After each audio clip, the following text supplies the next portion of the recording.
You get babies in pretty tight. Alright, we got the cooler on. It's a little crispy today, boys.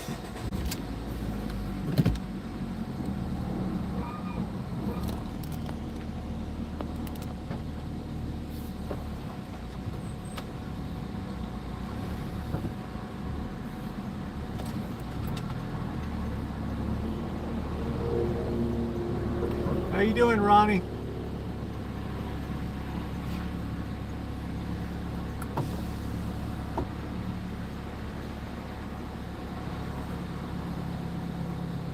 Well, you can tell school's back.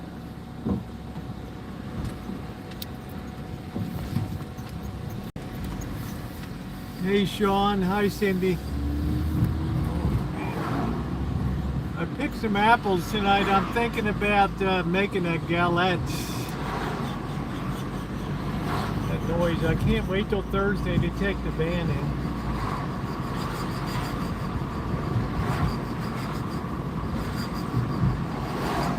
This guy tweaking.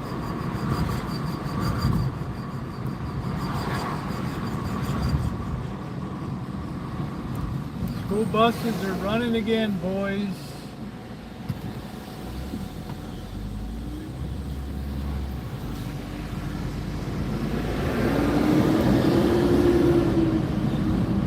Happy, what day is today? Tuesday, yeah. Hi, Vanilla Rain, how are you? Coffee. Try not to think too much about the scratchy wheel. I'm sure it's not gonna be cheap on Thursday.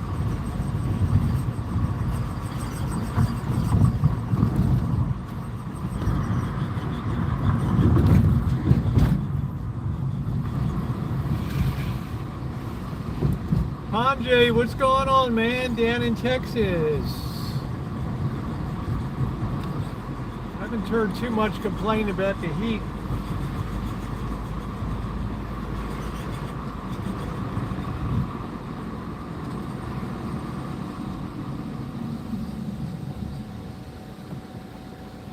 Hi Tish, how are you?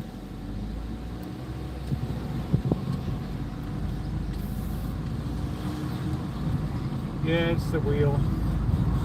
I've always, all the years I've had this, 9 years I've owned this van, it's always had a scratchy ass rear wheel, but it comes and goes. I got the brake pads replaced. I don't know if they ever did. I did all the way around in 2001 in Koreatown in LA. And I don't know, maybe those brakes are worn out. I don't know. Might be looking at some money, boys. Days of the $29.95 brake job per wheel are long gone. Long gone. Oh shit, boys, we got a full house today and no place for me to park.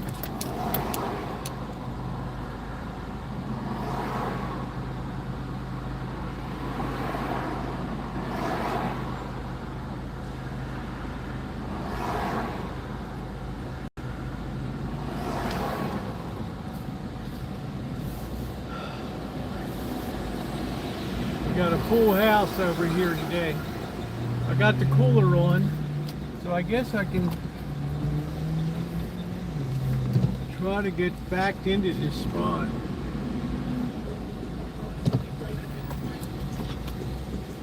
Okay, well this is good. We got this guy's in the handicap parking. I don't think we're gonna do that. We're not going to wait for the Bang Brothers here.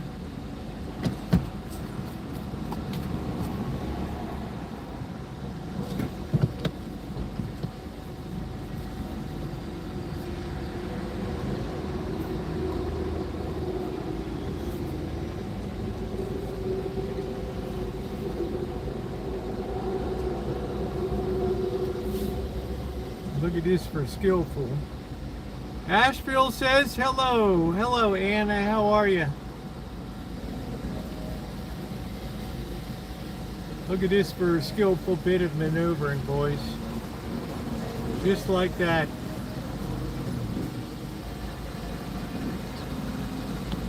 It's a little tight to get out here, but we'll make it happen. I might have to pull over this way a little more.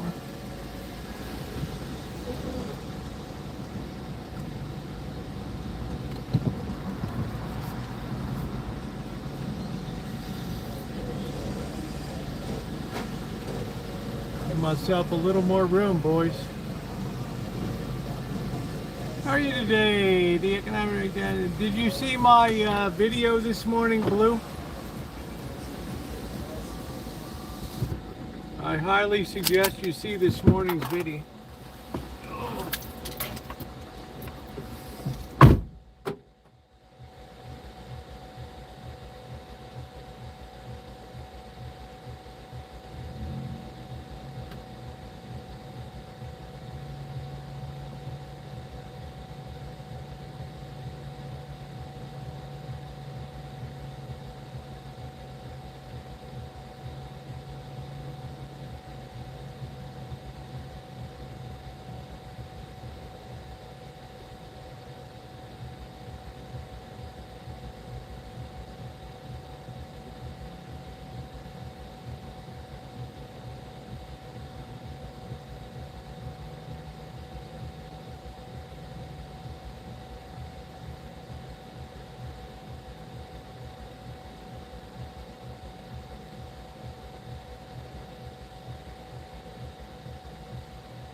guess it's because school's back in session, boys. I don't know.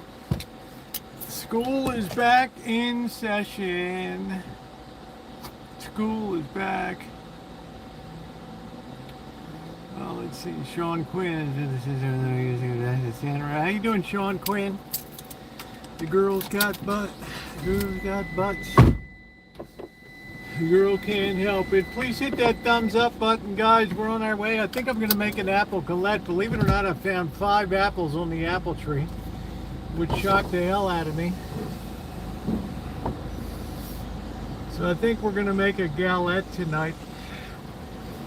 I make mine different than most people. I'm not going to do it all Frenchy style BS. Let's see if our insanely hot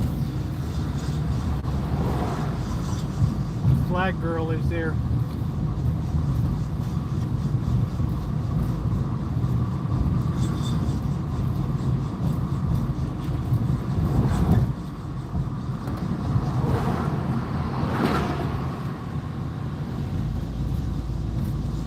Gotta keep an eye on that 10-year note. So all you gotta know, that's the mortal enemy. That's the kryptonite for the market, is that 10-year note. And right now we're dancing at 4.7.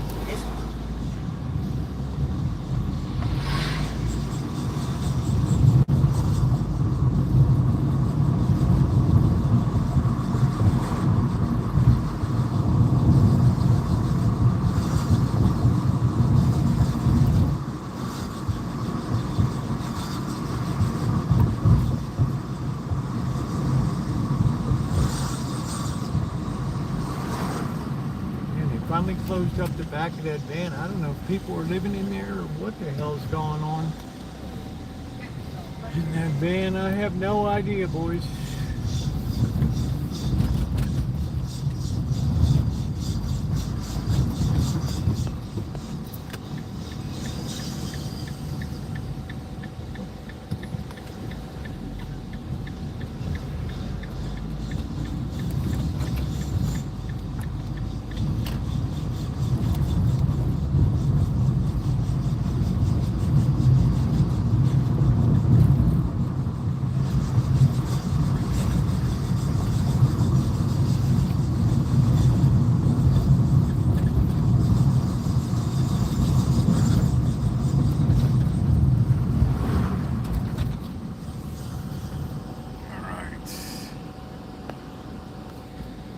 I think Iran is cooked from the inside out myself, like microwave.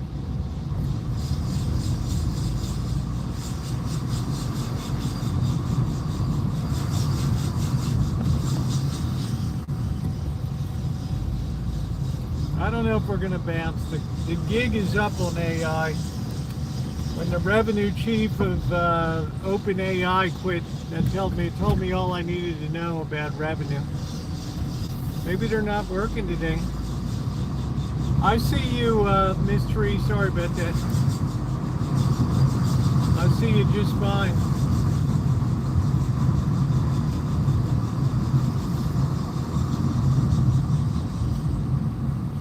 I got you covered.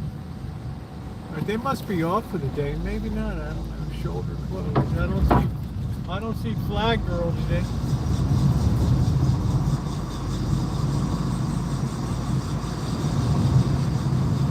Wow, boys, no Flag Girl today.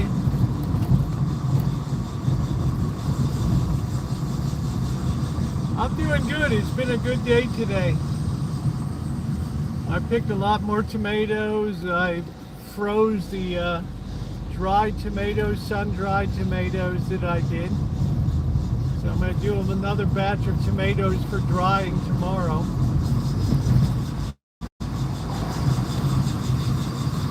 That noise is awful.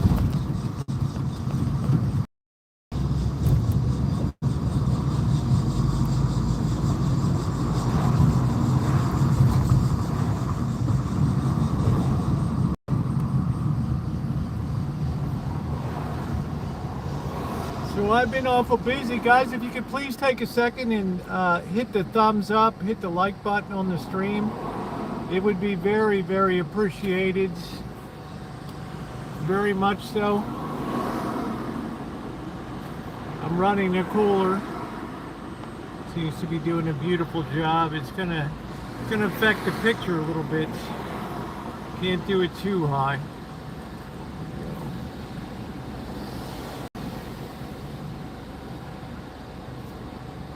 Look at this guy.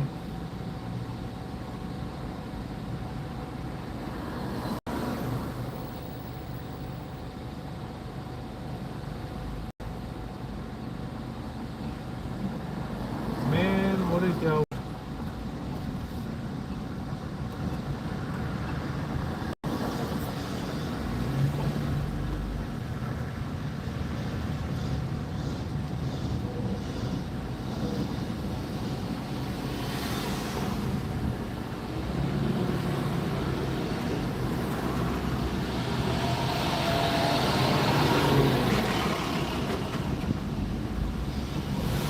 We'll talk a bit, Blue.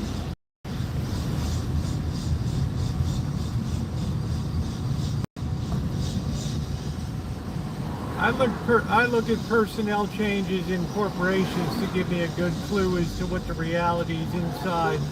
And when somebody leaves an organization that's about to go public, that sends real red flags. Real red flags. That's why you saw the NASDAQ down today.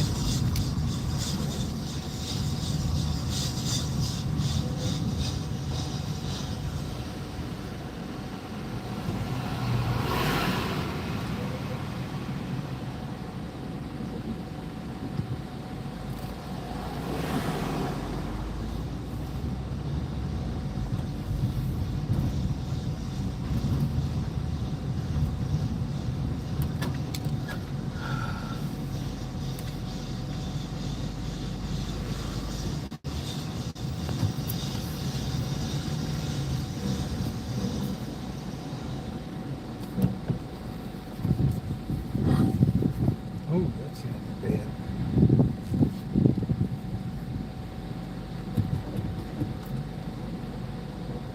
A lot of action going on in that wheel. I know he's going to tell me I need a new drum, so I'm prepared for that. All right, let's get this into position. Flip this baby around. There we go. Oh, yes. Oh, shit.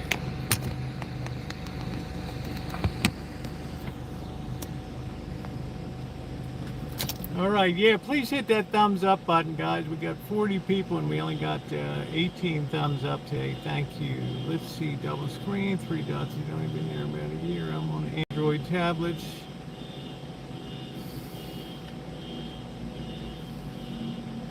Buttercup baby, good to see you.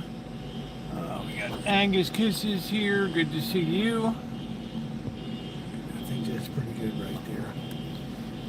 Yeah, I'm looking forward to Thursday morning. I'm going to get up early and drop the van off at Triple S.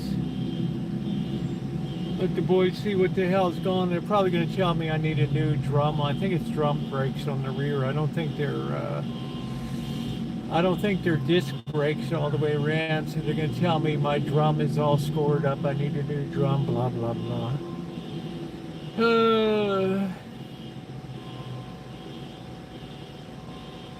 Storm kicked me out.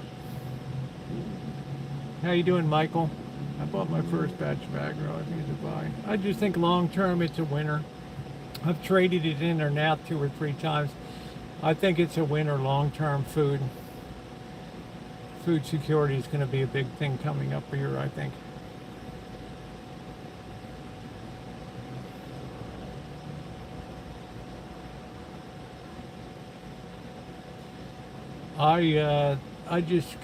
I'm always bouncing between 500 and 1,000 shares, bouncing around in and out of it. But always maintaining some position in it. But I hope that you saw my video from this morning. I think it was pretty important. Some of the things that are going on, some of the tells.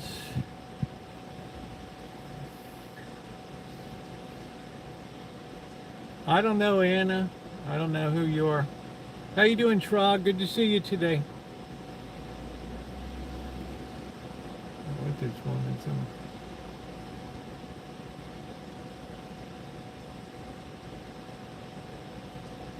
Why do we understand a greater intelligence must be done? Greater intelligence must be high. I don't know who assumes that. I might have to disagree with you on that, Trog. I don't think we automatically assume greater intelligence.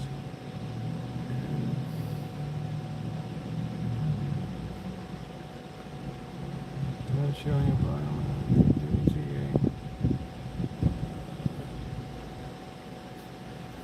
a lot of we're going to be very heavily dependent on South America's growing season this winter. A lot of our crop is rated fair to poor in the United States. So,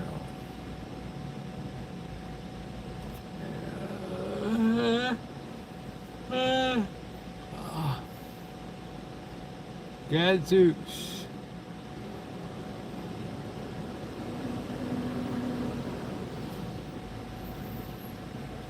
Okay, Anna, well, welcome in, honey.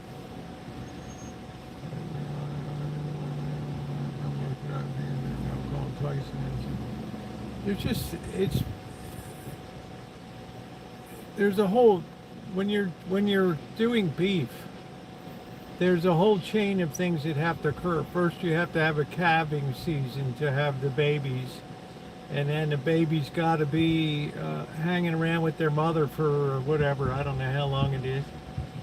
And then after a while, they pull them away and start open pasture ranging. And then finally, when they're big enough, they put them on the feed lot and fatten them up. And now a lot of the open grazing land has been burned up. There's no grass there. So there's many fewer cattle going onto the feeding lots now. So finished.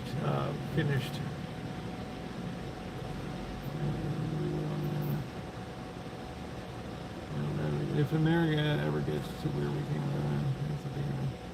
I think it's happening right now, Trog. I mean, go to your store and pick up a package of shrimp, pick up a package of clams, pick up a package of fruit, and look at the country of origin. Look at some of the canned food that's coming in.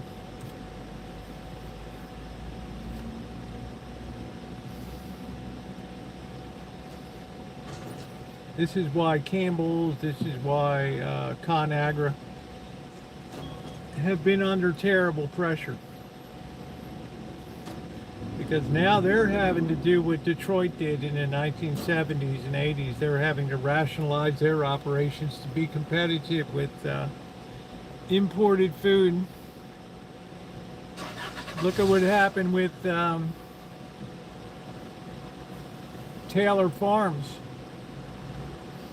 with the cyclosporin.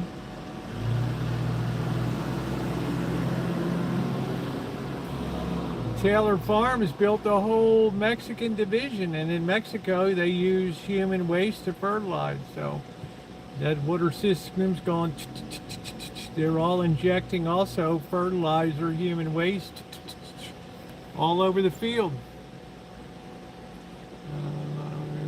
Yes, you know, you can imagine. Yeah, Cargill, all of them. You can imagine Trog going to an Indonesian shrimp farm or a Vietnamese shrimp farm.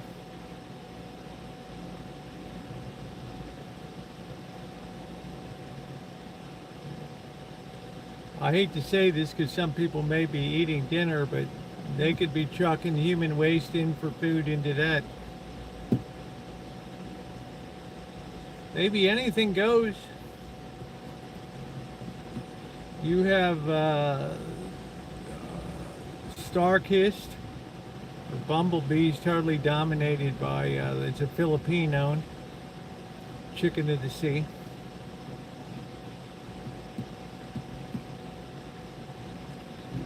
So this is, I hate to say it, Trog, this is what happens when a country's standard of living declines.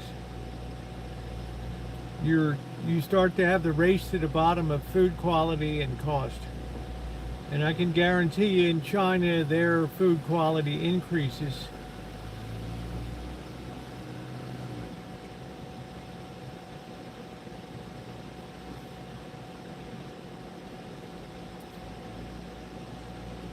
So the people. Yeah, they have a special. The Mexicans have a special built-in dietary protection against a lot of foodborne illness. They're much more hardened to bacteriological issues. Welcome in, everybody. Thank you for hitting the thumbs up button. I think I'm going to make a galette tonight. I went out to the apple tree. I actually found 5 decent looking, it was a terrible year for pollination on the apple tree, but I found 5 decent uh,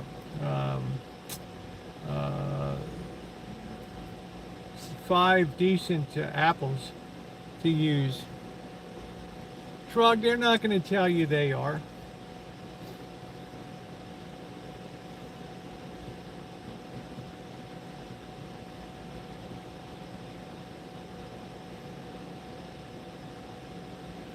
Problem comes from fertilizing. You only get pathogens from human waste. Okay, that's it. Somebody's spreading human shit on the fields, that's all.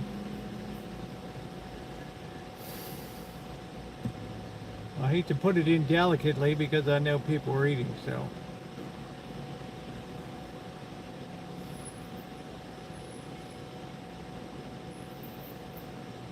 Yeah, Soylent Green, Sean.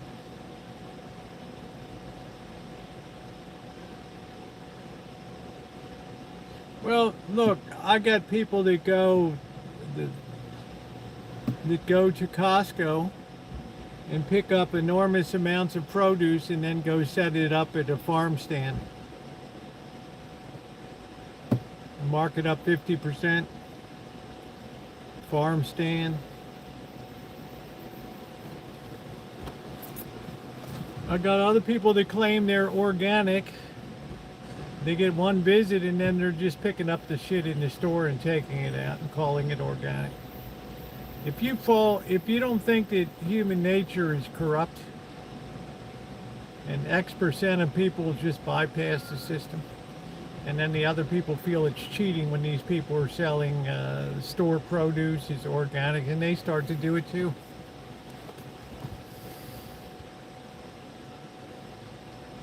I don't believe there's anything organic except what I grow on the Rancho.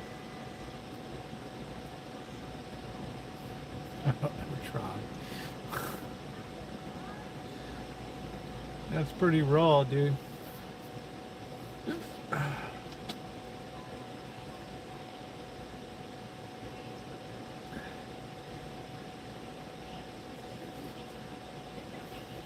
But look at where your food comes from today. All the stuff that's first quality is being shipped out now.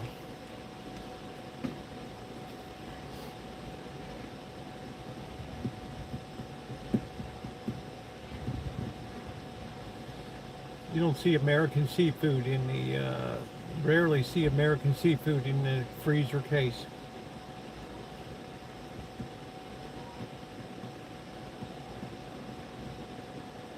So when our farm industry goes and our agriculture, that's about all she wrote.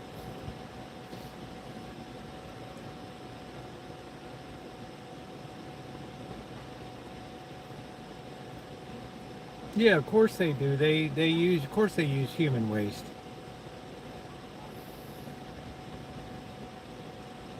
And every day the Tijuana River's dumping tons of shit into the ocean, and it's all, who wants to go to Imperial Beach anymore? It's like swimming in a Mexican shit farm.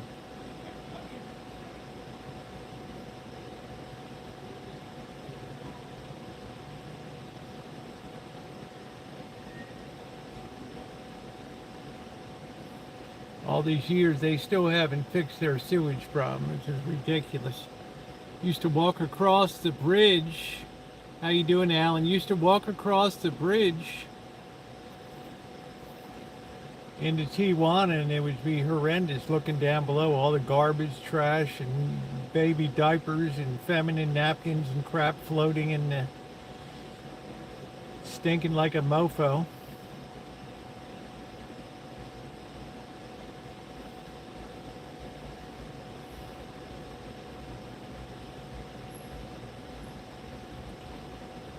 what does evidence mean? They bust one farmer, big deal. They say, look, we controlling the problem, and the other people that gave the payoff or whatever, here you go.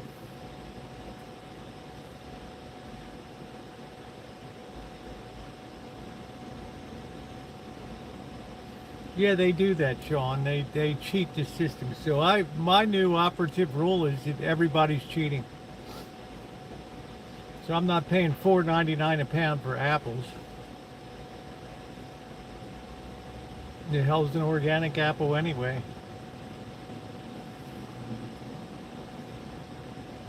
I'm about the only really truly organic person I know, Sean Quinn.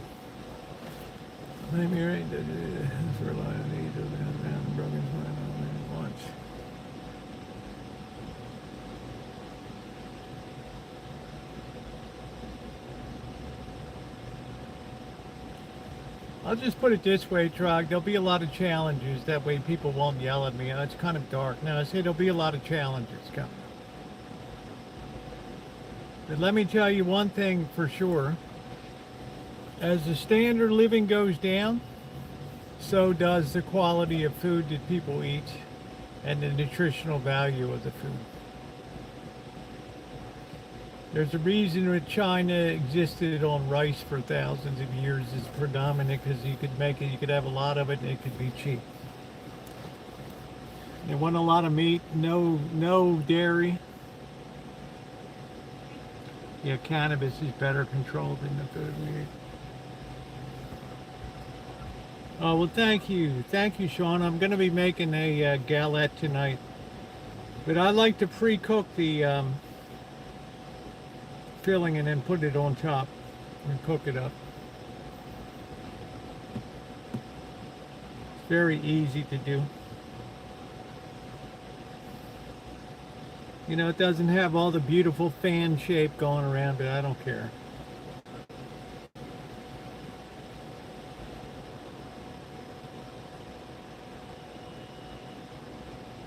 I'm there for taste. I'm not running a restaurant. So I tell you this, you can obviously tell there's not a person in my chat that can't agree that the standard of living is dropping. The average person's standard of living has dropped dramatically. Every time, well, thank you, Sean. Every time a price increases, the standard of living drops.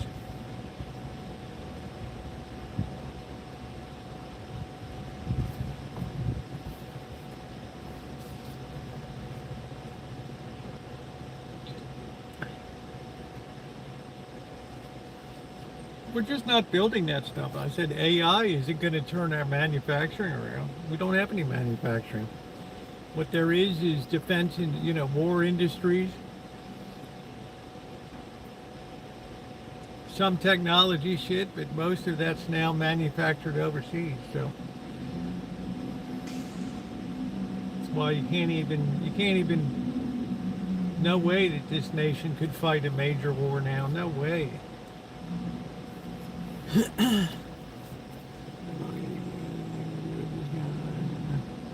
I don't know, Sean.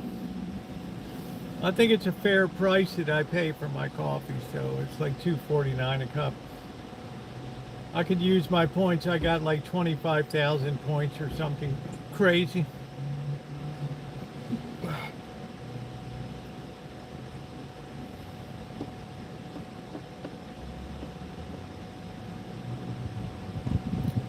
So now interest rates are starting to get the headlines. I did a community post yesterday about the it's 30-year note, 30-year bond. I mean, it's higher interest rates are going to put a lot of businesses out of business. We had a restaurant on the Avenue of Love up here that was on diners, drive-ins, and dives with what's his name?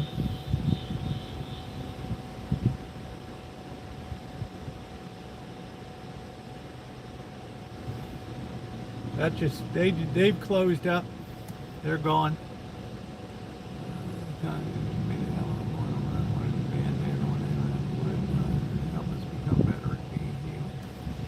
don't see the point of that. There's nothing in AI geared. It's not an ethicist. It's not a church.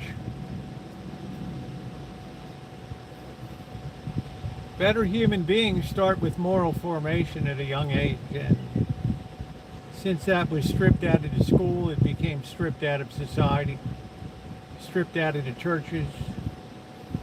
Churches folded left, right, and center.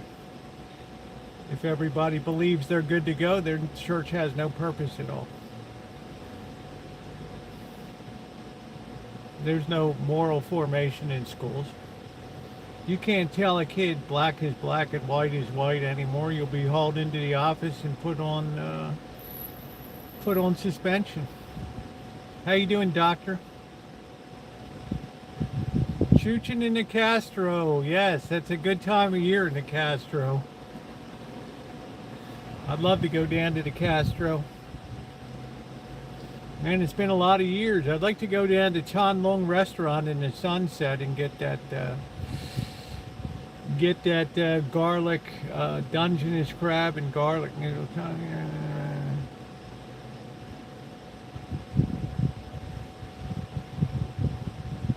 Intelligent partner. You mean one that hallucinates or doesn't hallucinate, Trog? Suppose your real life partner made up 40% of the shit that he was asked. You probably wouldn't be your partner for long.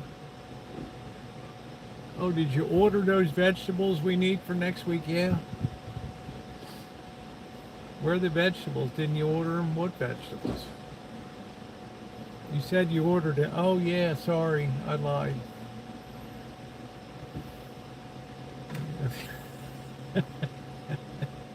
A few bugs. The basic, let's put it this way, Trog, the basis of all civilization is producing something. Making something. And when your whole society shifted from making things to telling people how to make things more efficiently, there comes a point now where something called AI comes in and doesn't need the humans to tell how to make things more efficiently. So it's like, we're not producing anything, bro. There's nothing to efficientize in manufacturing. All we are is an operating distributor for China. That's it. And now that's being squeezed.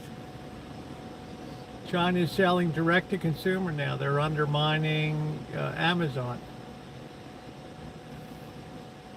Shein and Temu and every ad that you see on social media or news sites, all Chinese crap they're selling. I get a million things every day. Do you want to do a promotional? We'll pay you $500 to do this spot. Just put it in your video and do 3 videos about it.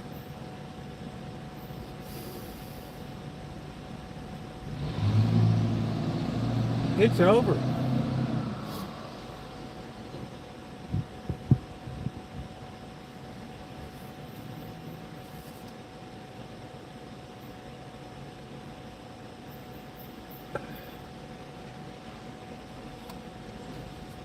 Now you've had this mad rush to shovel over $1 trillion into something that's going to be damn hard to squeeze a penny of profit out of.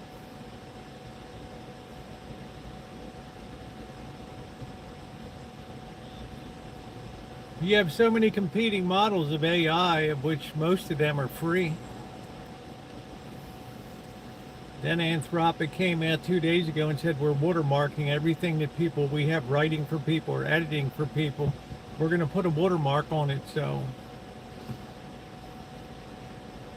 I predict you millions of people canceled their subscriptions to Anthropic.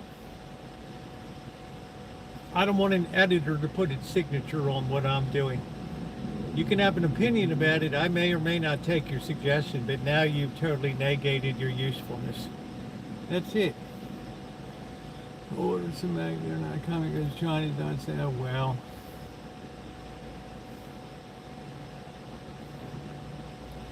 not blaming AI for it. We're just saying it's a natural consequence of efficientizing things. But what are they efficientizing it, Trog? They're not efficientizing manufacturing. They're efficientizing the distribution and selling channels. That's all. There's very few companies in the S&P 500 that are making shit anymore. Look at the companies in the Dow. How many of them are just distributing shit?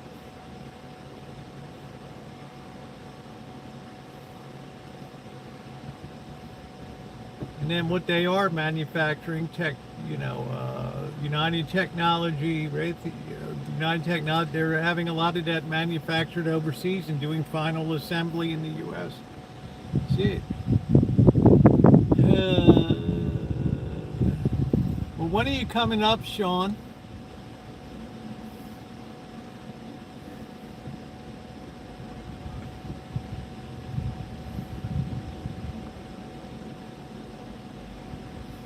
So I think the point I'm trying to make, Trog, is understand we don't do a lot here anymore.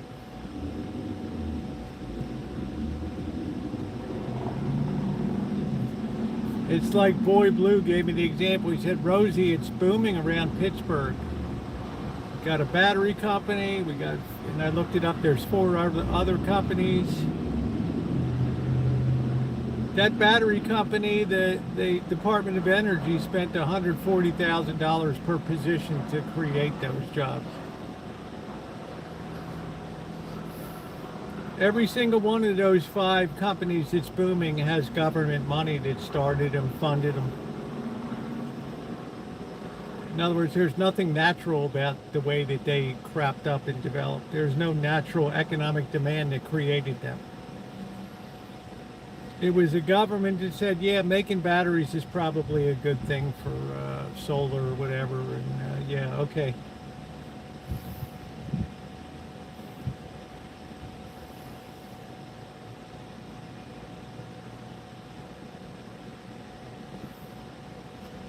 It's all tied together.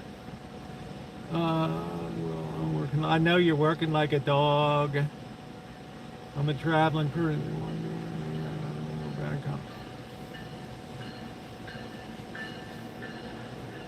I'm not sure if we're heading to a Great Depression, Buttercup Baby, but we're headed for a reset. Because as the standard of living started to drop in the 1970s, it was replaced by borrowing, by tremendous amounts of government borrowing, state, local, federal. Now, we've kind of run the string on that. The oxygen's running out of that. We're literally running out of people that are able to absorb this. Primary dealers for federal debt, people overseas, governments overseas. We're literally running out of people to buy.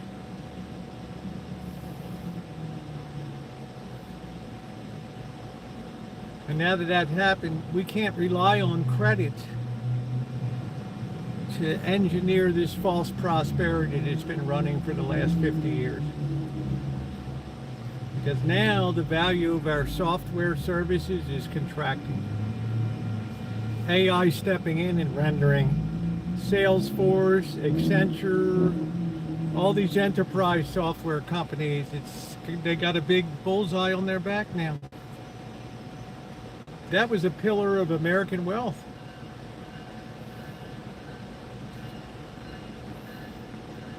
So if Taylor Farms says it's more efficient for us to, let's start a Mexican operation, why would Taylor Farms need a Mexican operation? We're in the same northern hemisphere. Because you can engage in shenanigans in Mexico. I'm not blaming Taylor Farms. I'm not going to get sued, but the allegations are that the contamination originated in Mexican supplies of lettuce and things like that. Booming, but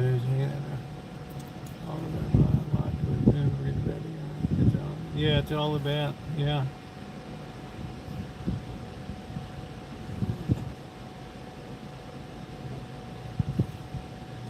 Well, I try to make things nice, Trog, because if I did a video called 2029 that's starting to get a lot of traction, and if I actually put out my vision,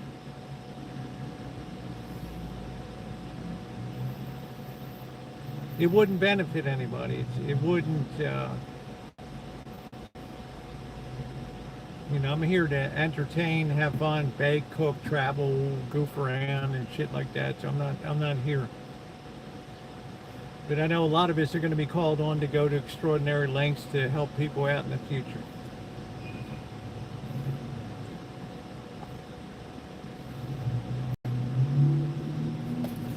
I don't know, Sean. Hashtags. I love Sean. You know, we've gone for a lot of years when we feel like there's some type of American exceptionalism, like, oh, it'll be okay, you know, and it's only okay because the government has stepped into the breach and spent terrific amount of monies to supplement and to borrow from the future to prop up the present. So it's been a totally engineered Marxist economy, if you want to get right down to it. Just wearing sheep's clothing, but it's the same deal. We privatize profits and socialize losses, like companies with Obamacare. Everybody wanted Obamacare, and what was the fallout for it? Nobody works full time anymore. They cut people down to 30 hours and under a week, and they don't have to cover health care anymore. Guess what? It's all pushed on to the government.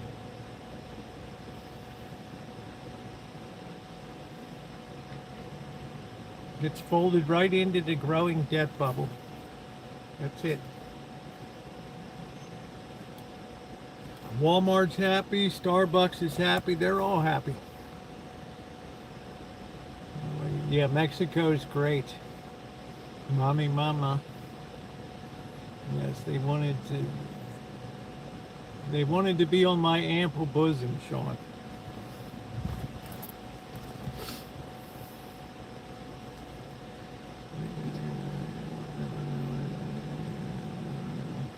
Well, I don't know how good it is. I mean, I maintain a lot of contacts in China. I read the People's Daily every day. I read the South China Morning Post every day. And I'm just saying, there's not that fear of AI in China and Asia. Asia and China have no fear of AI because they're producing things. And out of producing things, if AI helps them produce things at a more cheaper level, it benefits the consumption side of things. But it pushes our ability to manufacture further and further away from being able to manufacture. It also raises their standard of living because they're having money flow into their nation. I think China's, what did they say today? The Port of Los Angeles has almost hit a record in July. In other words, people are buying more and more shit from China, not less.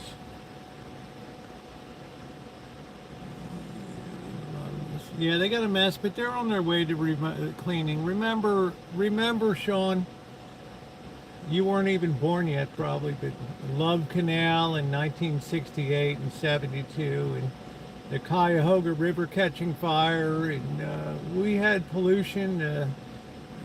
Baltimore, a huge industrial manufacturing with all the heavy metals, Allied Chemical and chromium, and Procter & Gamble and Bethlehem Steel dropping hundreds of millions of tons of waste in. We did the same thing, but we cleaned it up. And that's exactly what they're undertaking now. No, their advantage is you get a cold economy, you get a hot economy, you start to do trade between the two, and the hot economy standard of living goes down while the cold economy standard of living goes up. So Trump steps in with tariffs to try to prevent this equalization, and now tomorrow we're faced with Canada being slapped with 50% tariff rates.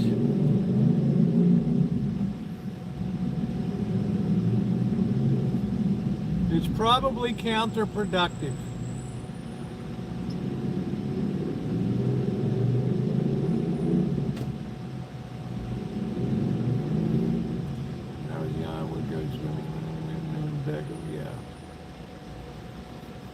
I'm saying our appetite for Chinese goods hasn't declined one bit. China's output of manufactured goods hasn't declined at all.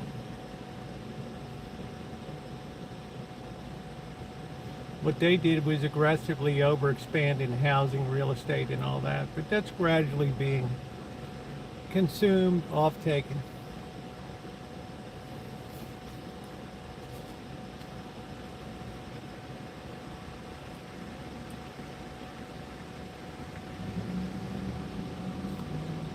They're much more free market than we are. There's no government spending in the private sector there's no sending people stimulus checks. It's sink or swim, baby, and that's the best way to build an economy is you put the wolf at the door and people get creative. You take the wolf away from the door and people get lazy. Oh, you are. Yes, you are. Hey, Sean. You're wonderful, Sean. Don't say that, Sean Quinn.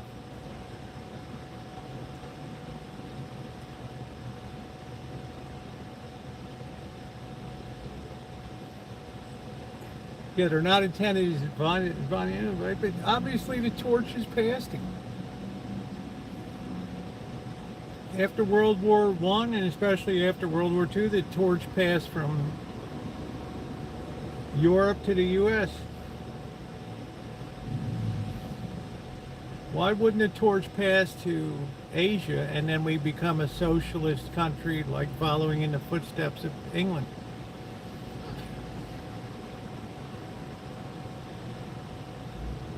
So everybody just becomes equally miserable as time goes on. They're not really dire, nobody's dropping dead of starvation, but it's just, it's like a black cloud just settles over the country.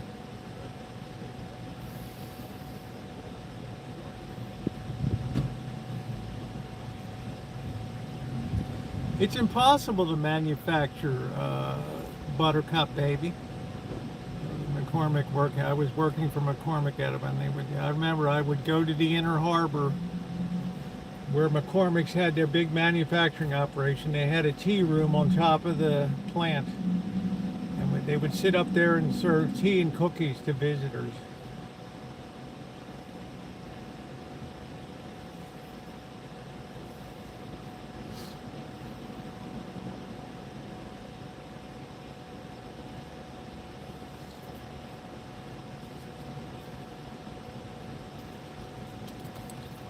And every time they were grinding cinnamon, you could smell it all over the whole city. You got the best cake, yeah.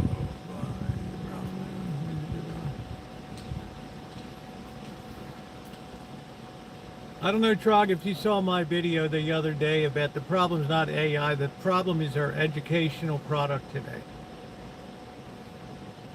You can't sit there, Trog, and tell me that our educational product today is equivalent to Asia.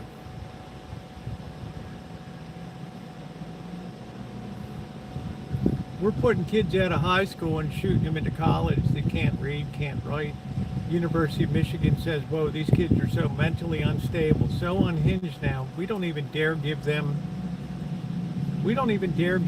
actual grades the first semester because they're so fragile right now. Look, at my age, I look at that and say, what? My high school, if you got a 33 on the midterm examination, the damn 33 went on your report card. It wasn't just, oh, I barely failed. Yeah, you got a 33. Yeah, that's great. Mentally challenged. Are you kidding me? Now, since that's the case, Trog, how are you going to have some equivalency of output of wealth?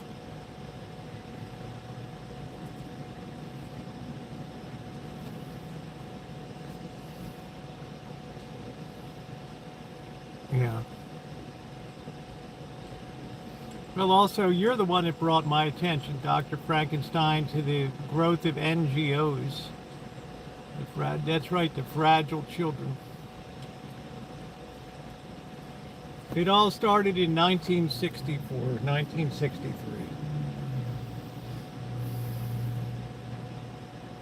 Yeah, thank God for the. Wasn't no curve for me. I remember I got a 33 on an analytic geometry test or something, and my father's like, "My God, how does you got to work to get a 33?"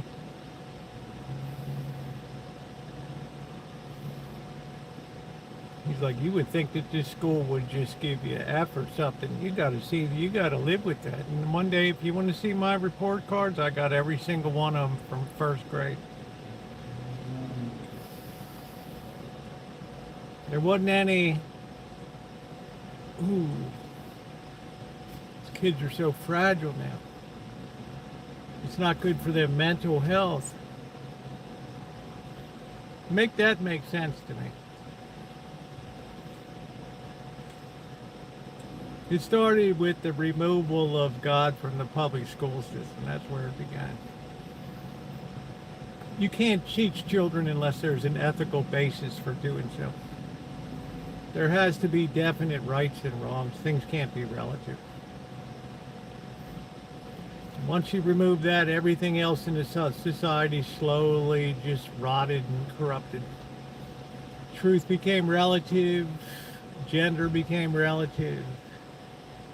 Black is white, white is black. Oh, you can't tell me that. No. We had a dramatic rise in the inability to tell the truth. We valued feelings more than facts. So you wonder why kids are taking over highways now and they're running hundreds of scooters across the Bay Bridge and raiding stores and walking out with merchandise and thieving left, right, and center because they don't know in their mind it's wrong.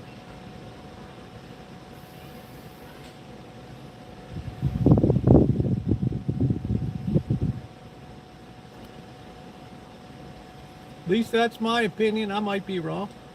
Ronnie always said this is Rosie's opinion. So people, the thing that bothers me now is people like Boy Blue will say, oh, everything will be okay, this is happening. There's no way to turn the ship around.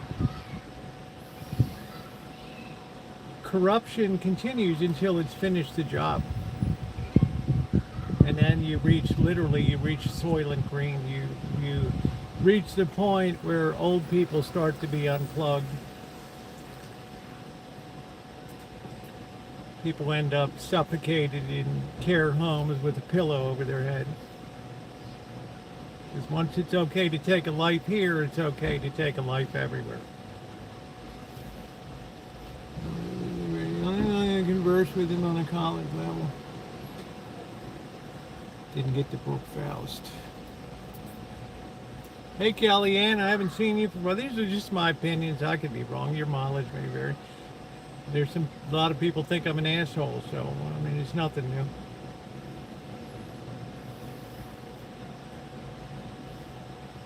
I look at the reality of the economy. I look at the final last gasp of fake expectations. And I look at a market in stocks where 15% of the people control 85% of the stocks.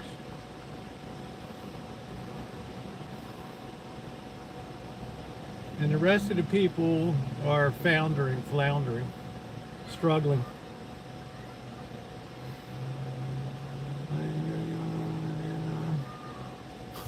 Doctor, what's wrong with being an asshole? I credit Dr. Frankenstein to introduce the whole NGO thing to me. And I was astounded by the explosive growth of NGOs, which is really just packaged guilting of the economy. You know, it's sucking what juice is left out of it because you make people feel guilty because you go before city councils and state and say, we need this, we need that.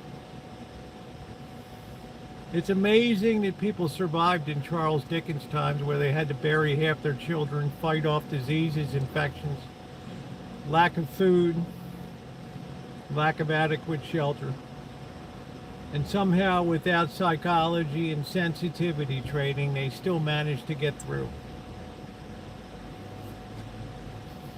You know what that did? That made an incredibly tough society, like a hickory stick. Nobody had to be dumbed down for sensitivity. Take the body out, bury it, it's over. Have a little service at the graveyard, it's done, move on. Wait for the next kid to die. So I tell people modern psychology only came about in the 1890s. What? How did society ever make it without psychology? Nobody ever called for Sigmund Freud. But we let our society get poisoned by bullshit thinking.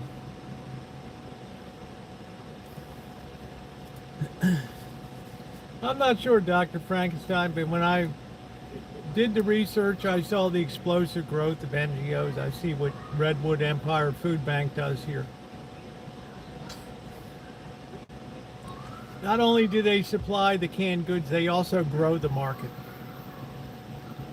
Not only do they supply the food, they're out there avidly expanding their footprint. Oh, you can't make it to the food bank? Shit, we'll start using volunteer drivers to bring it to you.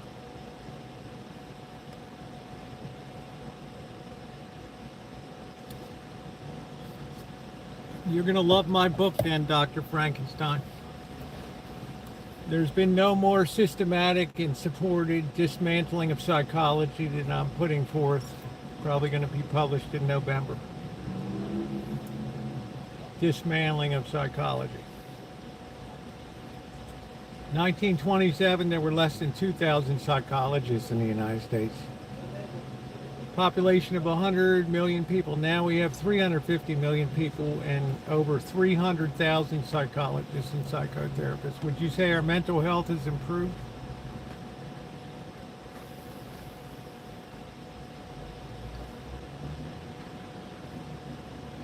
That's exactly right, Dr. Frankenstein, but yet they pour money into it.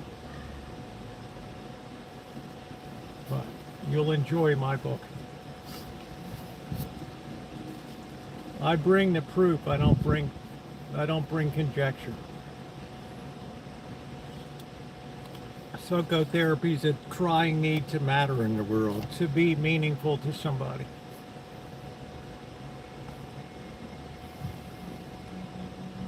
But remember what the Bible says. There's a difference between a hired shepherd and a shepherd who does so for love.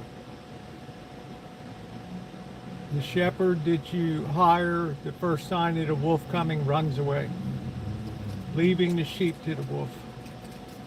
The true shepherd will lay down its life for the flock. Psychology is a paid shepherd.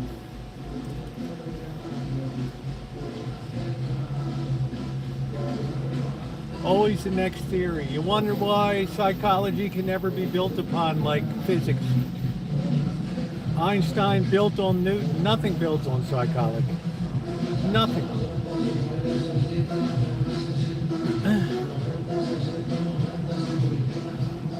Thank you, fine to the NC Footfield. Yeah, that's why nobody touches my book. If somebody told me, no, oh hell no, man. No, people don't want to hear that.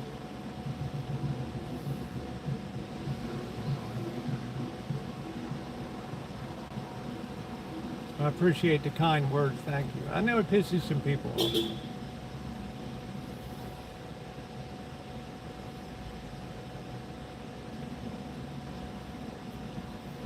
It's harsh to hear that because we have a society that is afraid to be controversial. It's afraid to look at statistics and say, show me where the value is.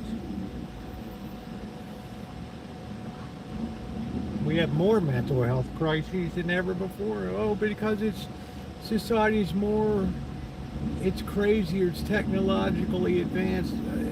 It's really hard on people's social media. And I say, you think it was easy in Charles Dickens' time, in Viking times, when the Vikings would land on your shore and decapitate the men, steal the women, burn the churches, the village?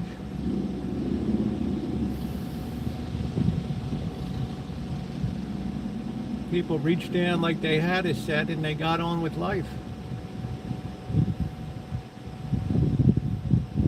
Bury every other child dies. Yeah, it's probably pretty tough.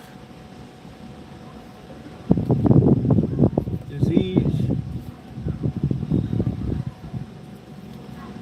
Shitty food, orphans. That's why Charles Dickens was such a profound writer.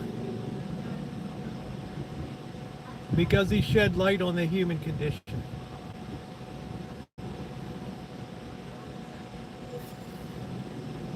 Yeah, I'm okay. I'm okay. What was it? I'm okay. She's okay. You're not so hot. They used to like that when I remember taking freshmen at the University of Cincinnati. I was astounded. I put it on my community post when the University of Michigan said it's too, how did they put it? The mental health is too fragile of incoming freshmen now. I said, how does this bode for a great economy in the future?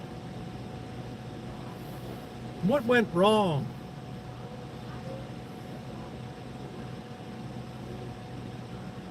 How come so many young people are depressed and desolate and shit? Because they put their faith in other humans, that's why.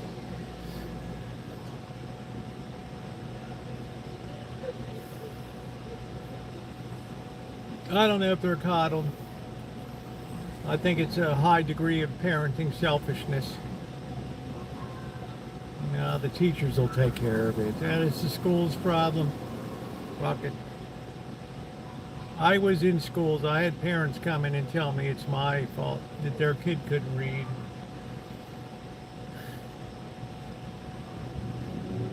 I remember one told me, "You're the motherfucking teacher. What the fuck are you doing? I ain't got time for bullshit at my house. You know, you take this and go fuck yourself."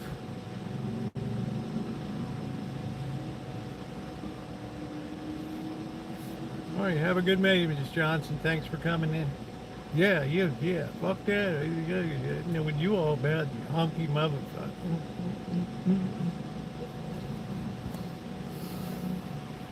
It all begins at home.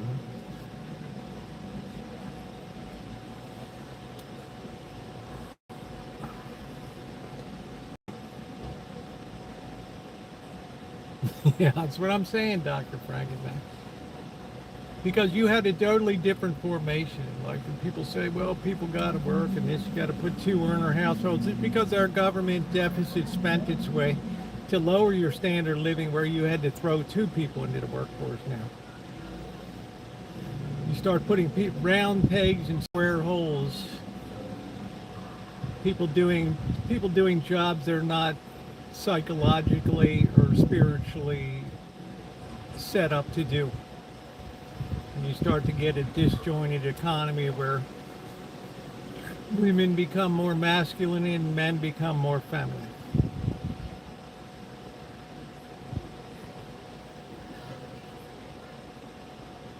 So we have a very, we have a very screwed up society.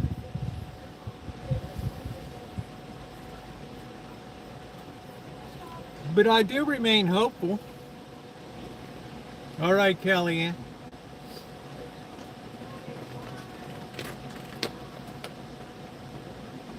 I hope out of the ashes of the future something might come of it.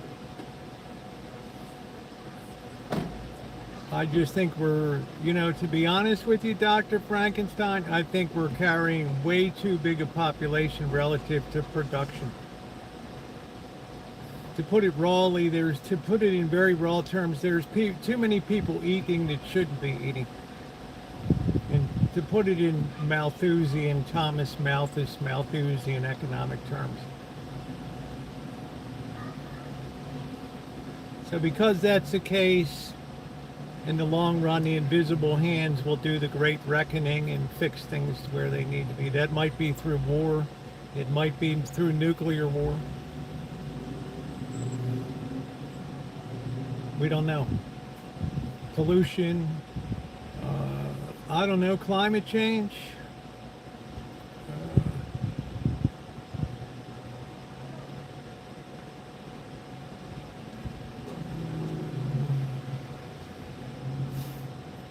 Yeah, you're not kidding, Boy Blue.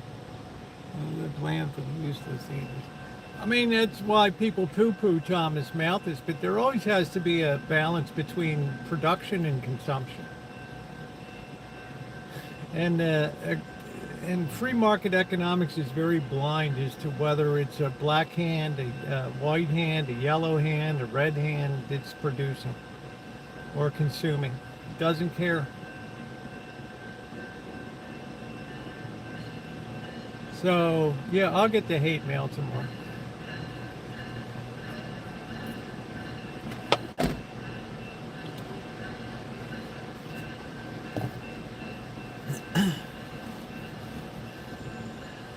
Took me 3 years to put a picture together. It's the train coming, Dr. Frankenstein.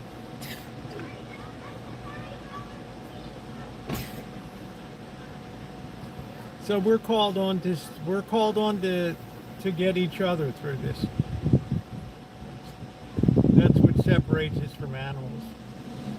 As the rest of the society devolves into an animal state, and the young people rise up and fight back bitterly about their posterity taking away from them. Yeah, it's going to be a tough time.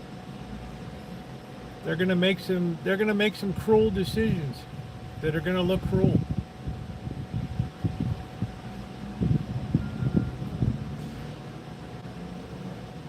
There'll be that idea of retribution that you did this to us, and I see that coming. I get people coming here and say, you baby booming bastard. You guys have seen him coming.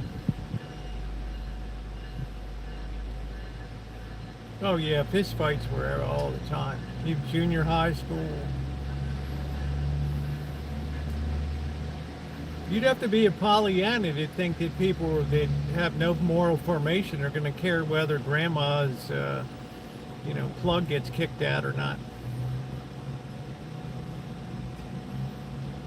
If you're going to think ethically, you have to have a reason why. And it has to be strong enough to overcome your animal nature, your inborn animal nature, and that's a harder thing to do these days. I'd hate to be a cop these days dealing with people thieves and sideshows and street takeovers, looting rampages, shootings.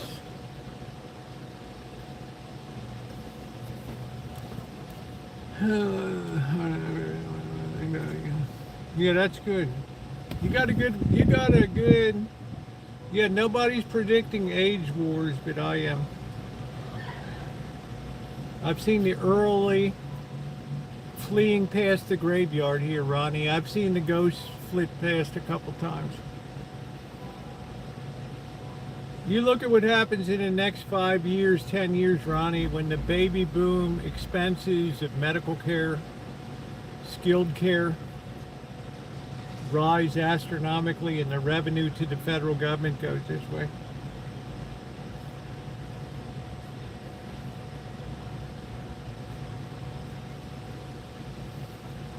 You're forced into Hobbesian choices that you don't want to make the choice, but you have to. And people say, You go be with your family. We know you got a brother in Chicago, sister in Baltimore, a cousin in Wilmington. You go be with them. Oh, but I don't like them. We don't get along. That's not my problem. Make peace. Let them take care of you. Wipe your ass.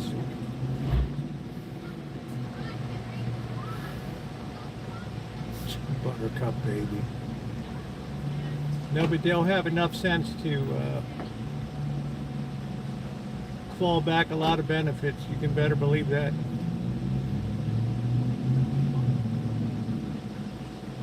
You'll have drastic capping on Medicare and other programs.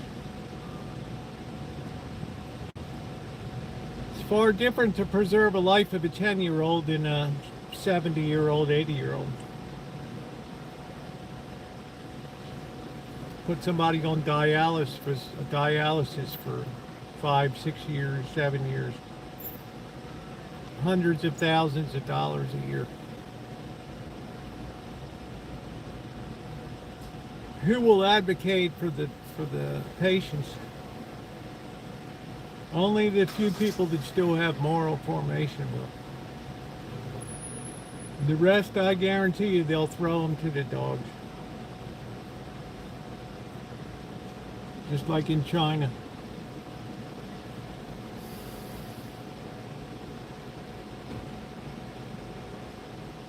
People, they have the old saying, people just silently wheeled out the back door. They're never seen again.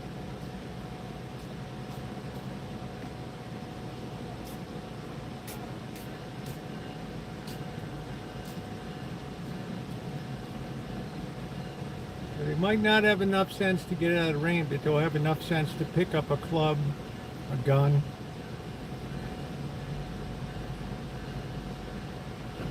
Anyway. How you doing, Chris? Help ain't coming.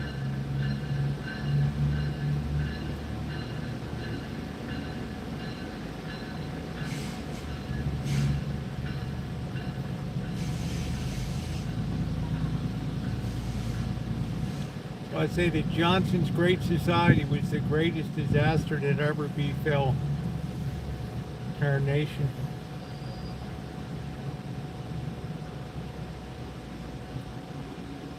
The end of personal responsibility. It's the government's fault, Dr. Frankenstein. It's the government's institutionalized systems of racism and sexism and elitism.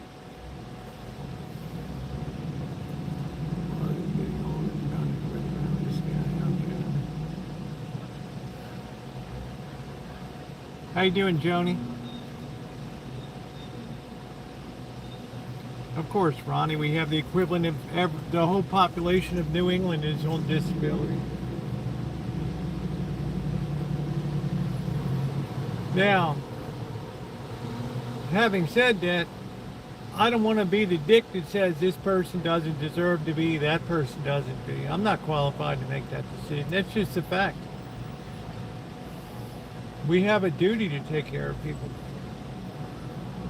But I'm going to be honest, when I see young people that sit on YouTube live streams all day, panel chats, collecting their disability every month because they can't get out of bed, but yet they have the interest to dox people out, to fight, argue,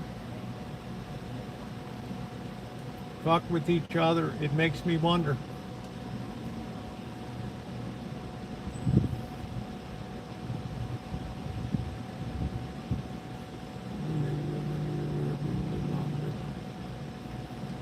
Our life, you're gonna start finding that our longevity starts declining now. Consequence of the food, the cheapening of the diets. Up until the 50s, in the 50s through the 60s, we had a very high quality diet. Then once the government started deficit spending, then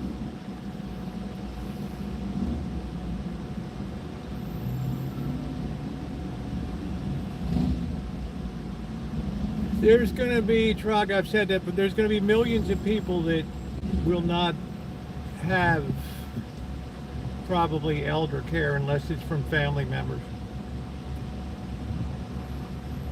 What you might have is, you know, like boarding houses or homes where, you know, the elderly take care of each other. That's it.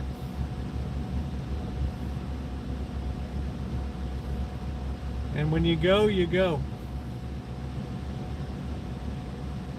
Lawsuits, all that bullshit. Well, of course it's going to be alone. Look at that many people aren't married. Don't have families.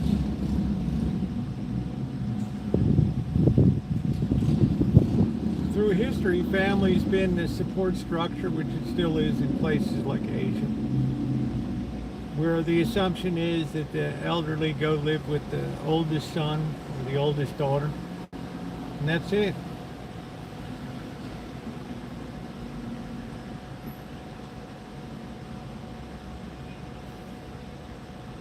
Yeah, life expectancy is dropping already.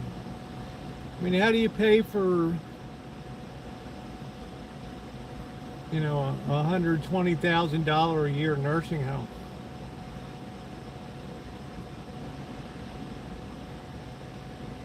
So I'm not saying, I'm just saying, you know, somebody's going to have to make some difficult decisions.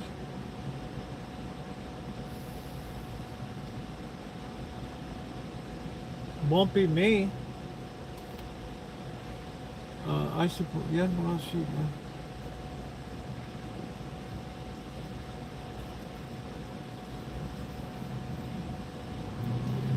I don't know, Blue. I mean, I haven't liked the whole technology sector for 2 years. And I've been wrong.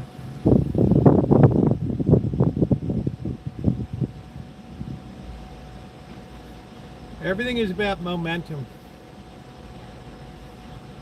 It's the way Bitcoin was when it was racing up to $150,000. There were ads on TV. Everybody was talking about Bitcoin this, Bitcoin that. Tom Brady on TV, Danica Patrick, yeah, Bitcoin. I got my Bitcoin credit card. And then the whole thing went tits up.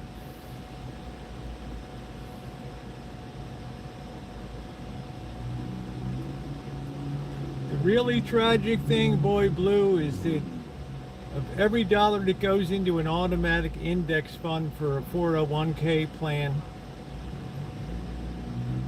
70%, 75% of that's going into 7 companies. Without thought. Which is creating hyper extended valuations. Where's the diversification?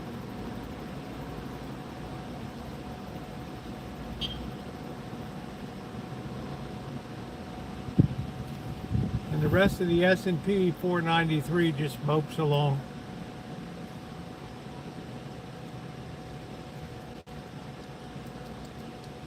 Yeah, Bitcoin's hanging on because it has people that are supporting it.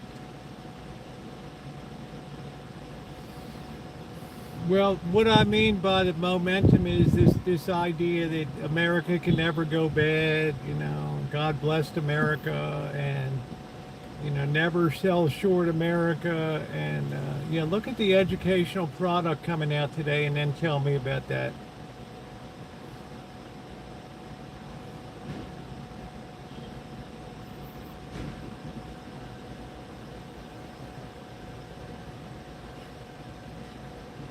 The Great Society so fucked up our nation.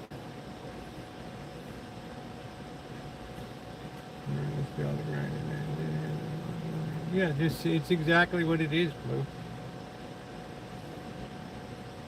And when I saw that the revenue officer of OpenAI, Rebecca somebody, jumped ship, said I'm leaving OpenAI. Basically, she was saying, I don't see the revenue flow. I don't see the profitability. I'm getting out. I don't even care to wait till the IPO comes. I'm leaving now.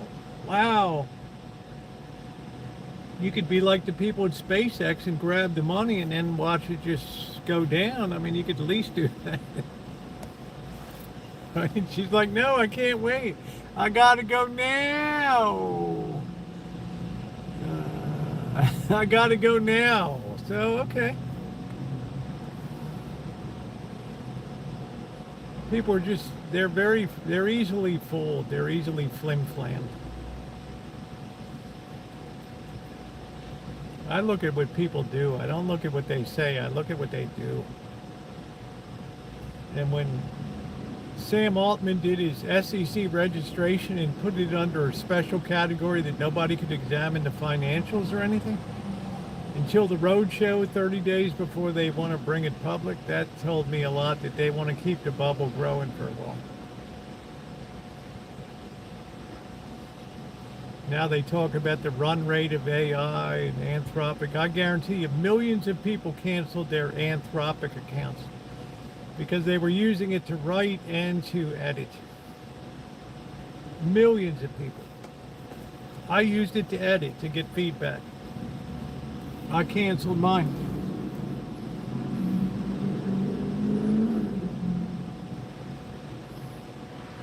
Johnson created the idea that some people deserve a foot up compared to others. Not an earned way up, but a foot up, a leg up.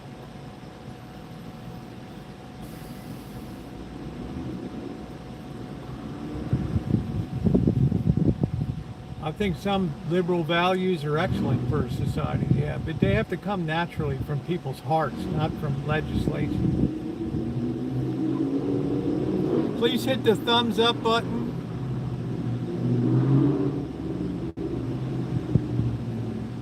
That's what I'm telling you, Blue Lightning. I used Gemini. It was a disaster.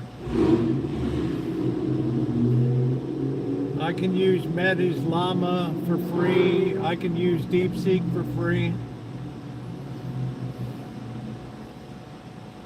There are so many free models of AI.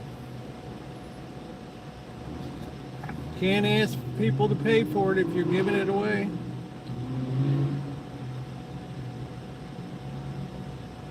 That's fine, Blue Lightning. Like I say, I'm not a financial advisor, but I know that SpaceX is an AI company in disguise.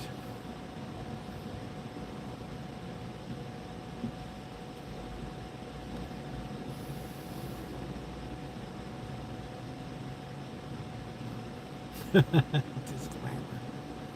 I don't like AI. A lot of people don't like AI. Because it has no relevance to a consumer economy. It has absolutely no relevance. They did a poll of people in China have a very positive view of AI. People in America have a very negative view of AI. Because they're on the consumption side of it. On the production side in China, it raises their standard of living there. It makes consumption, internal domestic consumption, better. And then it further undercuts what's sent to the West in terms of trying to compete with that. How you doing, Adam?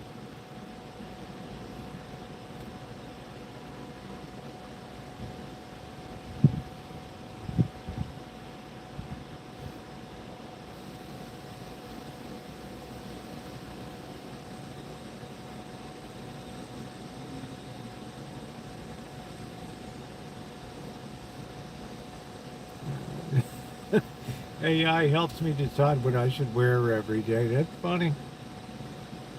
So I think we're all going to be called on to do extraordinary things in the future.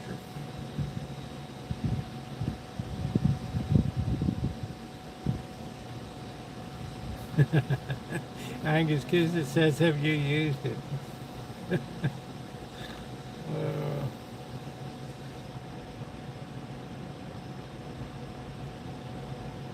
Oh, it's been tapped. Tapped and overhyped.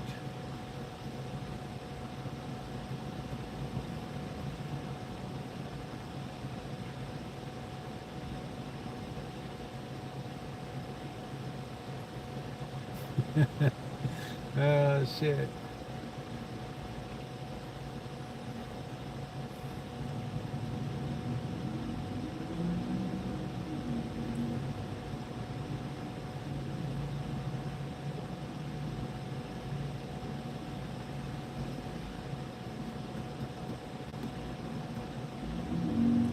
You know, you talk about putting a station on Mars and shit. It just cracks me up. You know what?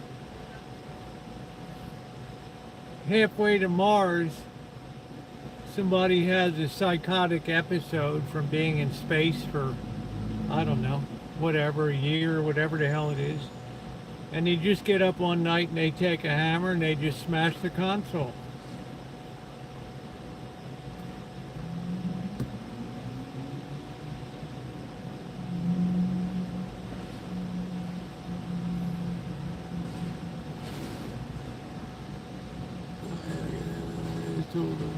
Helping doctors catch kids' personal tutors. It could very well be, Trog, absolutely. I entertain that possibility very much. But again, look at what you're talking about. That's the consumption side of things. We're a great society consuming.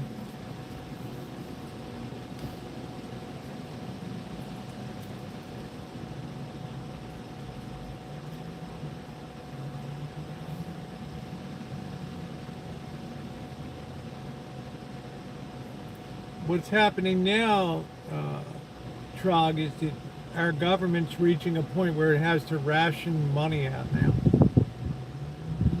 It has to pay the interest on the debt. That's non-negotiable.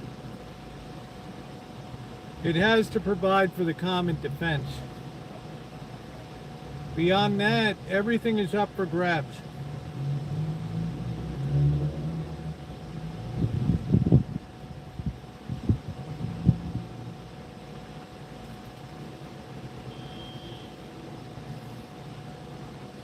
The squeeze is on.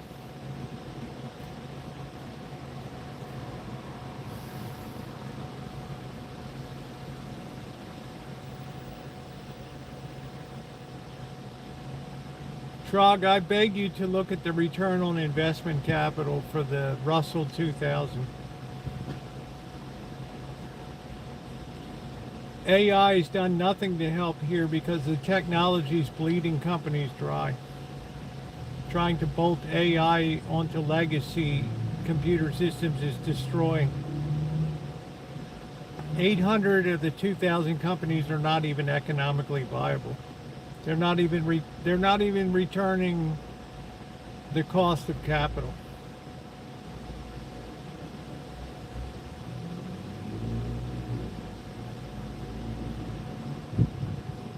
And while those small companies are competing against companies 10 times their size,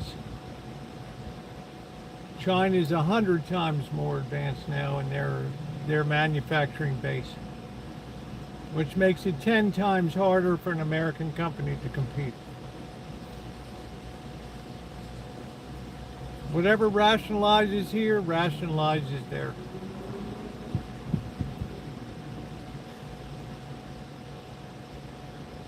You're not going to get to Mars. People will kill themselves before they get to Mars.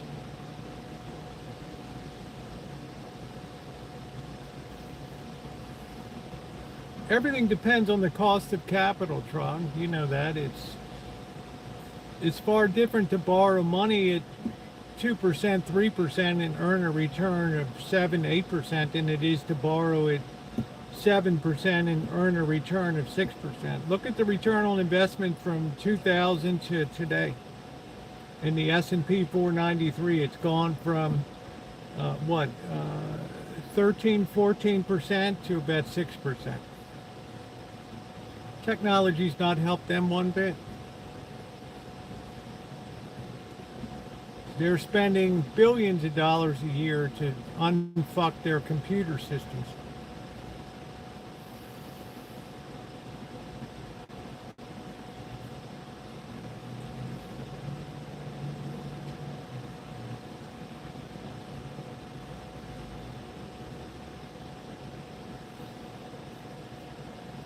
But yes, there's an upside to it. Yeah, I'm just saying if China employs AI, it further expands the gap with the United States.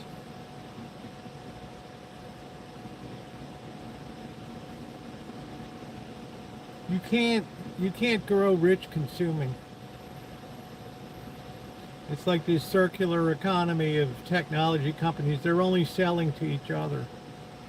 You know, Google's announced they're going to buy $200 billion of NVIDIA chips, and NVIDIA announced that they're going to buy $100 billion of SpaceX computer capability, and then Microsoft comes up. We're going to buy $100 million of Planeteer security patches, and it's all a hoax. It starts to come totally disconnected from real society. It starts to be its own little universe of just bullshit.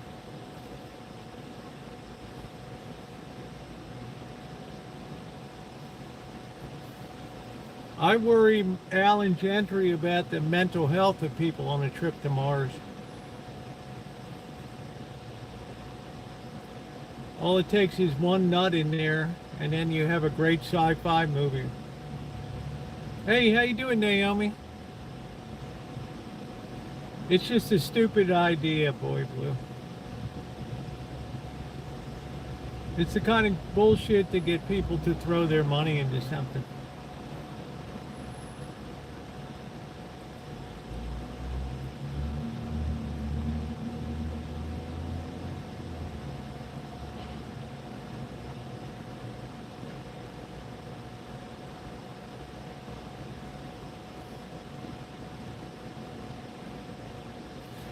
I pivot, oy vey, I'm pivoting. Where does AI have the greatest benefit, to production or consumption? Obviously production. Is America a producer or a consumer? It's a consumer.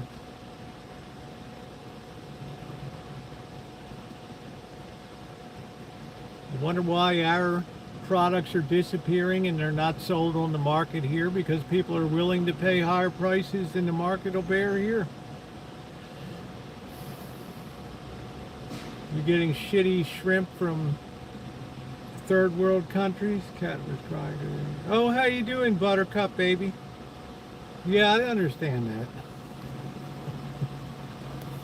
that. I'm not disturbed by that.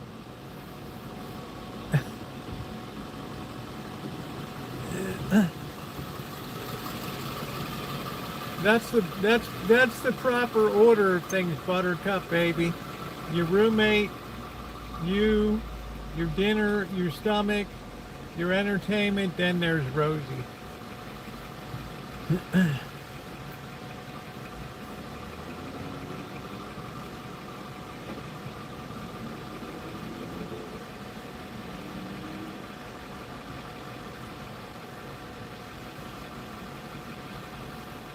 All right, well, let me ask you this then, Trog. What do you expect small companies to produce? Dish racks for kitchens, Rubbermaid storage containers, chairs, tables, sofas.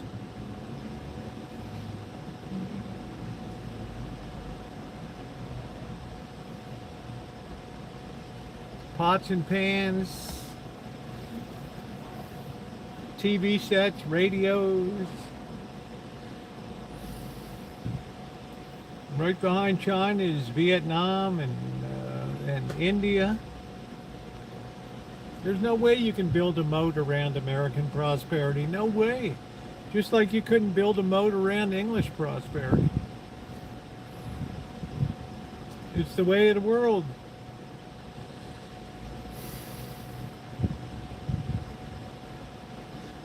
You can't protect the standard of living.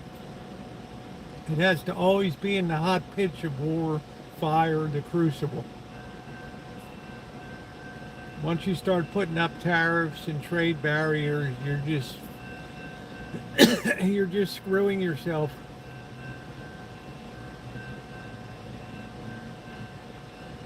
It's a 2016 rebar. How about for you? Board running out of medicine, machine parts. Yeah. Yeah, that. Wait till they tell them what the investment's going to be in manufacturing robotics to produce those transformers, machine parts.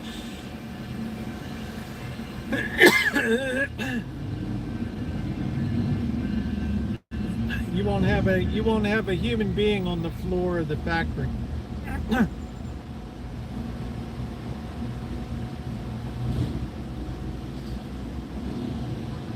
Companies will do their best to ensure that no human beings are on the factory floor. Humans are the enemy now.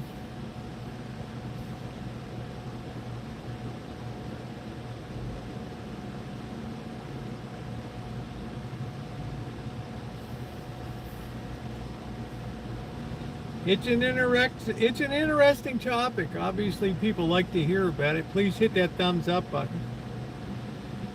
Yeah, I talk about some topics that make people uncomfortable sometimes. So what? You can turn on the Chamber of Commerce news bullshit anytime you want. While CNBC hypes up another IPO.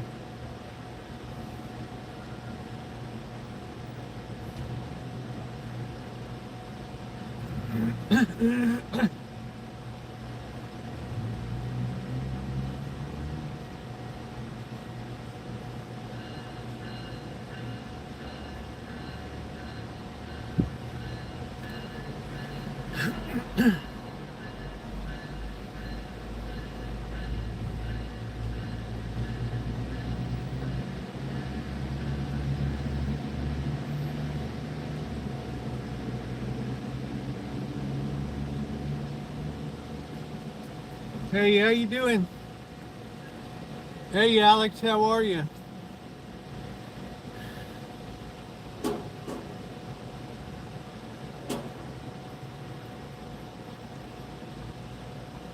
Well, that's your opinion, Trog. I disagree.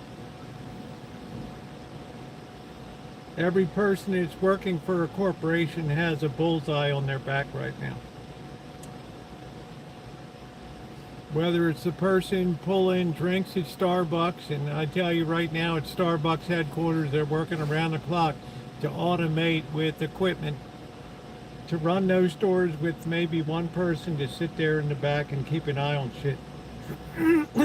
They won't draw a little happy face on your cup anymore. They'll kick you in your ass.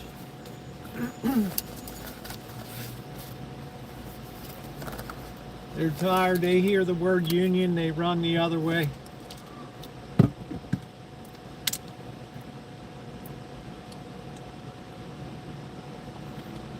Now the consumption side of the economy is being squeezed.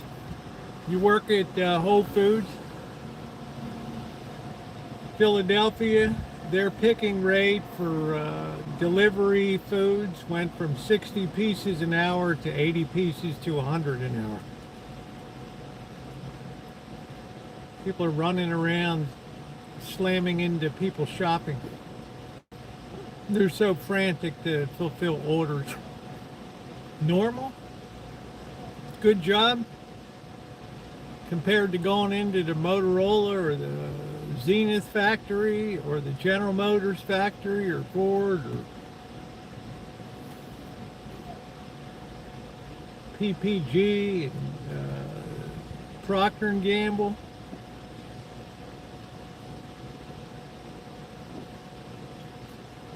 They're shit jobs. They got no future. There's no place for you to go.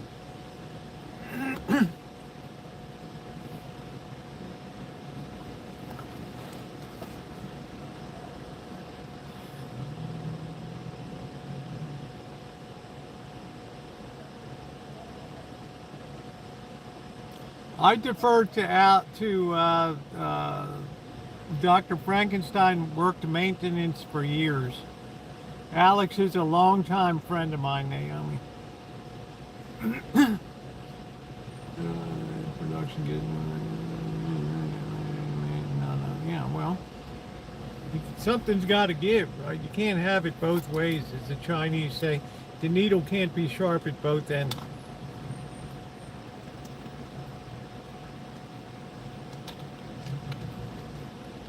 Of course it was. You could advance to a foreman, a shift manager, moved on to a higher quality operation, moved up to some level of management.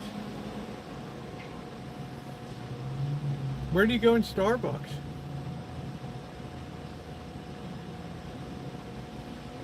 Where do you go in Amy's Kitchen?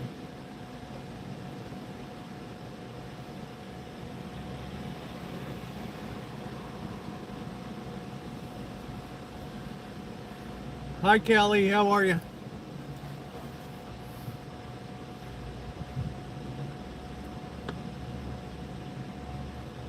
In other words, we flattened our economy because it's a consumption economy.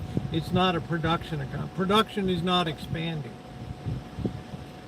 Consumption is now contracting. So go pick 100 pieces per hour now instead of 60.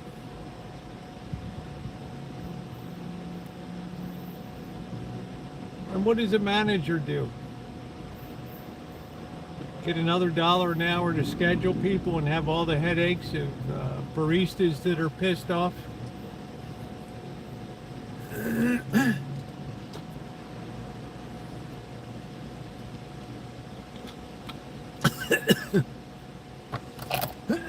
Well, you probably needed to sleep.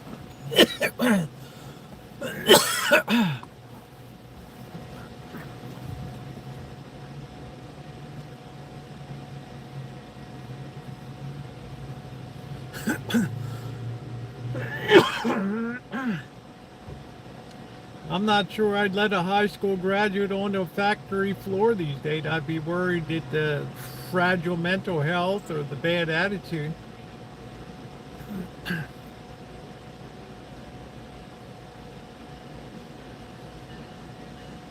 Well, I'm just telling you, Trout, we're not slowing our consumption of Chinese goods one bit. And now our agriculture, which used to be our really super strong last real foundation of American ability, is now being undermined. AI has increased the cost of farm equipment to a point that farmers can no longer tenably do their operations. Yeah, Jimmy and dove in exactly. We got to shut down operations for a week while the police investigate because Jimmy threw himself into the CNC lathe. What? Yeah, don't go over. You don't want to see it, man. Fucking bones every dump. Yeah, he had a mental health crisis.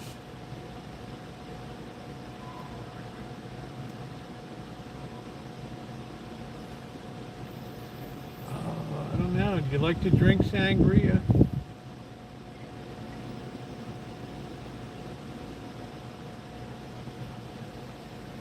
That's the last real pillar of American strength. That actually produces something. And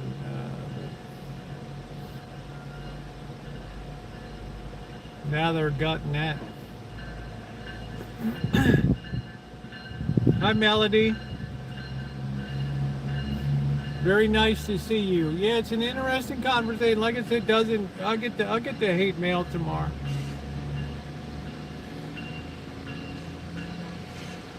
But I want people to hear shit they're not hearing elsewhere, to put in their own mind and turn it over and evaluate. Because if you turn on CNBC or some of these bullshit, you're just getting the Chamber of Commerce crap. Nice to see you, Melody. Yeah, well, you probably got to get up early to go to work tomorrow. So I don't know if I would be drinking. But that's just me.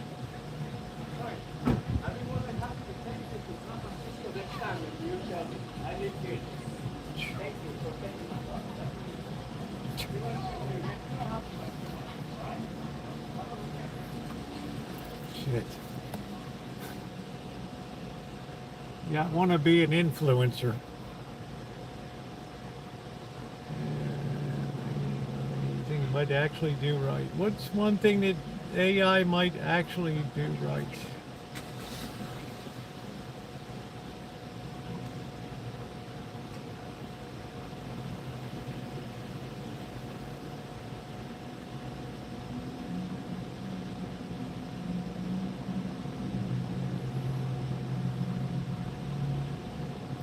Well, it might help.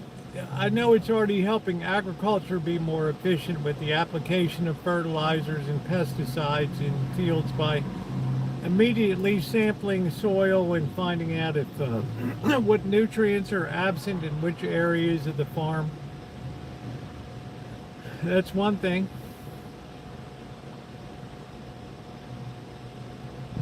But that comes at a tremendous cost to the farmer. You know, there's an offset, there's not a gain. I mean, remember, John Deere did something very shitty. They produced farm equipment and then told the average farmer, we're not going to sell you the tools, all of our fasteners and stuff. It's all proprietary now. You can't work on your own tractor, your own combine anymore. You can't even change the oil or you void warranty. Whoa. See, it creates that loop of you become dependent, like software, a monthly license, a seat license. So the farmers had to take Deere to court, and the judge had to say, no, you give them the tools, you give them access to the tools. You can't do that. Do you understand how much that fucked that company? The goodwill. They'll be talking about that for years. That's what Deere thinks of farmers.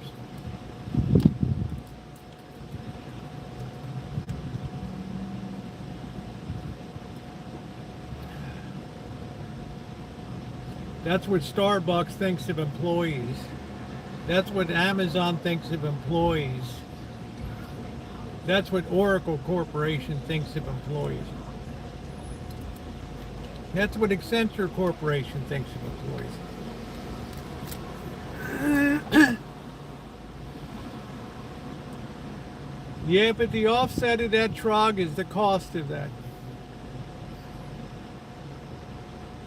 Maybe it's better not to know and just have a lower yield without having to have the offset of another $50,000 worth of expense to buy a John Deere combine, seeder.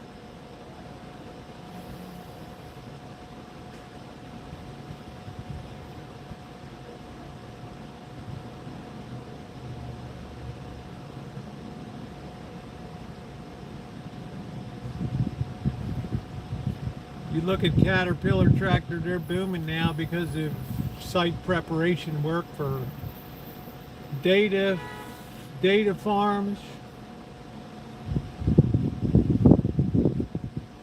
data centers. Once they're built, strong dollar, nobody be buying Caterpillar overseas. Japanese yen's so weak they'll be buying Kubota.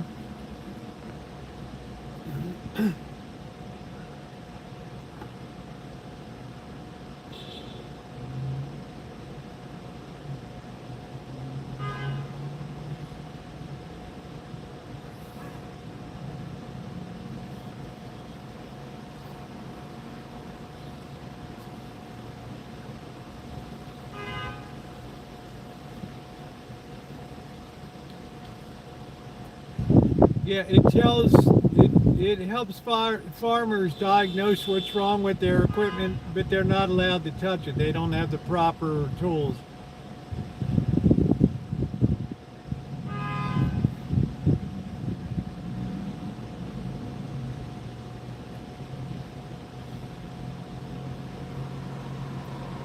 Alan Bradley used to be one of the biggest names in electric distribution and circuit breakers, resistors, parts, panels.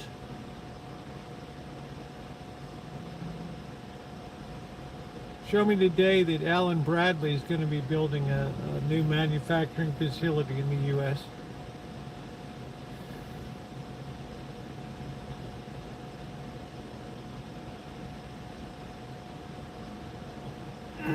Yeah, I'm saying, but the offset that AI can help the farmer comes at the additional expense of monthly software subscription.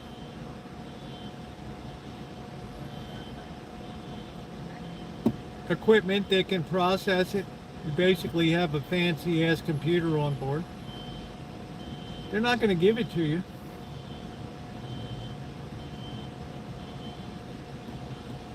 Yeah, because we don't produce here. This is where AI has the benefit. This is why China embraces AI and the West hates it. It drives the standard of living further down here while it raises it there.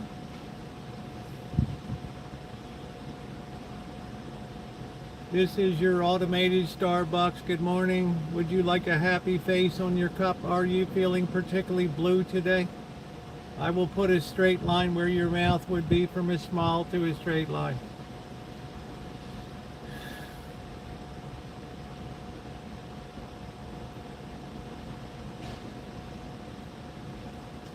Who's going to work on them? People in Congress?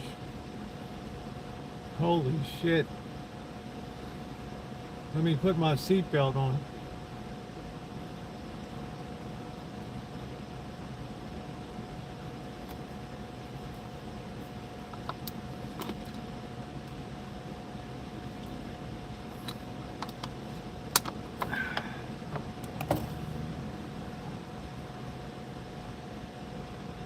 You can protect a standard of living.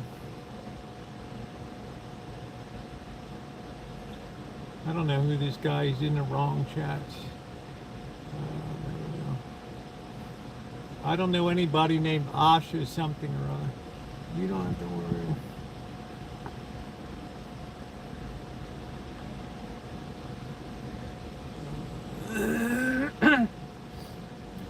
Yeah, I don't know who this guy's talking about. Asha somebody. You're in the wrong chat, dude.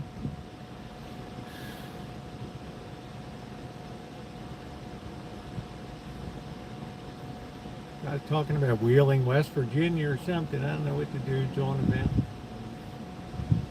Dope that comes in and says test. That automatically tells you it's a troll. Oh boy.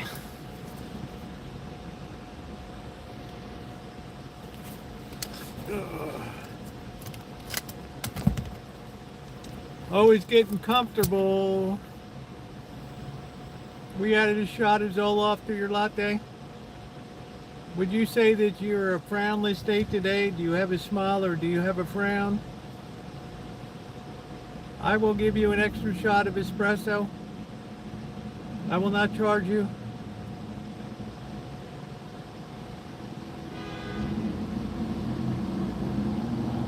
Somebody gets pissed and throws a coffee on the robot.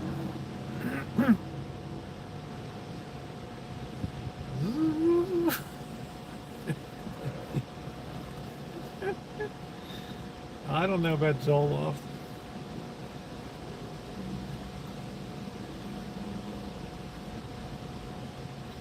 Kaboom, kaboom, ba ba ba ba ba ba ba ba ba ba doo ba doo ba doo ba. Even the consumption side is starting to shrink now. It got so bad. Store closings, fast food, retail, restaurants, casino, hotels.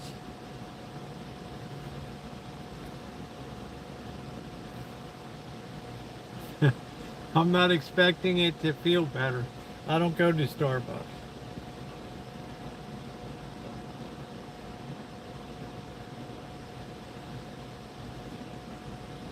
I'd rather go to Timmy's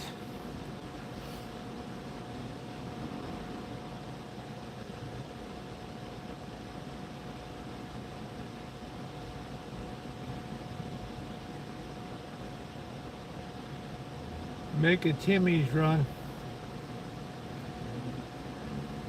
Ah, shit. Yeah, Tim Hortons. I'm joking with Kelly. Make a Timmy's run, Tim's run.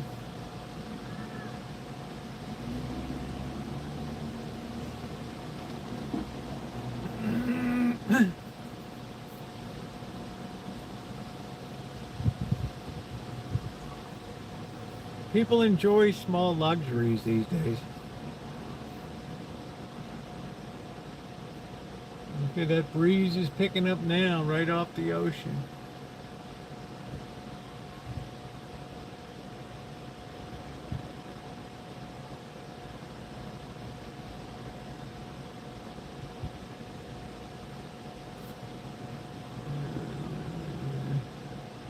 Yeah, I think so, Melody. That's what I feel. You can't deprive people of small pleasures. They talk about this is turning into a small pleasure economy.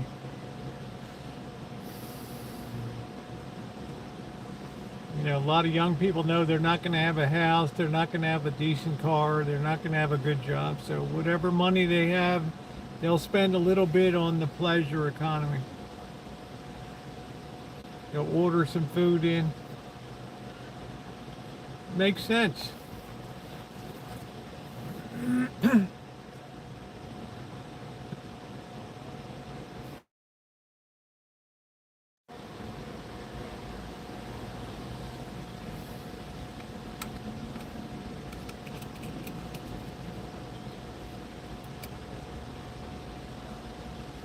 Joy juice all over the lenses. That's the proper way of thinking, Mel. That's very good. Yes, we've had it very good for, yes. It's the other side of the coin revealing itself now. Exactly. You can't have everybody live well when you have limited and finite resources on a planet, even with AI. So we drive Cadillacs in our dreams because we're royals. We're not royals. We're not meant to be.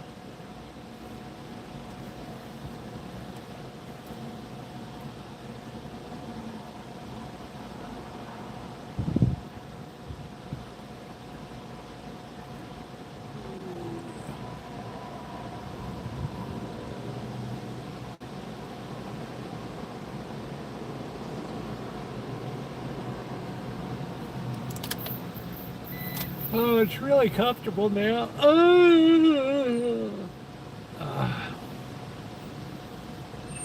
Can you please hit the thumbs up button if you're just coming in? That discussion got damn deep. As usual, very good back and forth.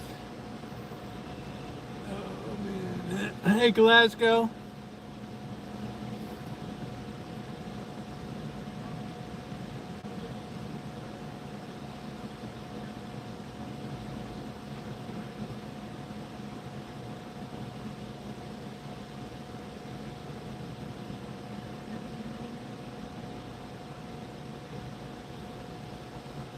And most of that consumption is built on credit. Now when you have to, finance a meal,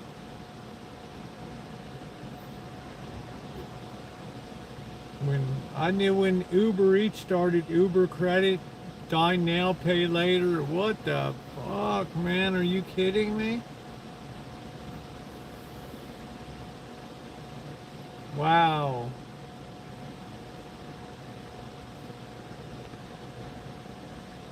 I'm glad you're out of jail.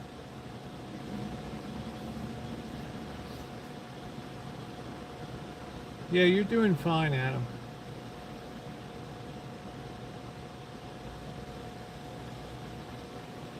Yeah, eat now and pay later. Holy crap. 21% interest.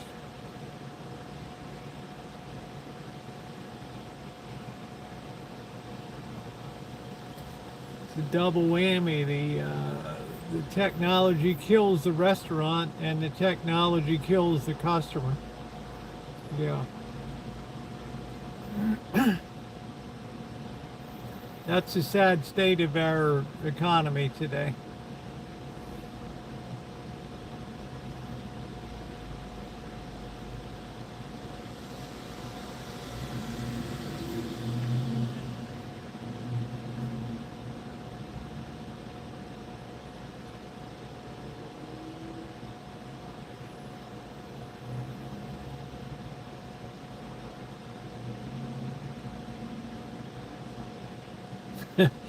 And I'll pay off my Visa with my MasterCard today. Yeah. Make sure you kite checks too, Melody. Open up about 10 checking accounts and just start writing checks that bounce through the whole system.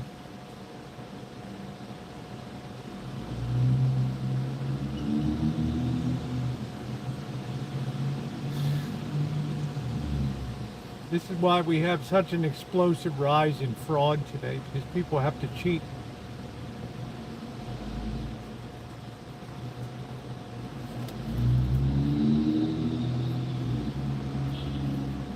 Oh, I know you haven't done that. I know you're a very responsible credit user.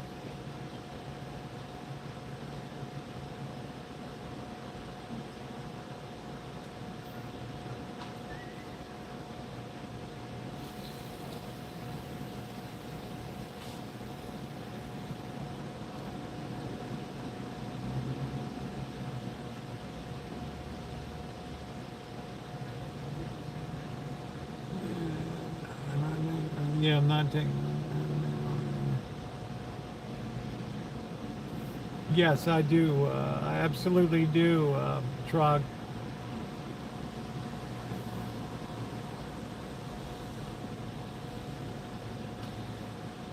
When government got the idea to start making things more equal in society, that was the mother of all fuck up right there.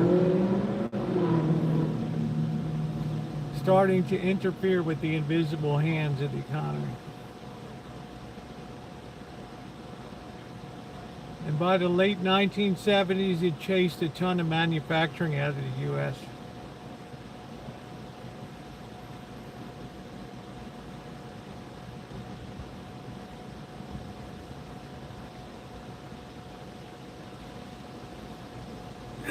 It's like the gasoline trog that you pour on the fire. It accelerates the final burning of Rome and things. You pour the gasoline on. You have people that start taking over highways, raiding stores, looting, closing grocery stores close down because they can't afford to stay open. Kids go rampaging through malls.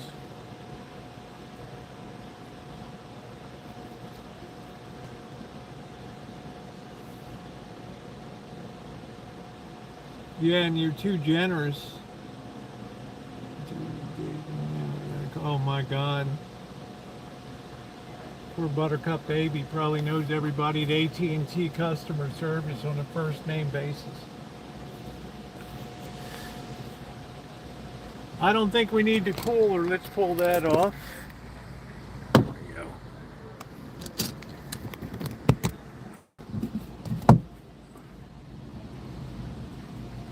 Oh, that's icy cold.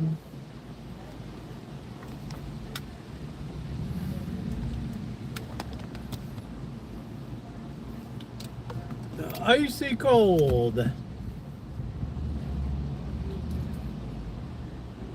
All our growing are in contact. We don't sign for anything written anymore.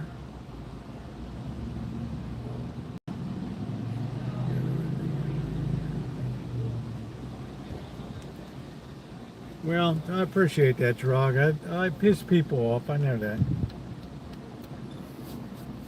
But I can't sit idly by when wealth is at stake. You know, when people I care about, I have to get people to try to at least think of counter arguments to things, because they get filled with so much misinformation on conventional news sources. Because news sources aren't deep thinkers. They're very superficial. AI is good. Okay, OpenAI is coming out with an IPO. That must be good.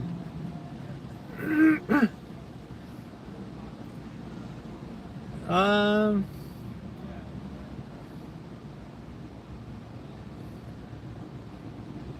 some places make me sign if I'm using a debit card or something. I have to sign.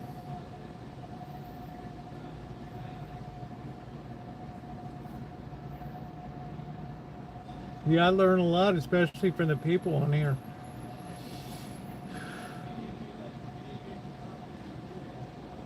Yeah, I got away from Xfinity and Comcast. Screw that noise. I get a Fire Stick and just enjoy. That's it. Yeah, I'm a little behind in football season, but I stay up on the scores and then I watch the highlights after the game. I don't have to hear all the blather and all the commercials and all the crapola. I get right to the meat of it.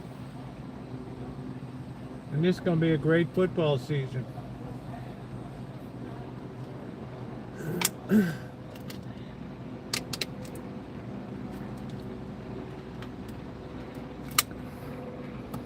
Like I say, Trog, when I put in my book, I take a 30,000 foot view.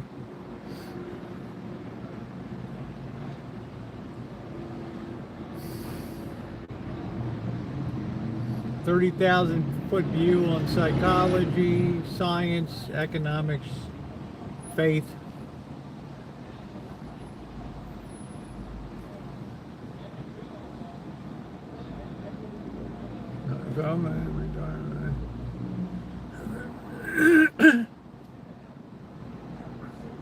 Who are you talking to, Buttercup baby? Me?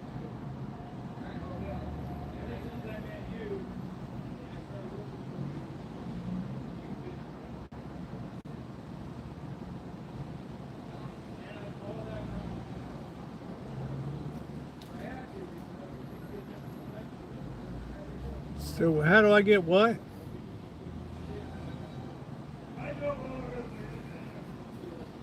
I don't have any cable at all. It's like Bird used in the Shine Shack. You just need Google and Amazon. You buy the Fire Stick.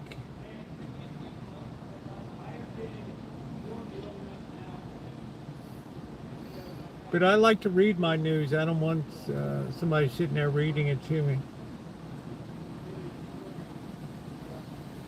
I go to Al Jazeera. I got a lot of alternate places.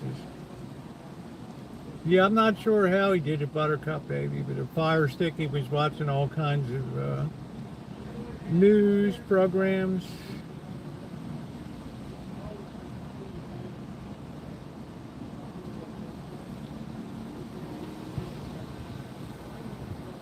Well, just remember, Adam, English is the only language in the world that capitalizes I.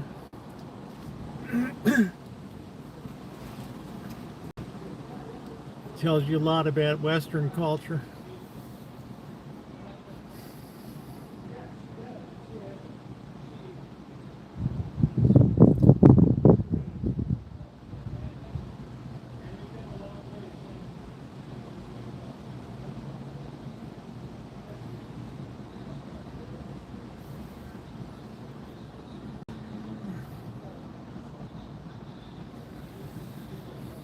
Yeah, I don't have any cost. I got rid of it. I got rid of my,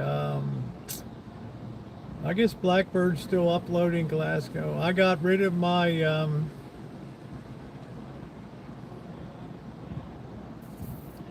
my other phone. Nobody was really calling in. I can get better use for $32 a month than a phone that I never use. If I want to upload a video, I can do it over Wi-Fi on that.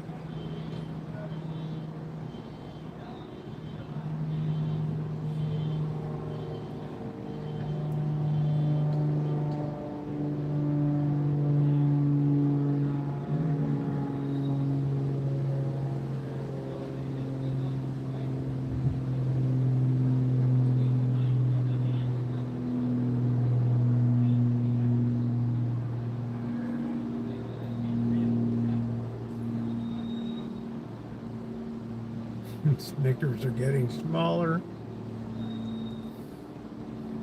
The ingredients are getting crappier too. 6 Hershey bars, they wanted $10 or something at CVS.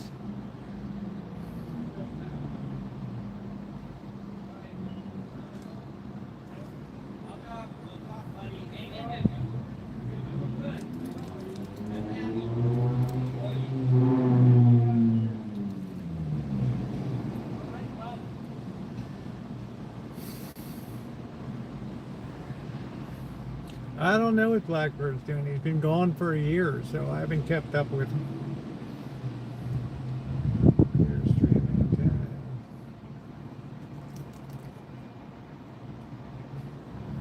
Well, that's good.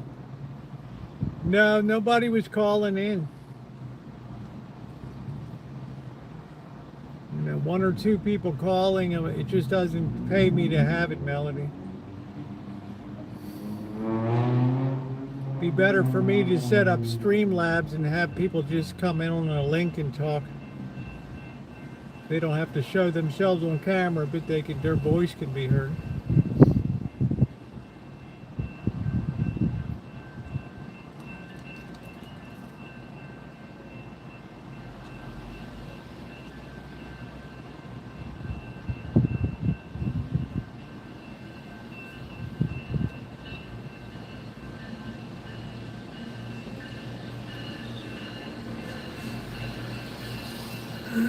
Monkey Boy, Boston Janet.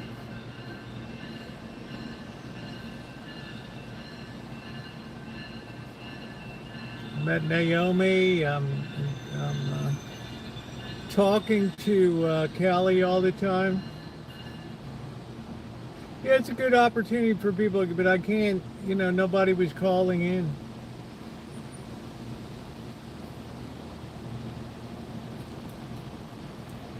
I have to tighten my belt a little bit. I'm getting ready for the fundraiser, so I have to save money to put a big chunk into that in November.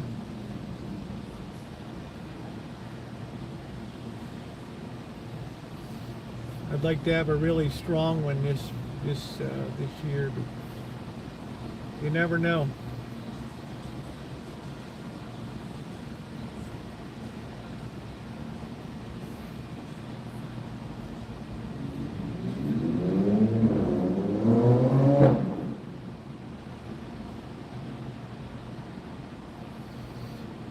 I actually don't even need it, Melly. I can set up Google calling that people. I can put a number on it. People just call and it comes in over the thing. Yeah, it's candy so out of control. I don't even mess with it. I travel. I treat myself to some gummy bears. I can't remember the last time I had chocolate.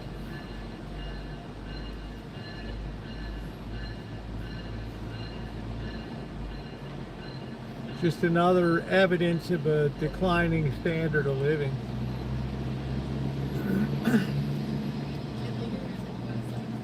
Broke up with me again. It's over. I might not be. Well, I'm sorry to hear that, Blue.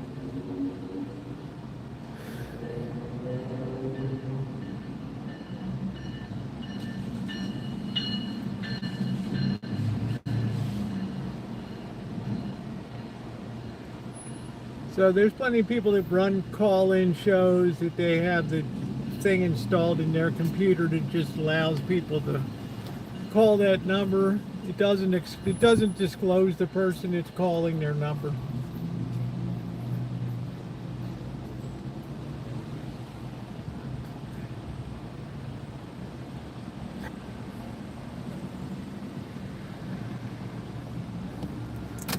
Oh, the temperature's dropping. So I took a hard look at all of my running costs, and I'm trying to cancel some of them. I canceled that Claude, because Claude came out 2 days ago and said we're watermarking everything we edited or write. I said that's the end of that. If I'm using you for editorial feedback, and you're going to watermark, you're useless as tits on a bull. So I'm done with that. I'm sure millions of people canceled Claude in the last 24, 48 hours. Anthropic. You won't hear about it announced, but anybody that's a writer, editor, gone. And then removing the phone, that freed up about $50 a month right there. So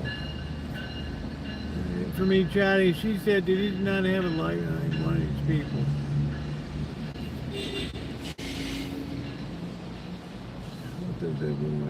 Yeah, it means like if any part of your writing that you even ask for feedback that you would incorporate, oh, that's better than I would have written it. Yeah.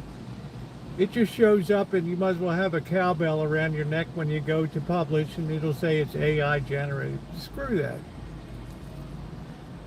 AI didn't generate shit on my writing, and I'm not even going to have the chance of it, man. I canceled that shit. I hire a professional editor. She lives up in Geyserville. She's done New York Times bestsellers. I got her on the job. I don't need this crap. Formats it for the bookstore. She formats it for the e-reader. And I just have to do the audio. Hire somebody to do the audio book.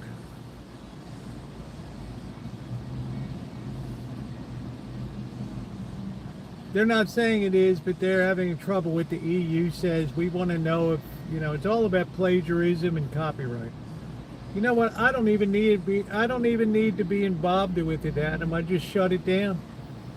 The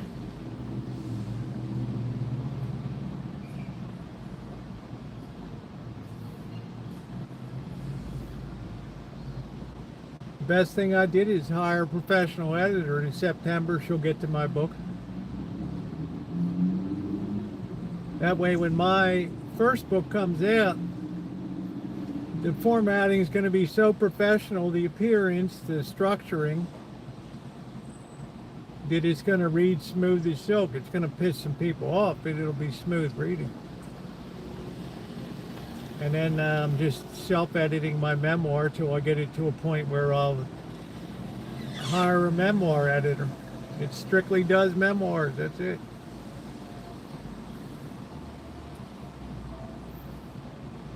Yeah, we're getting there, Alex. Let's get those thumbs up.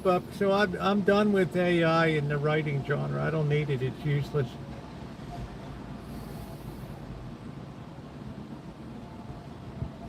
And the funny thing is, for Anthropic, millions of people probably deleted their accounts. They were doing low effort writing for slop for videos and stuff like that. Yeah, fuck this. I don't need that.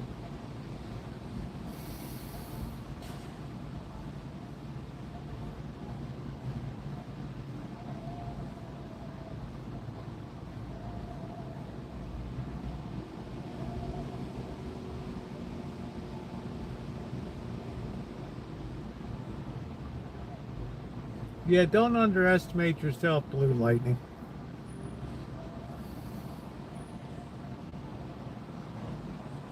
Let me see.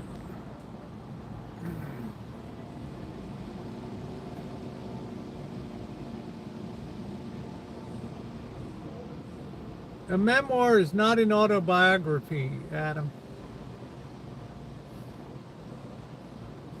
If there was an autobiography, nobody apart from people I know would read it.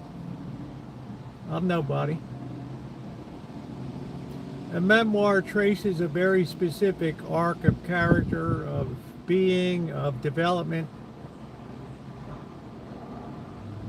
Takes a foible, a problem, a quirk, and traces that through.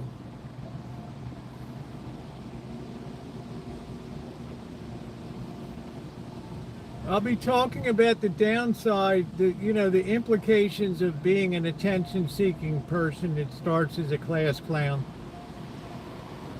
and what that entails in a life, and who's impacted by that, and then turning away from that life.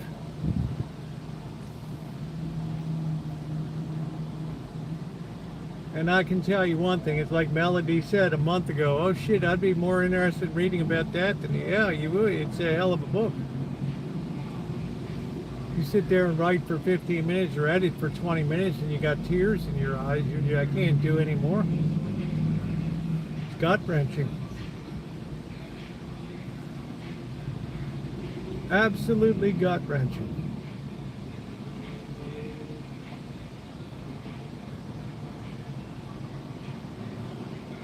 Well, I don't know about that, Melody, but it'll be honest.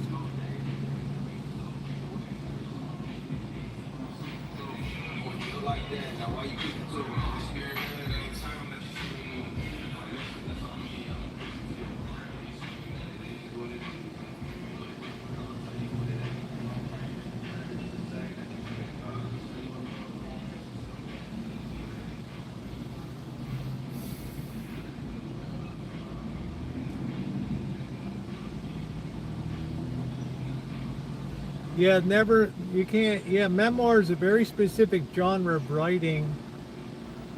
Like there's a book called Educated by Tara Westover. She was on Oprah, and it's all about growing up in a family that lived on a mountain in Idaho, and they didn't believe in public school, and they ran a junkyard, a scrap metal business, and how she had to educate herself and teach herself analytic geometry. She ended up going to Cambridge or something, right? The thing she overcome with a family that didn't believe that women should get an education or whatever.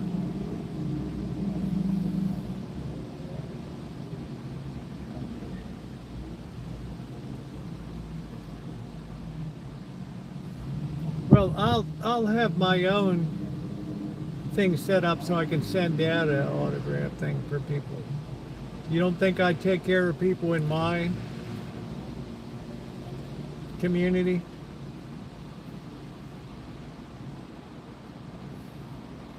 I have so many people in this chat that mean the world to me over the years that have been there for some of the darkest periods of my life.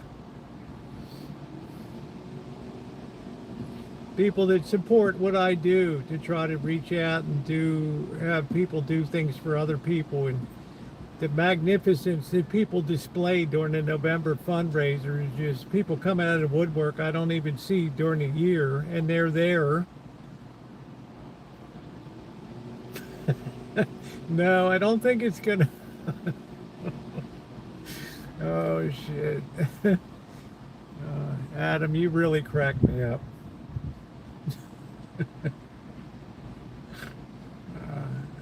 I'm sending you a free copy. By the time I get to Phoenix, she'll be rising.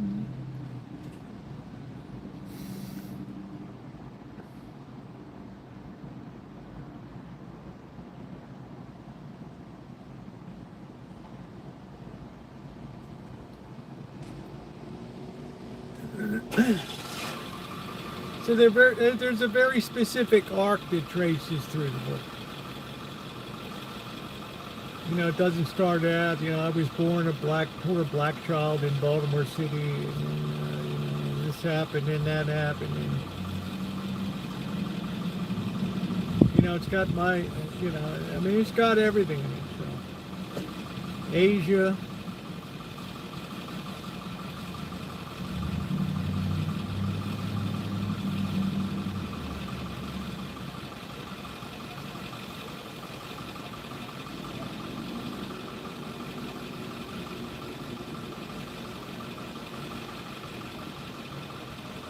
Wow, Elmer, that's dark.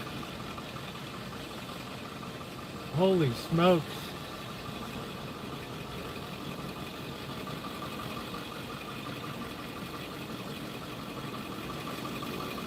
Oh, my Lord. Oh, Melody. Yeah, we'll have you pop out of a cake.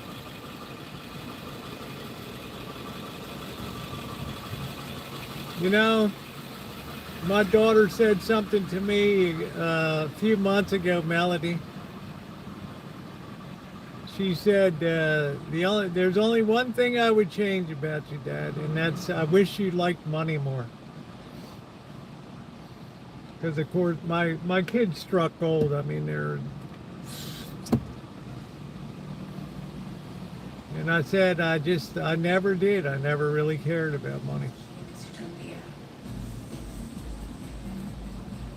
So I always think, Melody, if I was a millionaire, what would it mean in my life? And I always think it would mean a damn there wouldn't be any change. It'd still have the Rancho. Goofy cats would still be there. Yeah, that's what kids are for. Hey, Jay. I mean, literally, I mean, it's just like if I have food on the table and a roof over my head, and my car kind of runs, I'm happy.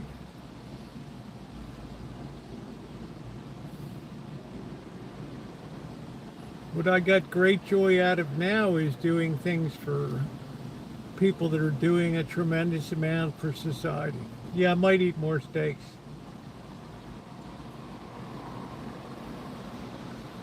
Well, I don't know if they got the best of it, but yeah. They got it all right, Melody. They got it both barrels, babe. So the memoir is all about that, and then putting my life back together again, and you know what happened down in Vegas at St. Joe's, and all. It's a you know, some of the miracles that have occurred, some of the unbelievable things that have happened, some of the psychotic shit, some of the, you know, it's.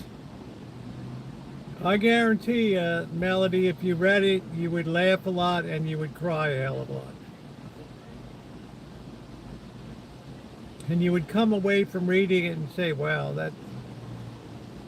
that might change me a little bit.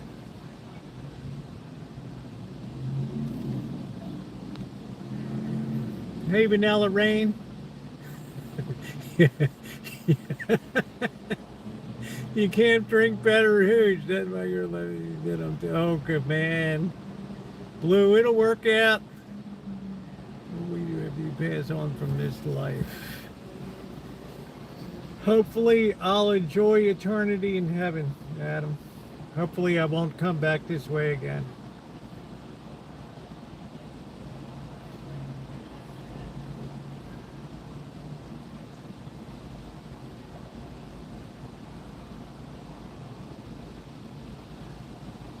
Oh, how you doing, Nathan? What's going on? My happiness has always been in people. I don't care about money. I don't dun my chat, you know, and, you know, people know where the donate button is, and I just ask people hold the money for November. Give yourself a really good feeling for the holiday.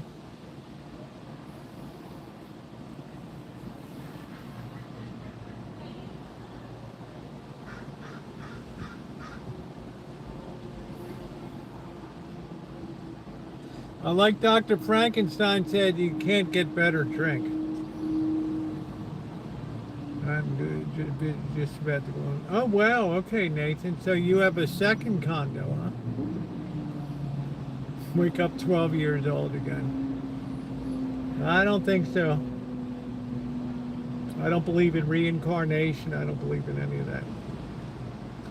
I believe you get a one-shot Johnny.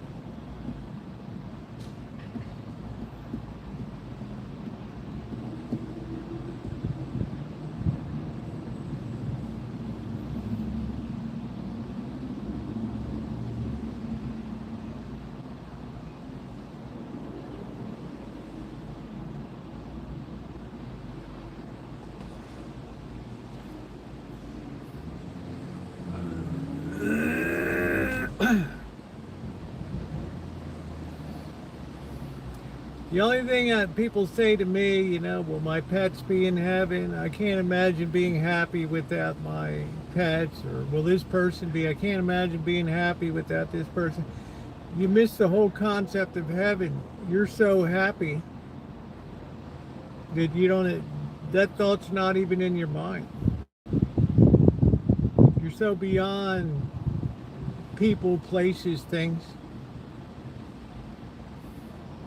You won't need pets. You won't need people.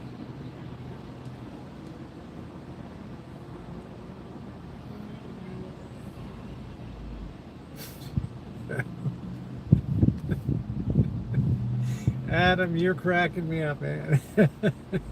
You are dreaming all this and you will wake, soon you will wake up. You're on fire today, my friend. You're on fire.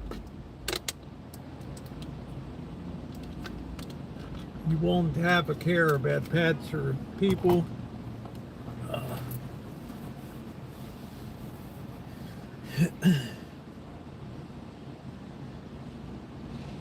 All the Dr. Pepper you drank. I don't. It's one drink, Adam, I've never really enjoyed is Dr. Pepper.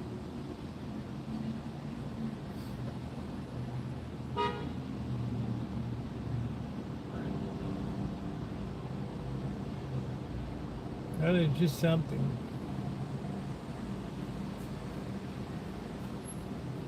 I'm not sure. I don't think you'll want them. I don't think they'll be as meaningless as a blade of grass. I mean, it just won't be. You'll be beyond earthly happiness. Earthly things won't mean anything to you.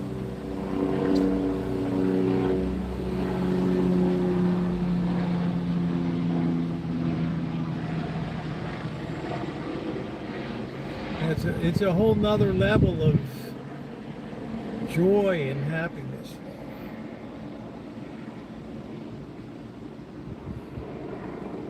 As opposed to the other end of the spectrum. Yeah, I don't like that stuff.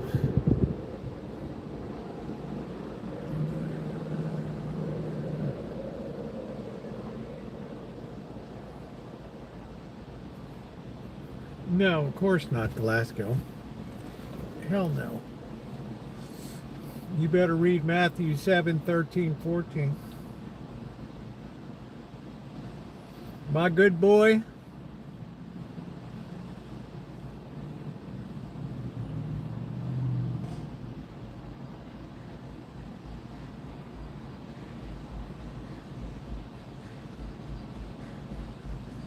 My good boy from Scotland.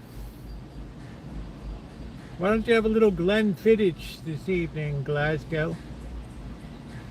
Matthew 7:13-14.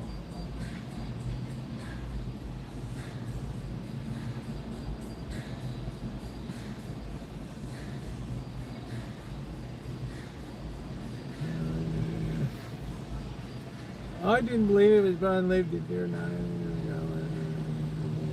Well, that's wonderful. That's fantastic, Blue. That's a beautiful testimony.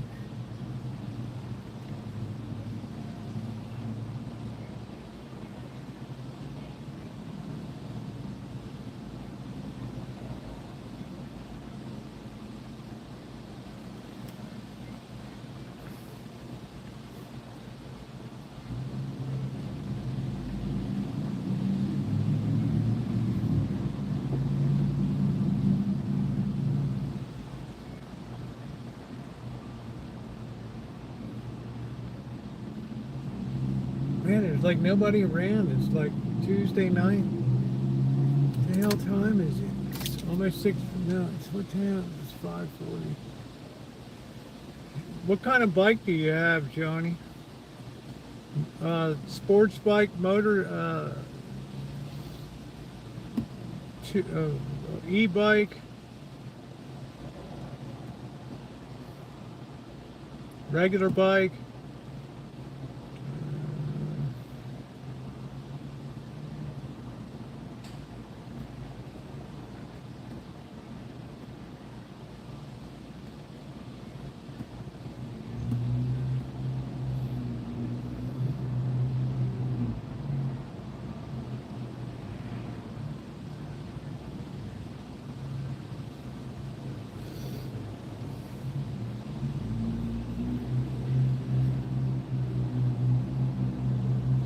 I'm just afraid of this town to ride because people are so messed up. 14 speed. Oh, that's cool.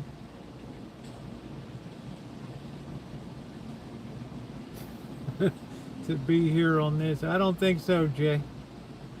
Everybody gets tested, bro.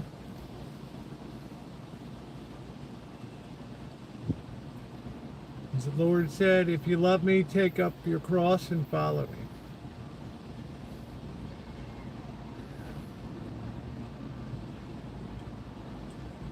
You didn't ask about purgatory.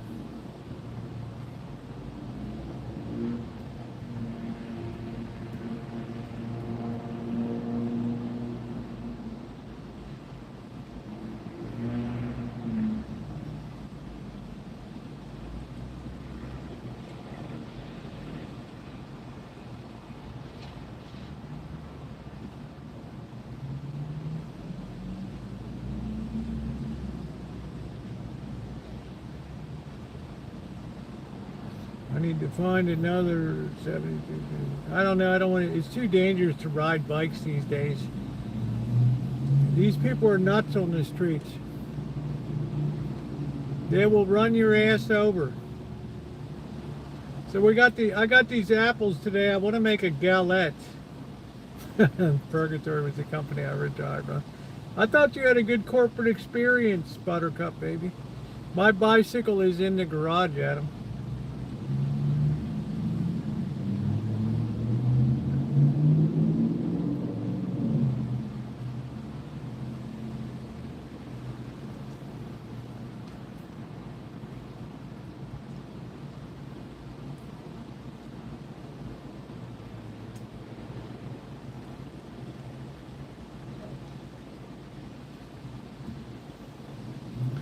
Yes, you can.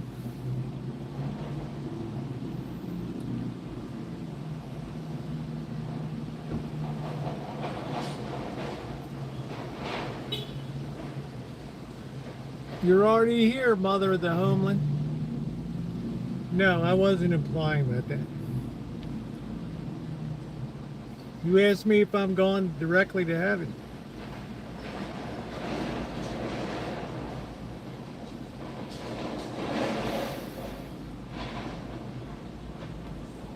I have my other truck. I was just in it the other day. I had to get a new battery in this.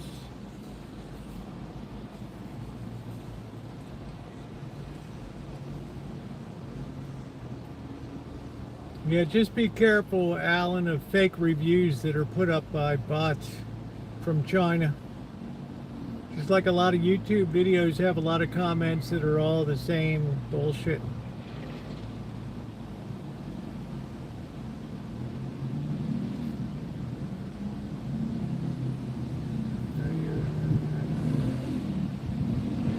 That's good.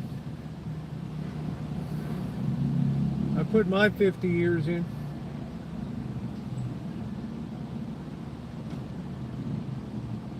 And I'm still working, but I'm working when I want to work. And I'm doing the volunteer work I want to do.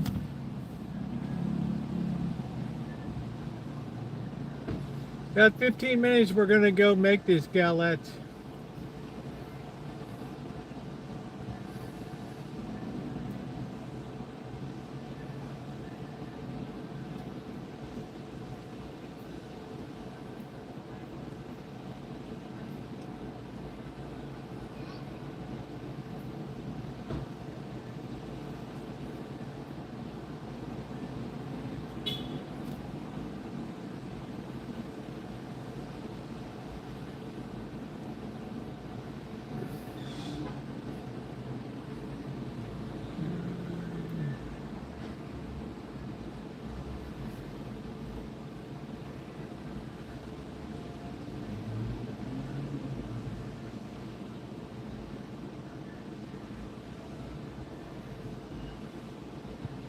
Just remember what the gospel said. Many will come in the end and say, Lord, Lord, we preached in your name. We cast out demons. And the Lord said, get away from me. I don't even know you. But we did the stuff that, we did all that. Go away. I'm not, you don't, I don't even know you. Did you feed the hungry? Did you clothe the poor? Give drink to the thirsty? Wherever somebody did that, that was me. Where did I see you, Lord?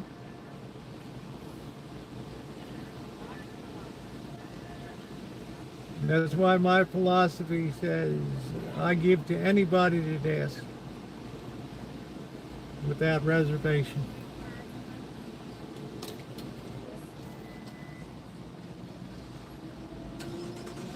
A mega church. Let's go make a galette, guys. Oh, I don't want to turn this into a theology. Everybody will find their way. It's nothing that I say. Yes, you can have the cats.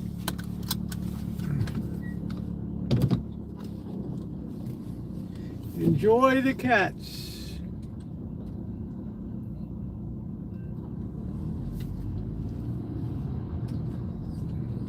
Damn scraping. I can't wait till Thursday morning to drop this damn van off.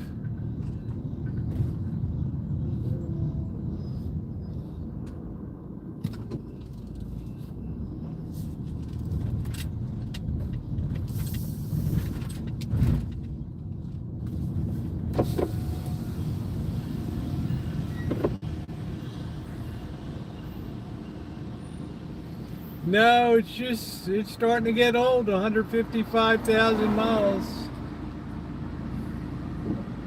The engine's beautiful. I got a new battery. Everything is beautiful. I might be in need of new brake pads.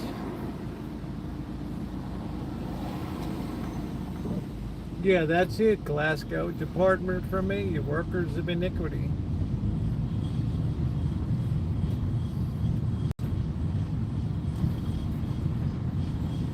Your mausoleums are white and gleaming, but inside are rotten bones, full of deceit.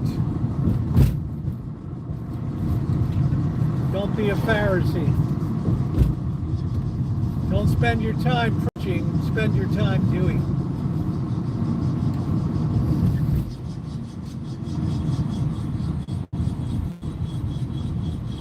Listen to that thing, man.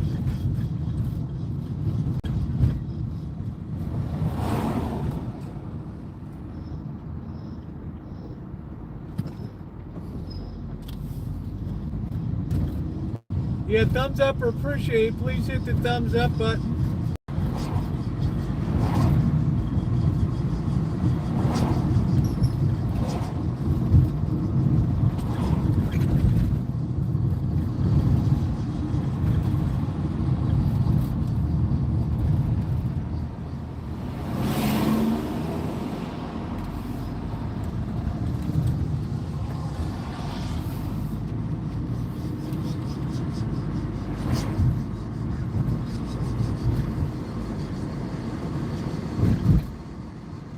I couldn't believe the Machote has a $9 beer, man. I mean, come on. I used to think the $8 beer was insane.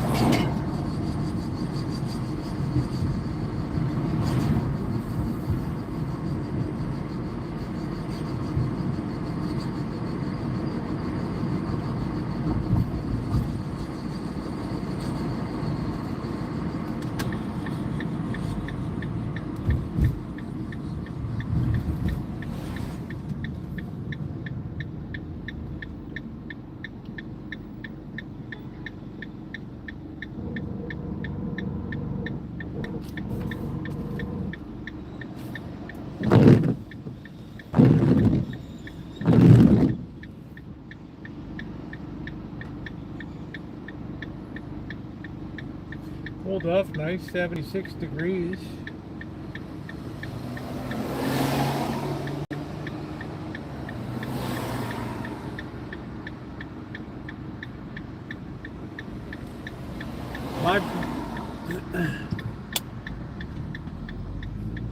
Yeah, I'm waiting for Alan's book.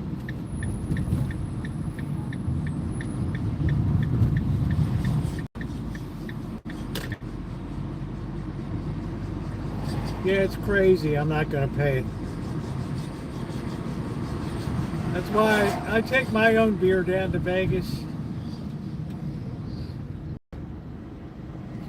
Hi, Charles. How you doing? Nice to see you, babe.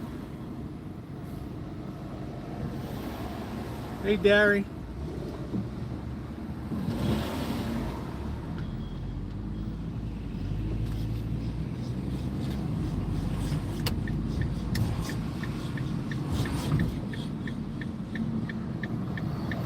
Trash day in the hood tomorrow, boys.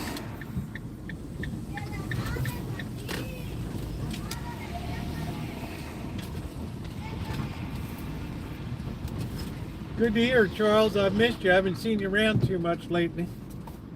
Hope you're doing okay. Down in the greater Palm Springs area. You got $9 for a beer. I mean, this is the insanity of the world today. So, of course, volume goes down. Till the spendthrift suckers are all removed from the economy due to stupidity.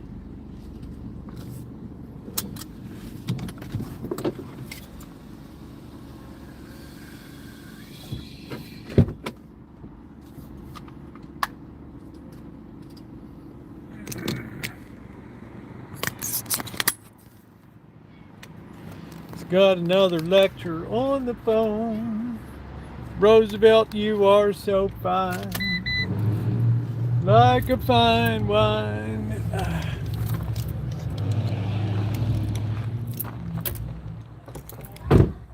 Skywalker. Skywalker.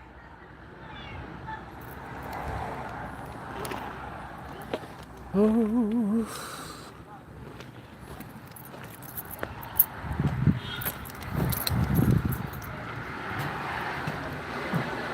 Yeah, they'll pay whatever price until they're marginalized for stupidity. Till their credit cards are taken away. That'll be it. It's in the right position, babe. Ooh, we're gonna have a beer first before we get going. I got some nice apples today. Look at all these tomatoes I have to process tomorrow. Wow. They just keep coming.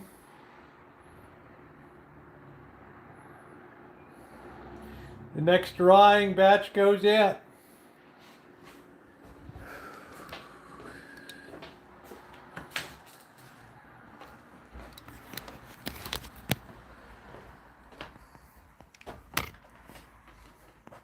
I know, Buttercup, baby. They just keep coming and coming and coming. It's insane. It'll be high producing for at least another 2 months. This one out here.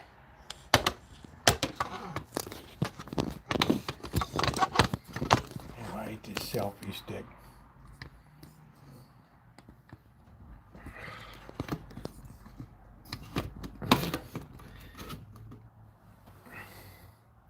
Hi, Shimei. Oh no, they're plucking my nerves. Oh shit. Don't forget, guys, Shimei's birthday's Friday. We might not see her, but we will. Somebody remind me. I dare not miss Shimei's birthday party. And Alan Gentry, too. The 21 Club.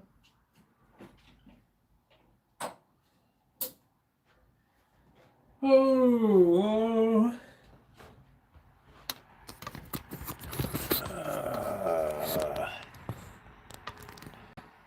All right, I got a whiz.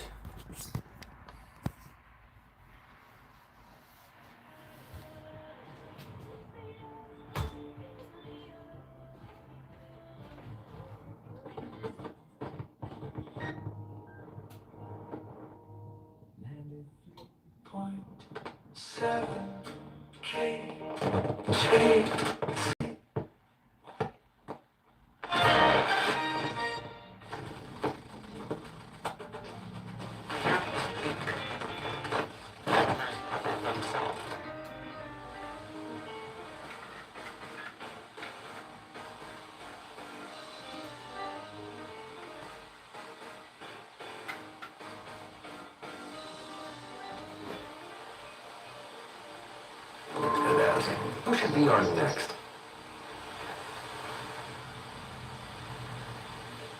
A hometown hero can be of any age, man or woman. Speaking of which, man.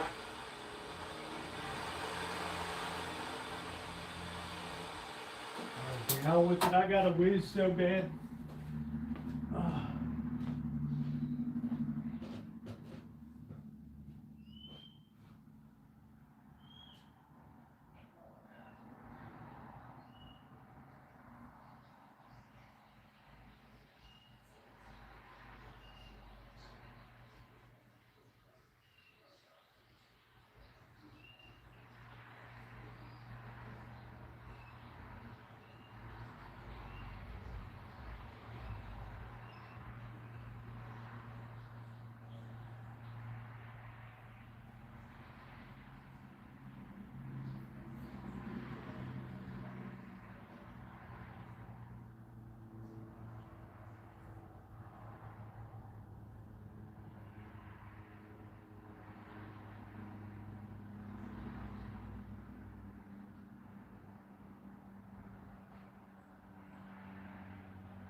Get rid of these old peanuts.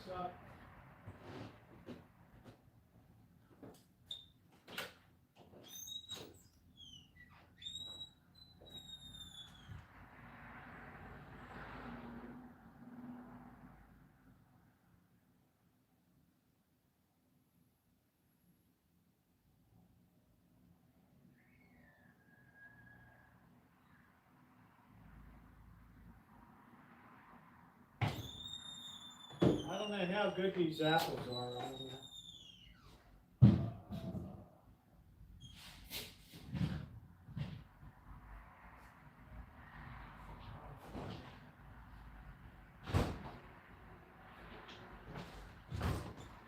Whew. I don't know what happened to our news tonight, boys. I don't know. All right, I'm enjoying myself. I'm glad. Poor Shimei, it's another holiday. I'd love to meet Shimei's sister. I would love to meet her. Shimei said she talks more than I do. But man, let me tell you, that's saying something, boys. Chicago, my kind of town.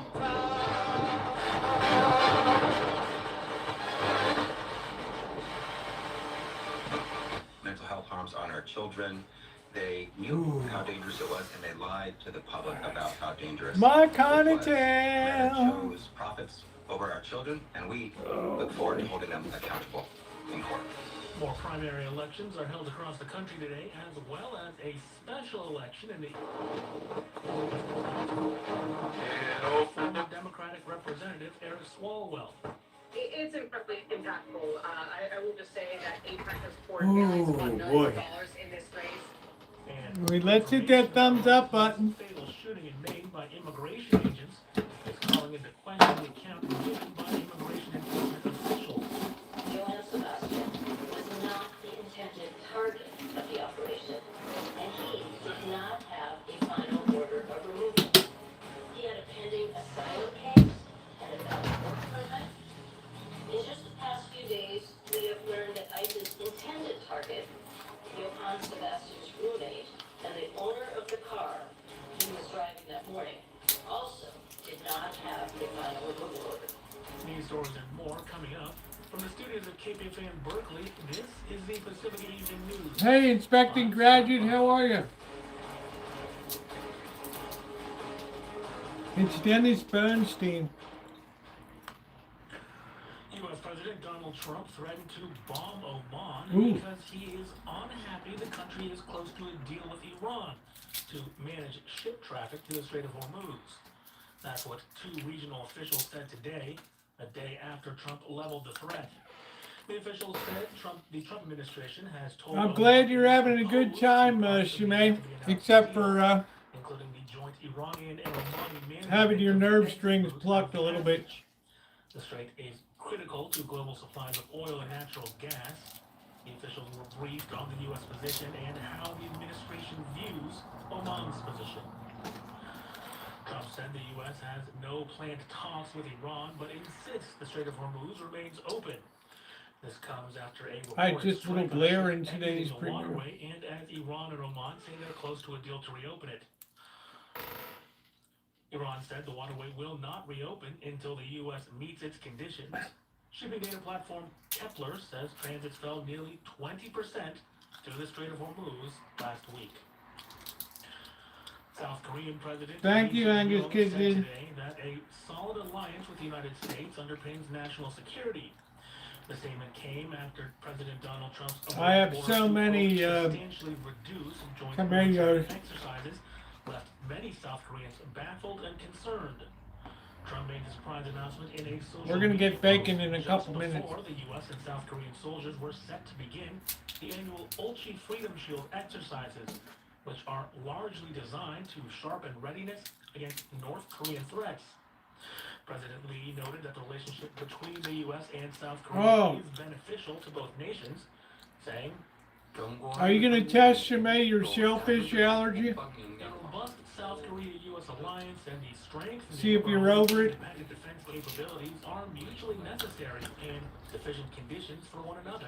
In other words, a solid alliance strengthens the foundation of our security, while building up our own strength in turn increases our value and necessity as an ally. Through this Ulchi exercise, we must more closely inspect and reinforce our defense posture and further strengthen the nation's overall crisis response capabilities." I gotta get a lot of tomatoes out for drying tomorrow. Holy smokes. U.S. General Javier Brunson, commander of over 28,000 U.S. troops stationed in South Korea, visited South Korean Defense Minister Ong Byu-bok today for talks likely focusing on the adjustment of this year's drills. Hey Jimmy the hobo, how you doing, brother? South Korea's defense minister said it could not confirm. What's going on? How you doing? Speaking to reporters yesterday, Trump cited South Korea's refusal to join the U.S. war against Iran in his reasoning for scaling back the operations. When I called recently the president of South Korea, who I like, I think he's very nice actually, but I called him, I said, would you like to give us a little hand? We don't need help with Iran, but if you'd like to give us a hand with Iran, he said, no thanks. And I said, wait a minute, we have 39,000 soldiers over there guarding you from Kim Jong-un, your next door neighbor, and you're not going to help us on a very easy military operation in Iran? That's strange. No, we'd rather not get involved. I said, well, why are we involved in helping you? So, and I want to help them, but we can't go around and protect all of these countries, especially when they're not there to help. Oh, come on now, Adam. He also dismissed concerns. I have to get blood. Oh, okay. Good, don't press it. Good job, Shimei. Good job. Glad to hear it. I'm making it much safer. You see, I'm actually making it much safer. Kim Jong-un has always treated me with great respect. And we've met on numerous occasions, actually, 2 primary occasions, spoken and spent time. I understand. He's everybody's pal. You're doing war games. I get along with him. You know, he didn't like Biden, he didn't like Obama, he didn't like anybody. But I get along with him very well. No, what I'm doing is making things safer. Trump's move Oh, was jeez. without consultation with South Korea, deepening concerns about the reliability of the U.S.-South Korean alliance forged in the turmoil of the 1950s Korean War. Confidence in the United States has already eroded among many South Koreans because of Trump's tariff war and last year's immigration raid in the U.S. state of Georgia that led to the detention of hundreds of South Korean workers. She caught him in time, dude. The Institute for Policy Studies indicated Trump's decision represented much more than just the scaling back of a single joint military operation, saying I don't know, Adam. I love my peanuts. Ultimately, this reflects a sense of disappointment that South Korea, despite being an ally, did not actively support the United States in the U.S.-Iran war. So what does that suggest going forward? It's essentially sending the message that if South Korea doesn't engage in burden sharing, I love you and we're gonna move here. participate in America's regional or global strategy, the U.S. could just as easily adjust the level of its security Hey, commitments Todd. to South Korea. Barks, I like. The mention of joint military exercises can be seen I don't as drink a lot of one root beer though. expression of that message. The United States is criticizing Israeli airstrikes. I know there's hires, there's A&W. Syria, calling them an unnecessary escalation. I was gonna ask Alan Gentry about, said in a statement on social media that Washington was, quote, deeply concerned by the attacks, and said the United States is encouraging all parties to prioritize what he called, quote, logical discourse. Pat over said these further internet military guys are incidents. full of shit. No. Syrian state television reported 8 strikes hit the runway of the Abu Duhur air base in Idlib province, causing damage but no casualties. The Israeli military has not. No, I don't do boiled peanuts. Barak said Syria's interim government, led by President Ahmed I don't like the al-Sharaa, soft has, texture quote, of it. repeatedly indicated a preference for de-escalation with Israel. Tensions between Israel and Turkey over Syria have grown since the fall of former President Bashar Assad's government. Elmer, I don't think you ever had a peanut. Israel has carried out hundreds of strikes in Syria since then and remains wary of the new government's roots in Islamist insurgency. The United States has imposed sanctions against the International Criminal Court President Tomoko Akane of Japan, the latest move in the Trump administration's campaign against the court. The United States also sanctioned International Criminal Court senior trial lawyer Abdoulaye Seye of Senegal. U.S. Secretary of State Marco Rubio said in a statement, quote, these individuals have directly engaged in efforts by the ICC to investigate, arrest, detain, or prosecute officials whose government has not consented to ICC jurisdiction. You gotta know something about somebody online. You can't go in blind. Using the U.S. financial system.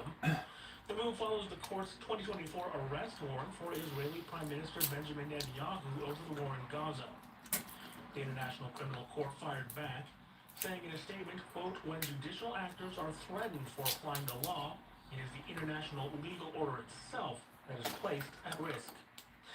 The United States never ratified the treaty that created the International Criminal Court.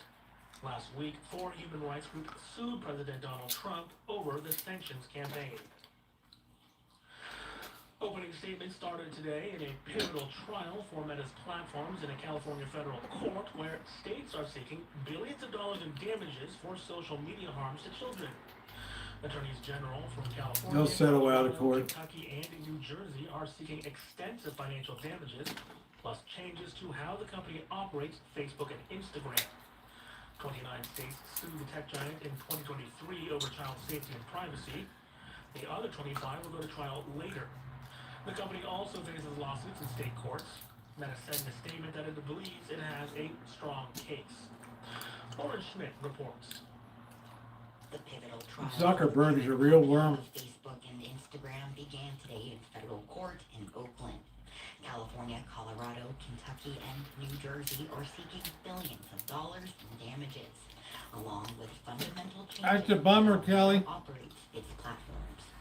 A jury will decide whether the states have proven That's a the bummer. technology giant designed its apps to, quote, hook the users, hold them for as long as they can, harvest their data, and hide the truth from the public, which is how Megan O'Neill, a deputy attorney general with the California Department of Justice, characterized That is gonna settle out of court. statement.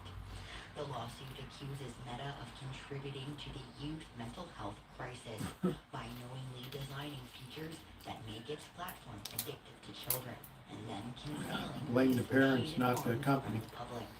The states also allege that Meta routinely collected data from children under the age of 13 without their parents' consent, in violation of federal law. Meta, however, denies the allegations and defended the safety record.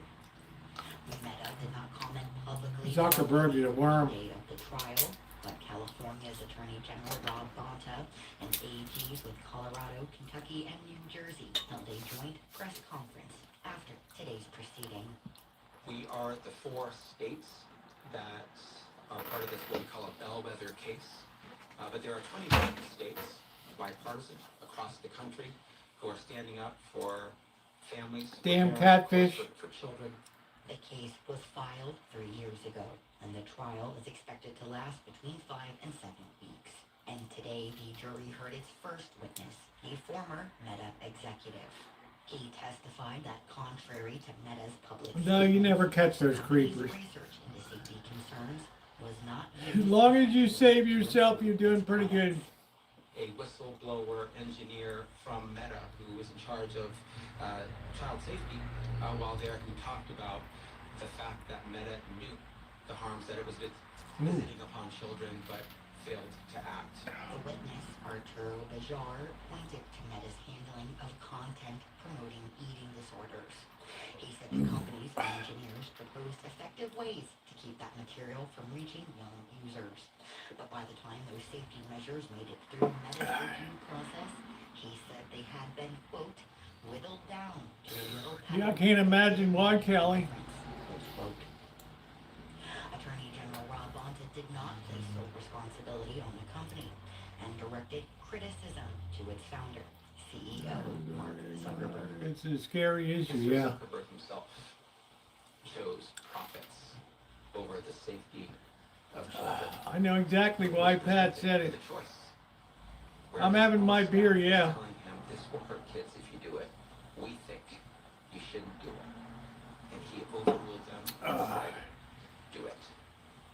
Knowingly harming kids. And then later, telling the world that their product was safe. Zuckerberg Catfish want something from you usually. They don't, you don't usually feed it. They're not going to feed money to you. This trial is the latest in an Everything is bad for your brain. against Meta and other social media companies, including Google's YouTube, TikTok, and Snap.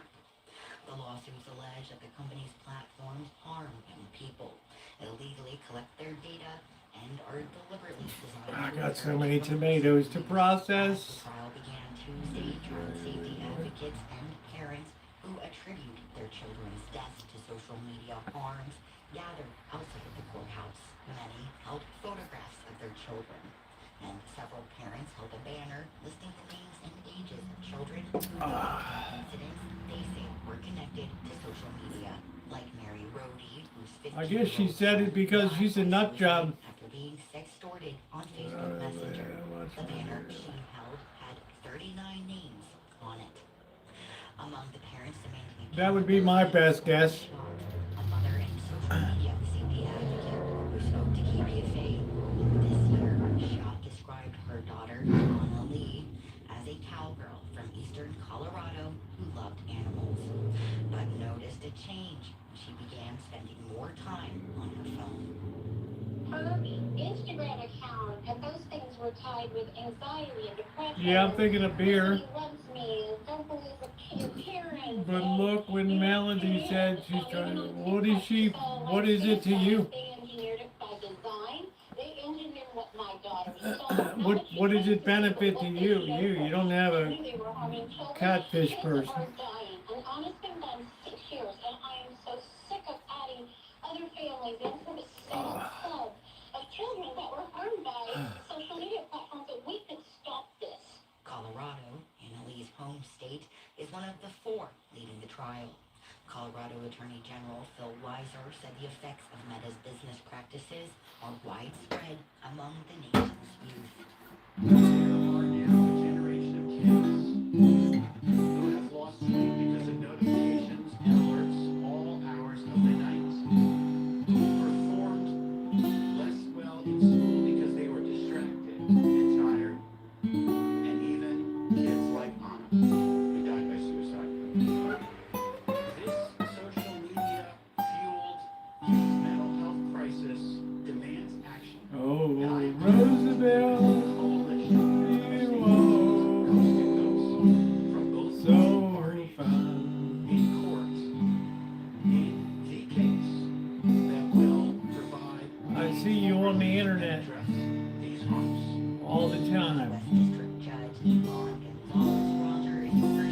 bring me such great joy and made me an alcoholic. Teased a few girls. I sang of Ramona. You're so fine. Melody just embarrassed me.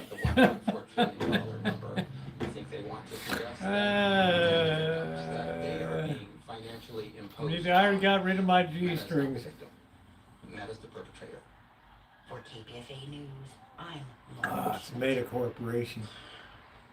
Alaska voters go to the polls today in a Senate primary that could have major implications on the control of Congress. Shit. An opening in a state that has long been Melody, that's great. Oh shit. If she wins, she It's like we all know it by now, okay? That race has also taken an unusual turn. There are two candidates named Yeah, Glasgow, that's cool. Why don't you cut your cock off, Glasgow, while you're at it, son of a bitch. I mean, the government came and took it away. But because of an unusually crowded ballot and a Republican challenger who shares the incumbent's Melody name, cracks me up. 16 candidates are competing in Alaska's nonpartisan top four primary. At the center of the race is two-term Republican Senator Dan Sullivan, who has President Donald Trump's endorsement. His strongest Democratic challenger is former Congresswoman Mary Peltola, who represented Alaska in the House from 2022 through 2024. I'm Mary Peltola, and I'd like to share why I've made the decision to run for U.S. Senate. I grew up on the Kuskokwim River, salmon fishing with my father. Leslie and I raised our 7 kids in Alaska. I know. and spent When long somebody comes in and says something like Glasgow did, of course, I mean, what else can I say? Why stop at your hair? Just cut off all your tender bits. Partisan politics, and of course, then there's fishing. But Democrats aren't the only ones watching this race closely. Republicans are concerned about another candidate on the ballot, Dan J. Sullivan, a retired 5th grade teacher from tiny Petersburg, Alaska, who describes himself as a pragmatic Republican. The incumbent has accused the other Sullivan of being a, quote, sham candidate planted by Democrats to confuse voters. The Justice Department has investigated the campaign over allegations that were named. Yeah, Kelly, you better watch out for those interneters.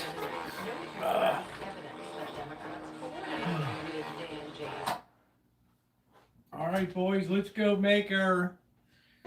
let's get our galette going. First, I got to get the kitchen prepped a little bit. Oh, that beer was good, boys.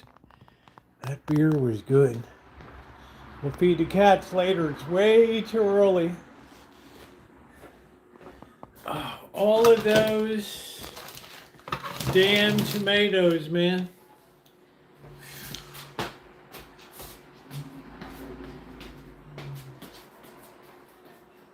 Oh, shit. All right. Roosevelt, you are so fine. Like a fine wine. You are so fine. You got tomatoes. Sorry. That was bad. I ought to be ashamed of myself.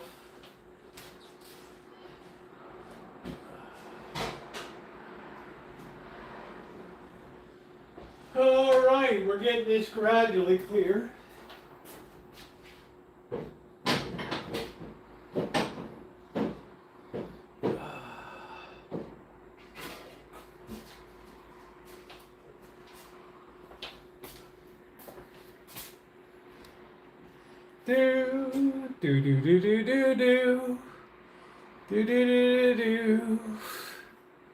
La da dee dee dee dee. It's the Roosevelt. You are so fine.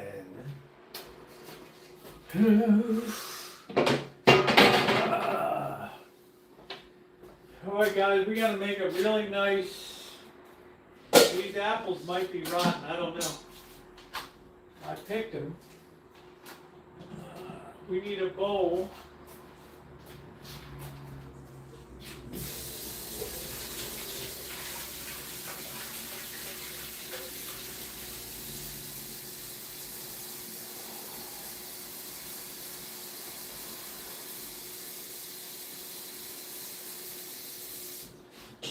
I'm going to put a little bit of lemon juice in there. Let's get set up over here.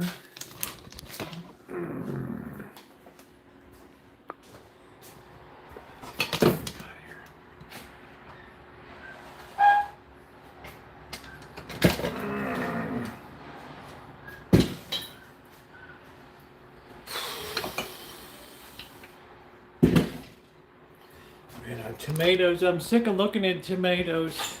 I won't say that in January, February though.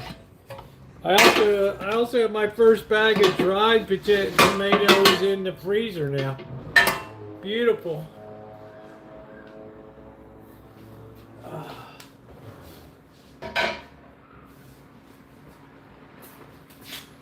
Alright, we're going to put a little bit of lemon juice in here. So these don't turn brown and funky. You have to be careful with apples.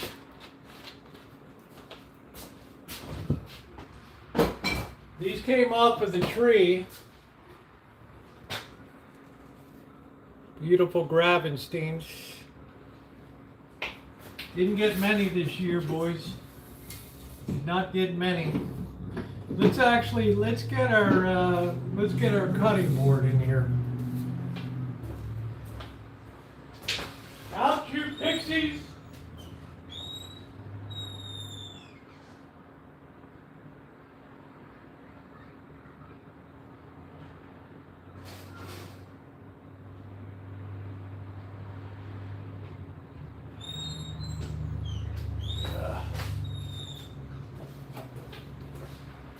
We serve real drinks. We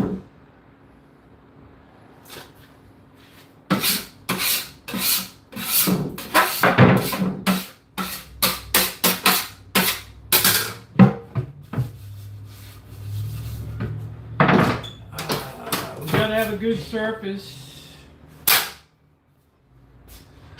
Let's see the DMs. I know it needs a good dusting. I know. All right. I needed that, Kelly. Thank you. All right.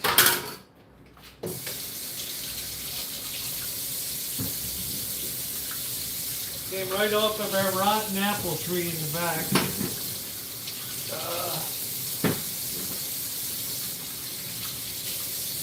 All these internet Romeos. Okay. Here we go. Let's see. Fuller, yeah, my mother, she never bought anything, but she bought from the Fuller brush man, which always made me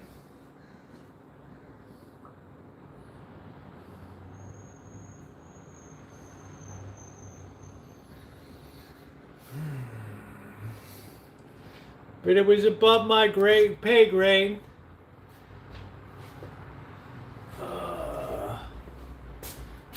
Yeah, I get you, Kelly. You got to stay away from those internet mofos. That's a good thought. I know that won't change. That's a good thing. Where in the hell is my peeler? Oh shit, boys. Oh no. Where in the hell? Oh, shit. Boys, we're dead here. Ah, damn. Where in the hell is our peeler?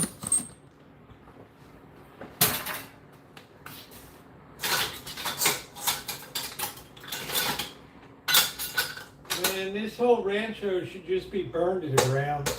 Oh, just give me my insurance money.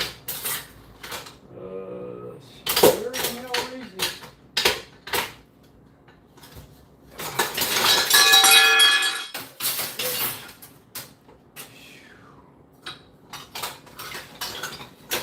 There it is.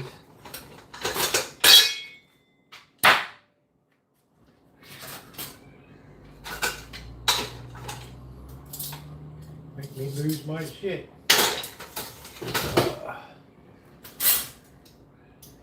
Roosevelt, you are so fine. I bet you taste like a fine wine. Roosevelt, you are so fine. All right, we got our bowl. We got our apples. They might be a little bit funky, I don't know.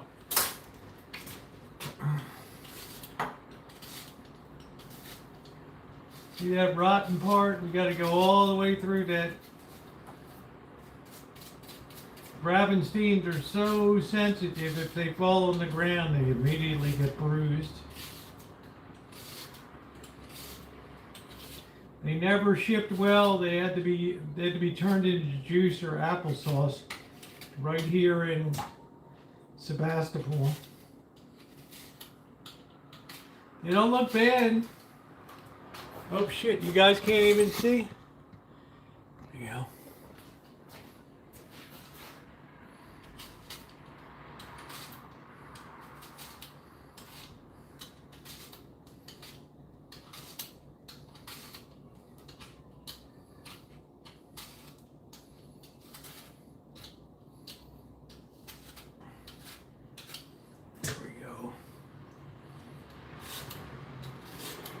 These ain't bad, I'm surprised. Usually they ripen fast and they get rotten super quick, so you can never ship these apples anywhere.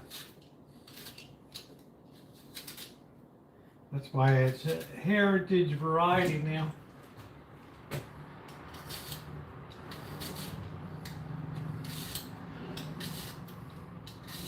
They want apples now to keep for months.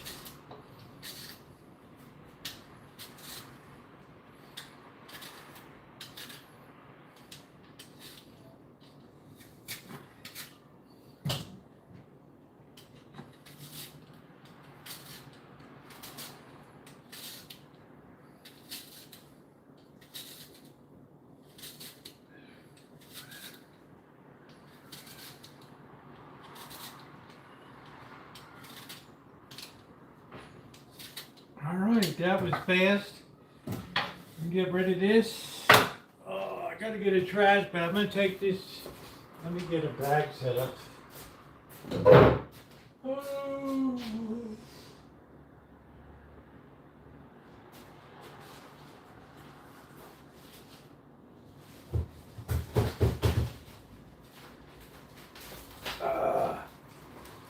Roosevelt, you are so fine. They're not bad. They're not bad. Yeah, they're not mushy. Which surprises me, Melody, because it's late in the season, so I don't know.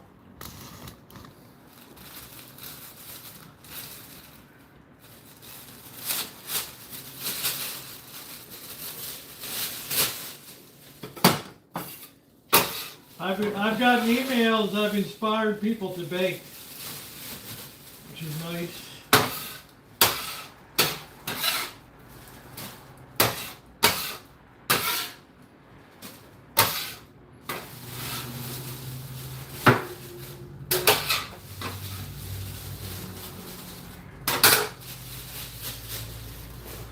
Sell 1,000 brushes. That's it.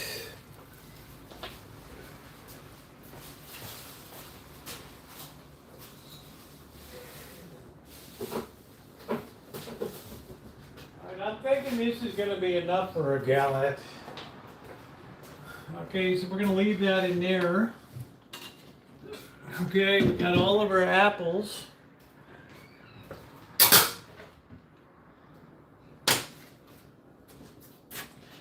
Galettes are so easy to make.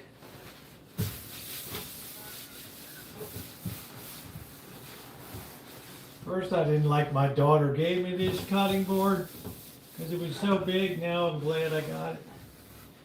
Fits perfectly on the card outside. Okay, let's go make our dough.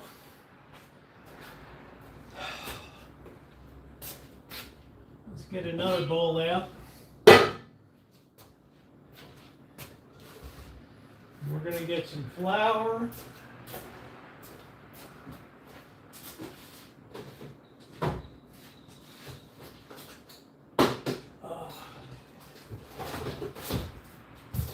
This really makes people mad when I do, oh, we don't know what the measurements are. Hell, I don't know what the measurements are either. The hell do I know? I just put it together, boys. Where'd that cup go?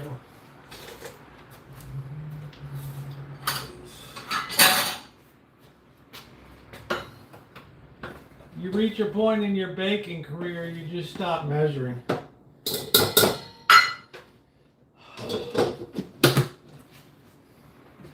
All right, maybe we can get, I don't even have room over here anymore.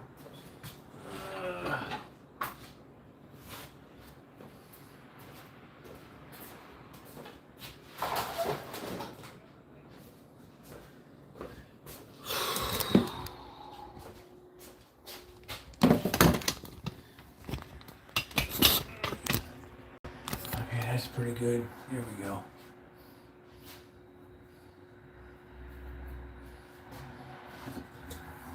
Cup of flour.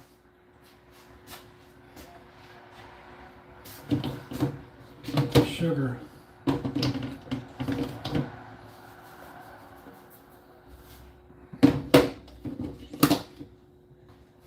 Tiny bit of salt.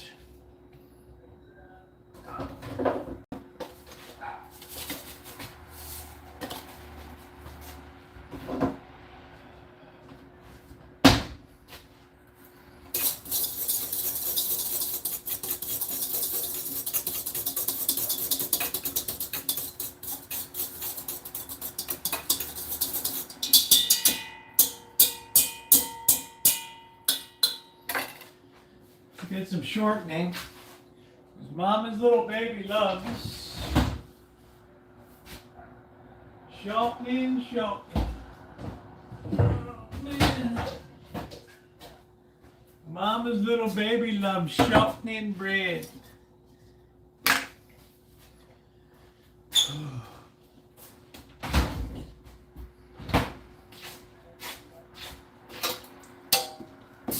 You could use butter.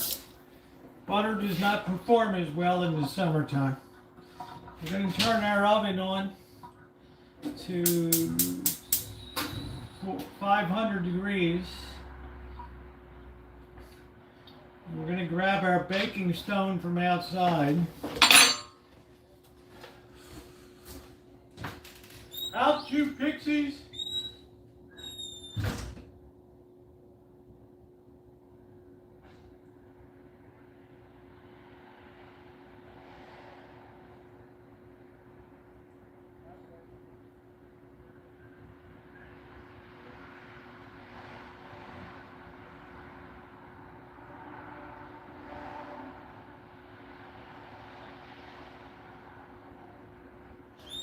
Alternately, you could sit this on the bottom of the oven floor, the floor of the oven for 10 minutes when you first start baking. You need that high heat to make the bottom crisp. Very essential. All right.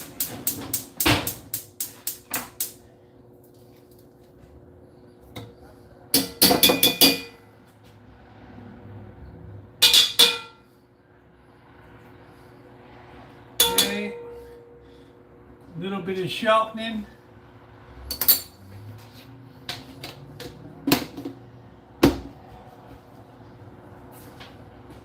Mama's little baby loves shuffling, shuffling.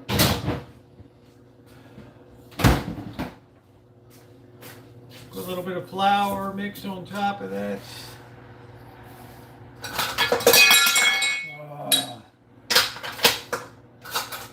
Last time we used our knives to cut it in. Now tonight we're going to use our pastry cutter.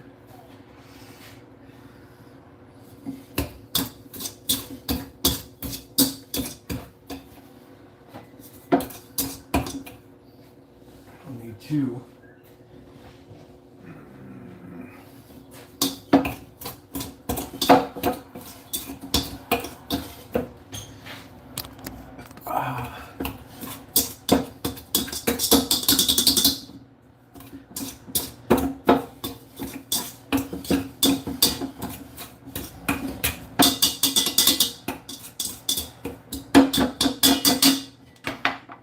Cut that right in.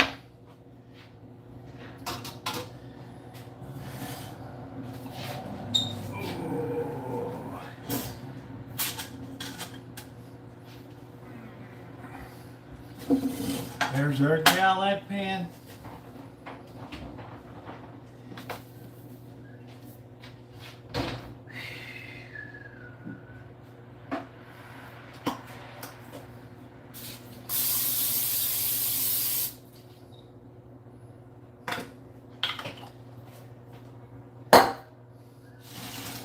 Put that off to the side. We're going to make a well in the bottom. I like to use cold milk. Some people prefer ice water.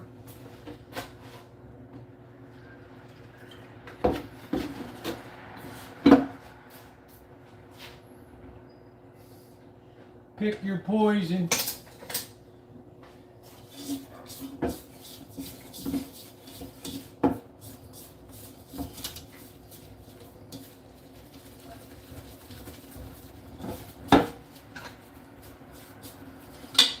We're going to add a little more, we're probably a little too generous with the liquid.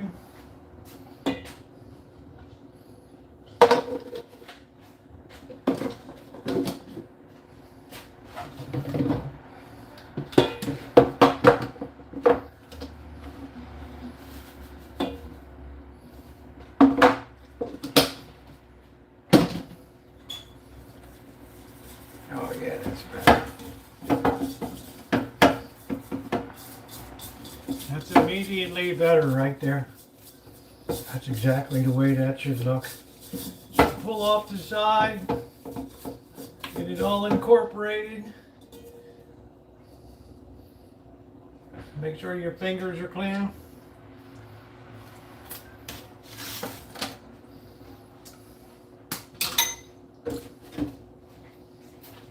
That is perfect.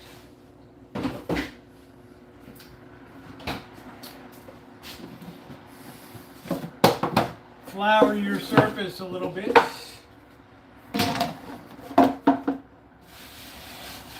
Okay. Flour your hands a little bit.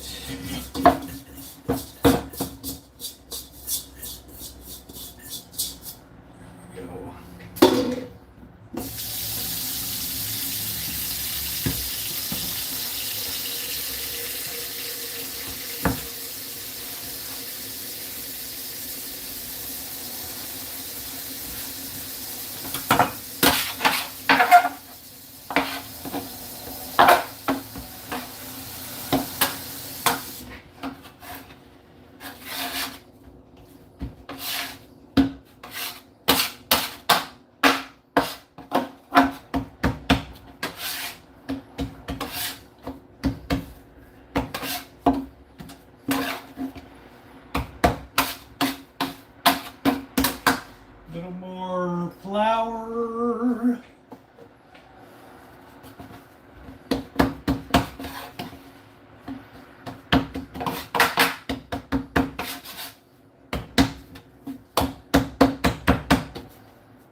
beautiful.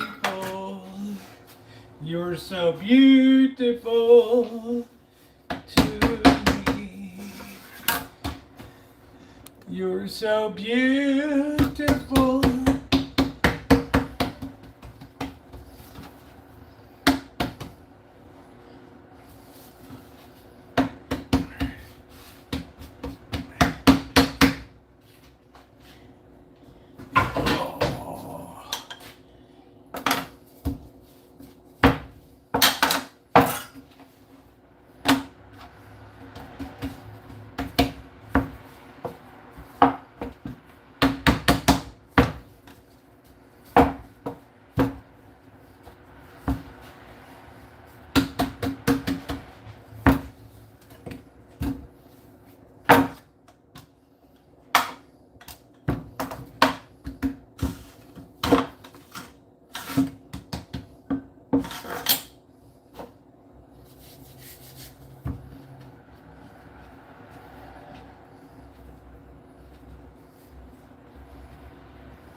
Being a little stubborn, we add a little more flour.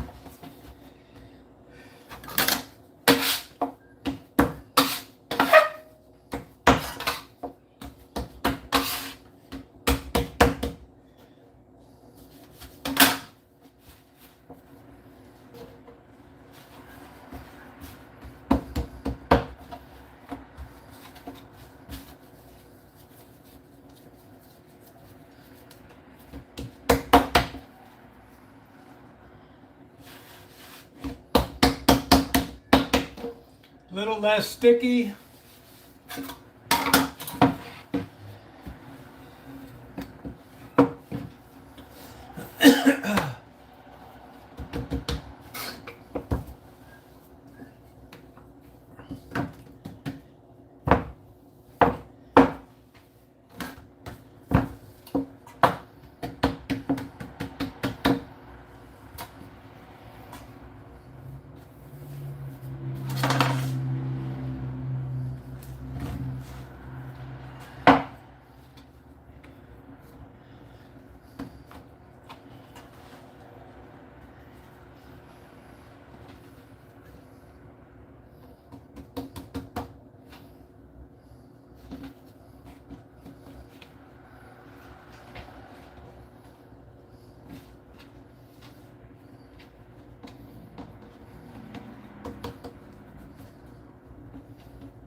Get that nice and evenly distributed so we don't have any thick or thin spots.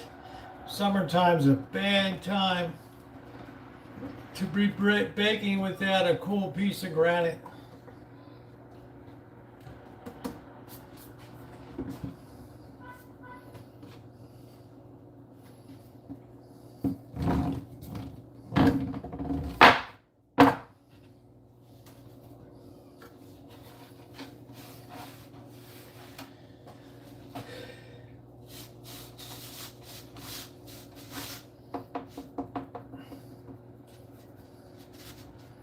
I'm pretty happy with that.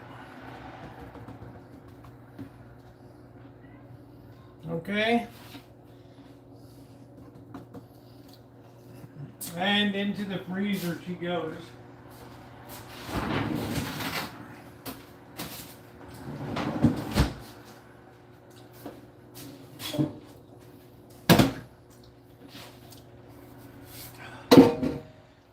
All right.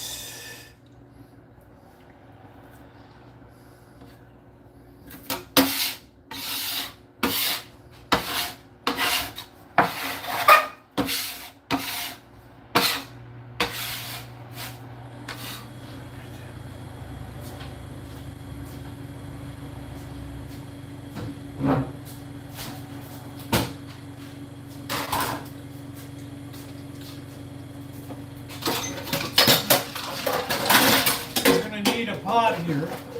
Clean this pot out real fast. the rice pot. Not my piss pot. This is not going to be a galette with a half moon and a semicircle here. This is for taste, it's not for show. Right.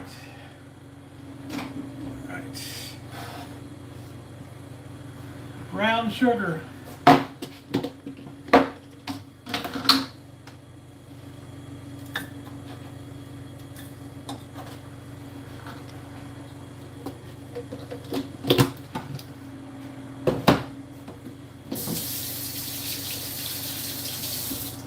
White sugar.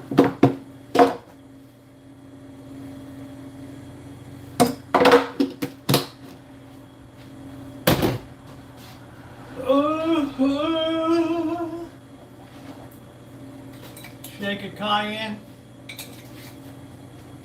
Cayenne goes into all of my baking. Ginger.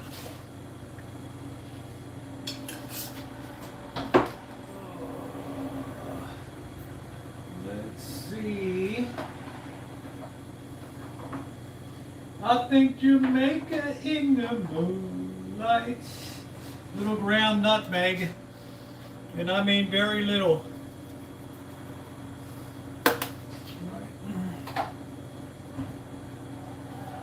Very, very little. Cornstarch.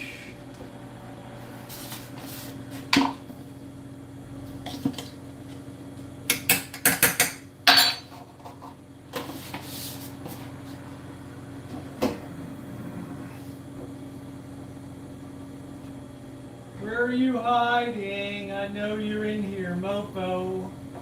Where are you?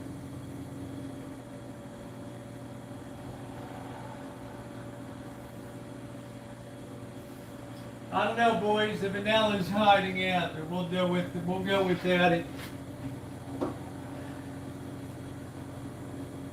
We'll have some intensification here. Here it is.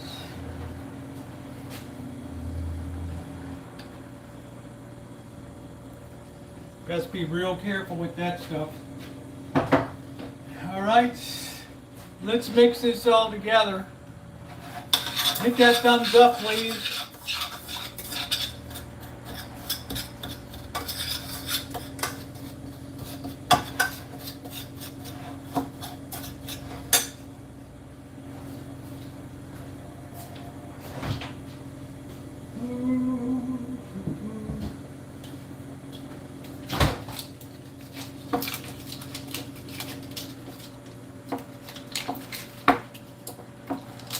Little Kerrygold butter. Why the hell not, boys?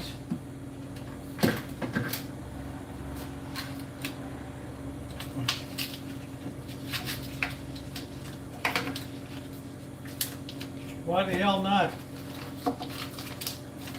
If it feels good, just do it. If it feels good, just do it. Roosevelt, you are so fine.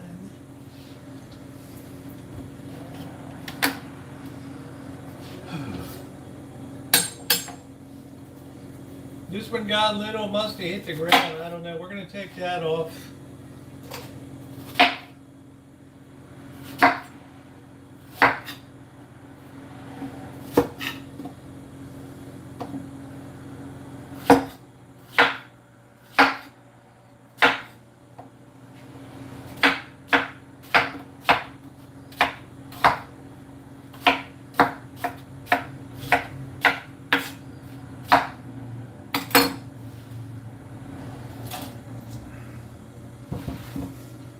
Just keeps it from getting brown. We put it right back in.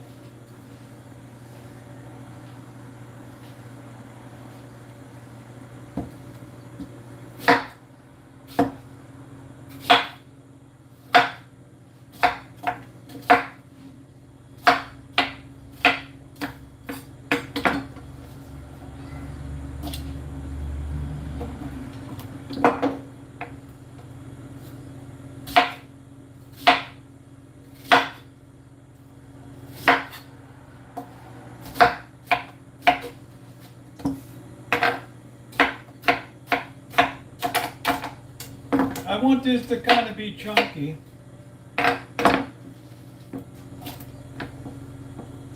I want this to be a chunky monkey.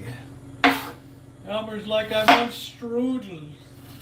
Strudel. Ich ein Ess Strudel. Fräulein.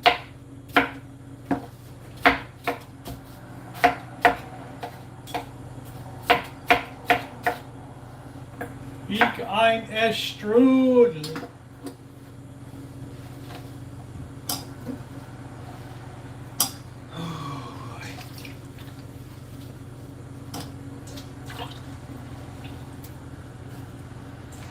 All right, here's where the magic begins.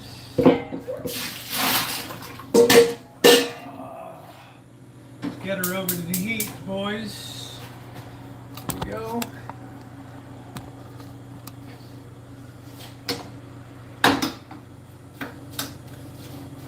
And that's going to reduce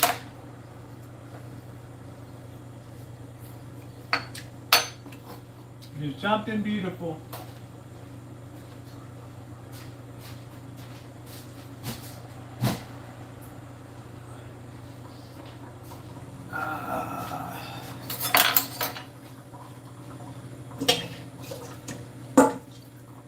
Where in the hell did my bench scraper go? Oh well.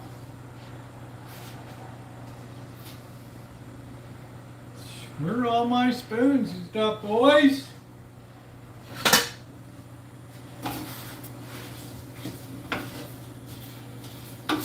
Should really use a bigger, pull that off the heat a little bit. We don't want to burn anything.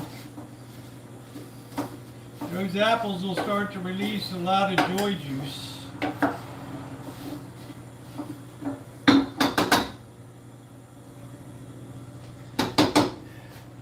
All right, we want to go low and slow there. Okay?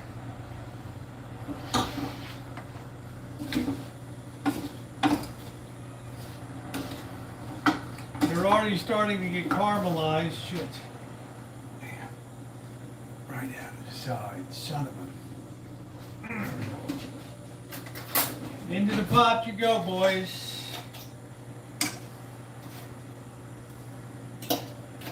No BS. Look at the way that's starting to caramelize in there.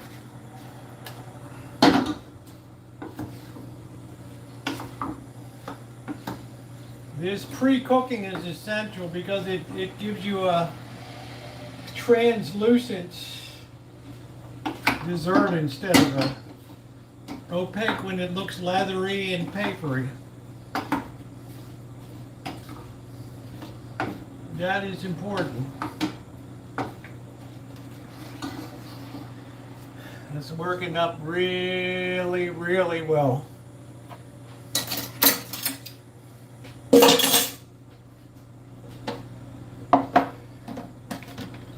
I would not put apple slices directly onto a galette. You might do it for finish.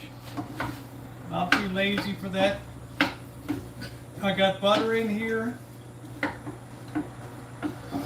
We're going to get our turbinado sugar too.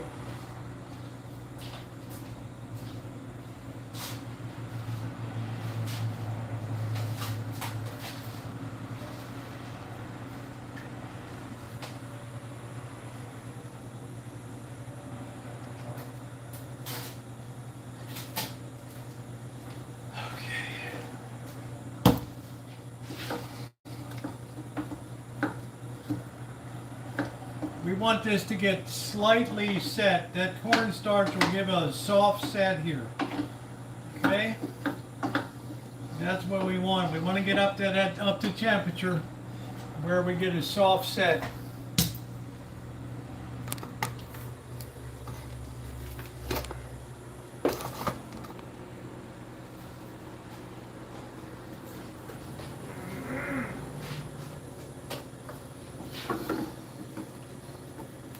They're reducing in size, they're releasing that juice that we want to caramelize in there.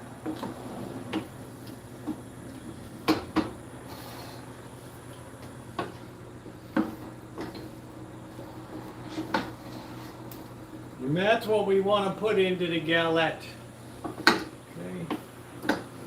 I'm always afraid to use cinnamon because it kind of overwhelms apples.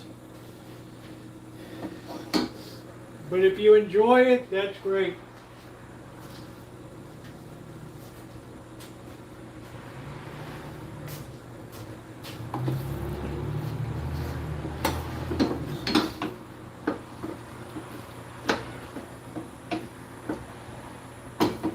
Oh, this, you can imagine with that flavor there, with that butter,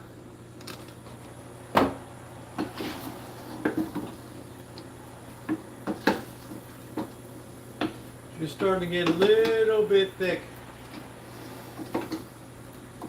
And that's the key. We don't want it hard set. We want it enough, just like that. When we put it into galettes, it's going to gallo. Okay? All right, that's perfect right there.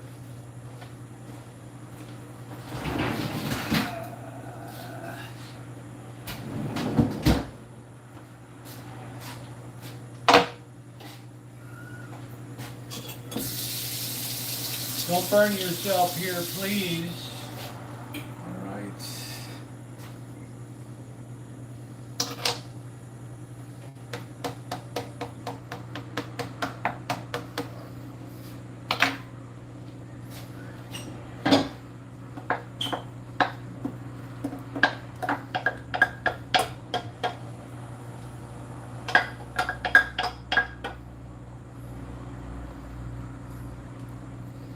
That is beautiful.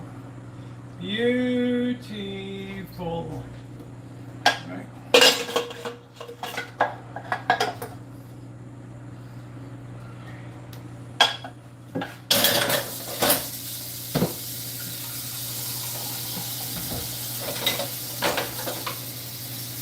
All right, just like so.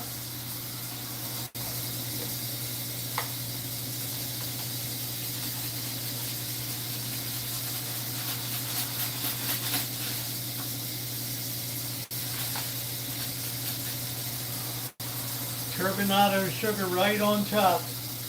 Don't be fearful of adding it on there.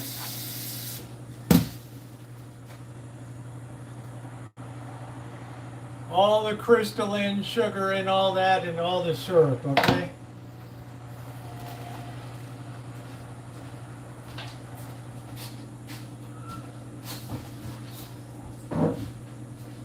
Into the oven we go. I do have a baking stone so that this bottom is going to get a tremendous amount of heat that's going to prevent it doughy uncooked. Okay, either that or you can sit it on the floor of the oven for 10 minutes. And there we go. And we're going to give that about an initial 15 minutes. Let me get my timer.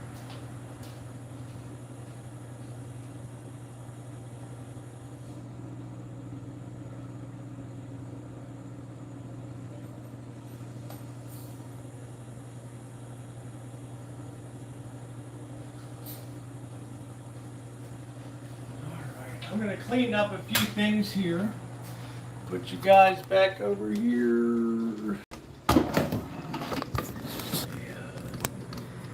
Alright, that's going to be fantastic. You guys see that, baby? That thing is going to be tremendous, and that's our own Rancho apples right here. So I got a lot of pots to clean, so just bear with me a minute. Trick is, if you want a really good apple pie, you pre-cook the filling, cornstarch in, and it's going to be amazing.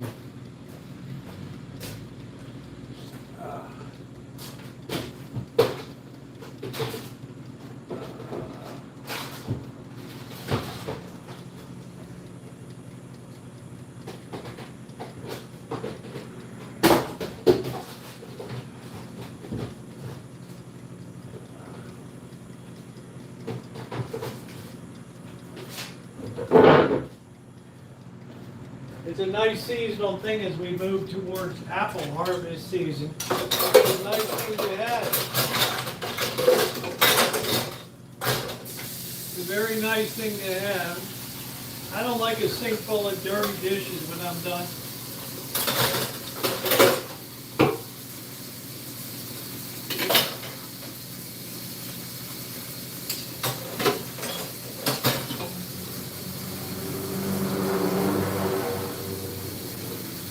Man, that rooster was crowing this morning out there. Somebody woke me up at 5:30 this morning.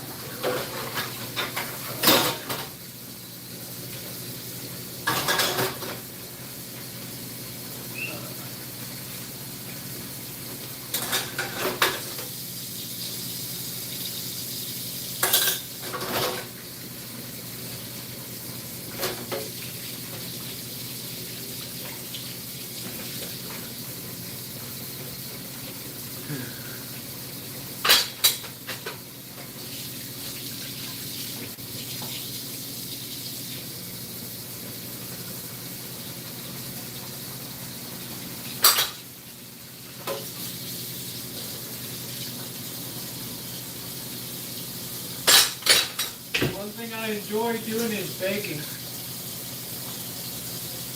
And I think I do it pretty well. Still got a lot to learn, but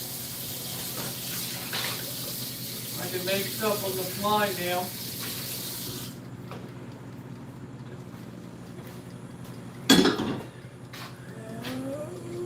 You like rum raisin? I'm not sure. I would have to try it. Yeah, this is a galette. Apple galette. You could be fancy on the top and put the half moon things around and all that, semicircles. I don't have time for all that nonsense. Just me in it. Well, I don't feel inclined to go nuts with the decorative part of it. Maybe I should, but I'm not making a YouTube video, so.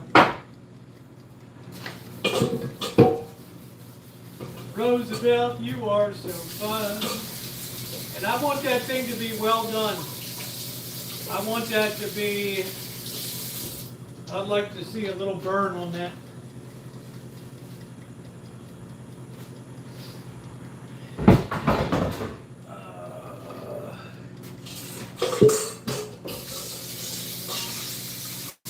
Roosevelt, you are so fine. Like a fine wine. All the girls scream, I want him to be mine. Oh, Roosevelt, you are so fine. Oh, Good wholesome family entertainment. Woo!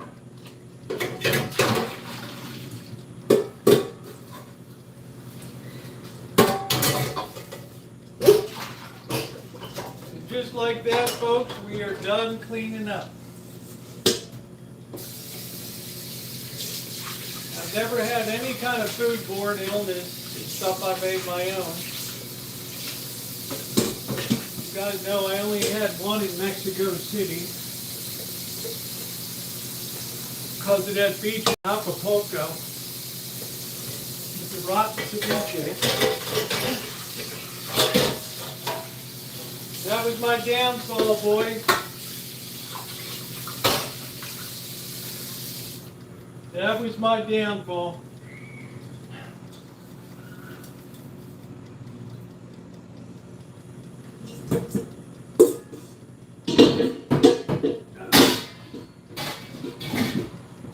Every other room in the house looks like shit, but I won't tolerate a messy kitchen.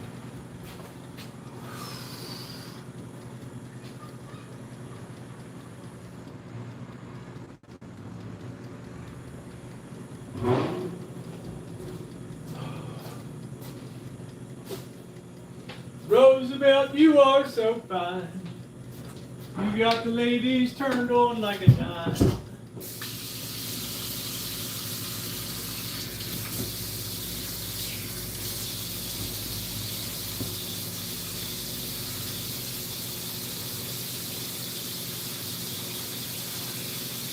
Okay, can you believe $9 a beer is a matote? They say support your local business. Screw that.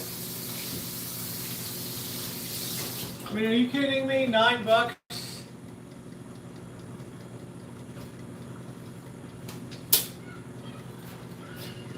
Oh, man. That's just a joke. That's rapacious.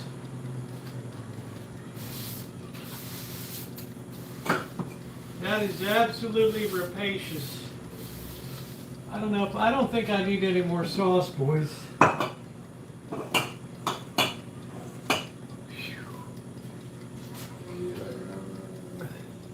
All right, take care, Adam.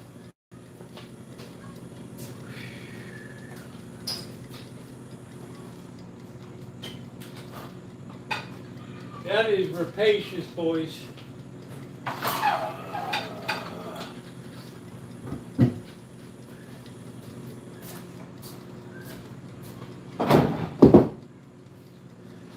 All right, let's feed the mongrels. Good night, Shimei. I hope you enjoy your vacation.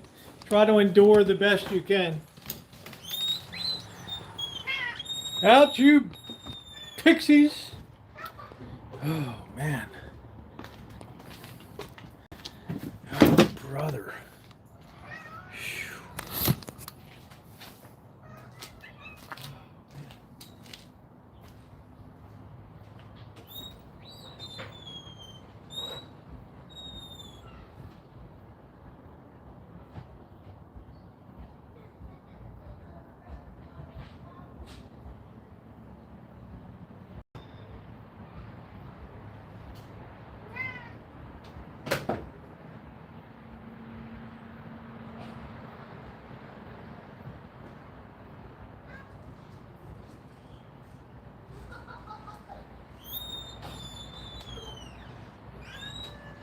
All right, keep your drawers on. Both paws on the ground.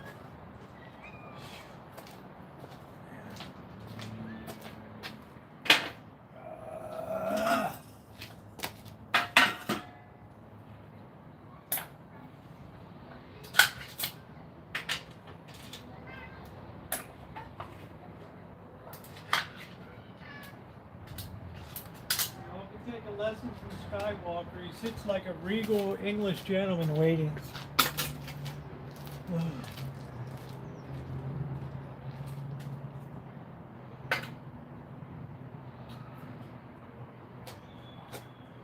Smells like a dog's ass, man.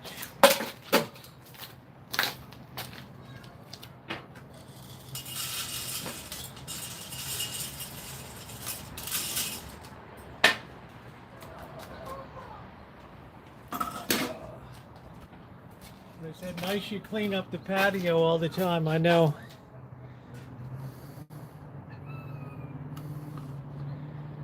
Oh, we got Shimei, good. Now I'm 5 feet 8, Paul.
Okay.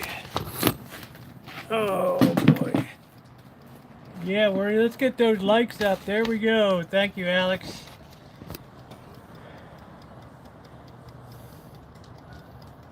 Left apple crisp. I just had a taste for a galette because I haven't. The apples were really disappointing. Apples and cherries were non-existent.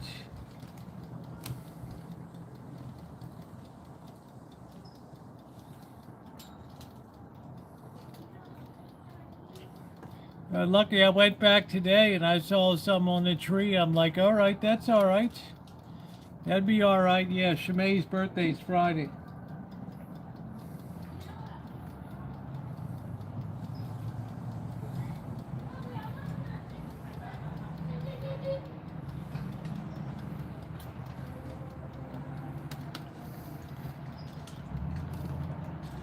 We don't want to forget that.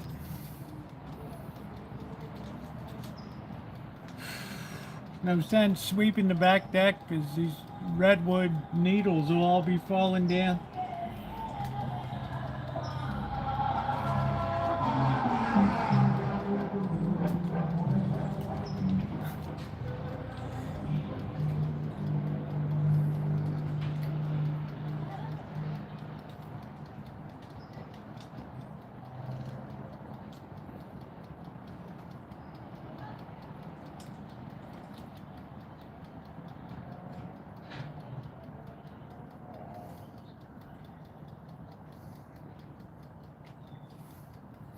Blasted cats.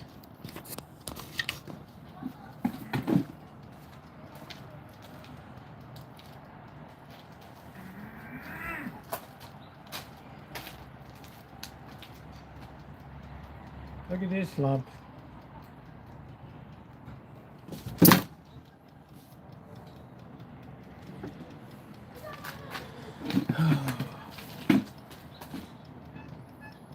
The cat's so heavy.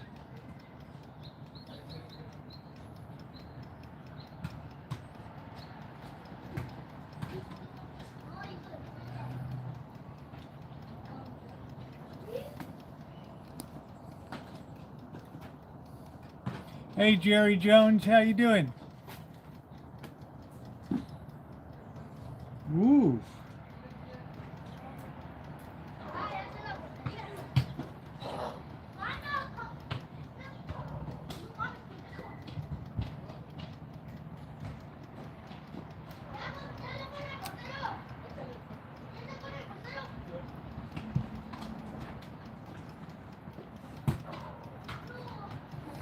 At least they're not riding a big wheel on the alley.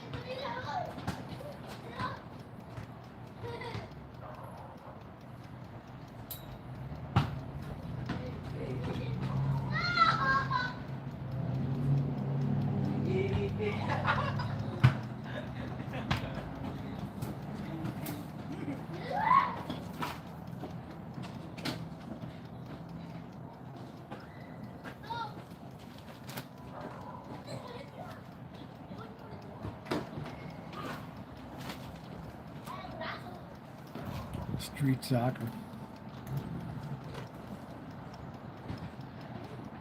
Everybody gets along pretty good, they eat.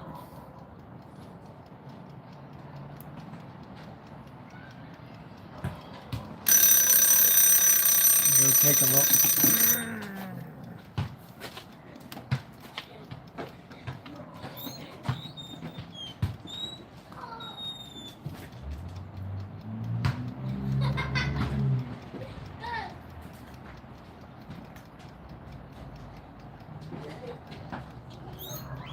Probably need 10 more minutes. Oh. Yeah, he still bats the cats around a bit. He still needs a little bit of attitude adjustments. Skywalker. It's like my tape job. So far, so good. It's ugly as all get at, but it ain't no beauty contest, boys.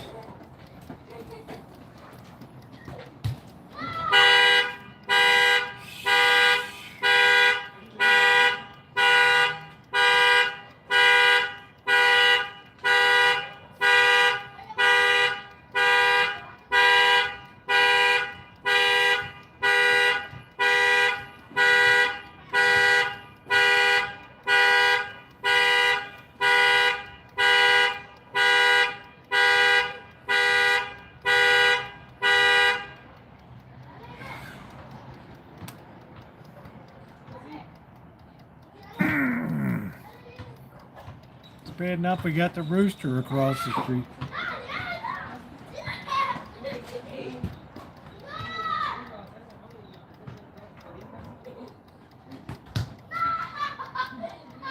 Yeah, thank you. Yeah, let's hit that thumbs up button, guys. See if we can get to 100 tonight. It's been a great live stream. It's been philosophical.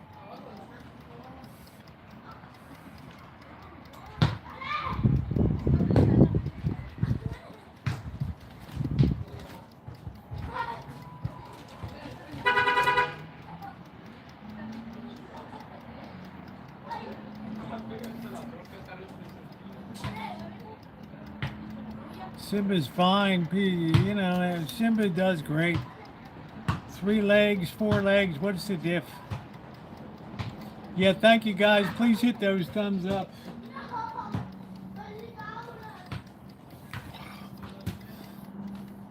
We want to make sure we get these galettes. Yeah, that's it, Doctor. That's about the size of it here. It's the sound system they're protecting, not the car.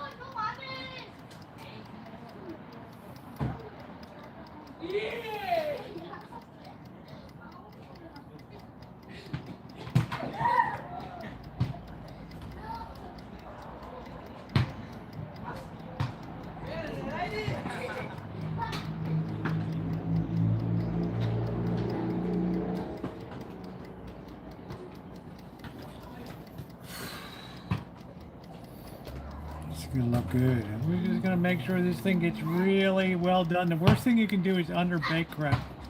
I'd rather always on the air of a little over than under. Especially when it comes to blind baking, that you have to heat it up from the bottom to get that crust cooked through. Always use a baking stone or sit it on the bottom of the oven on some aluminum foil for 10 minutes. That'll just roast the bottom of that pie or whatever. Don't be afraid to sit it right on the bottom of the oven. 10 minutes, it'll superheat that crust on the bottom. You won't have that soggy ass pie.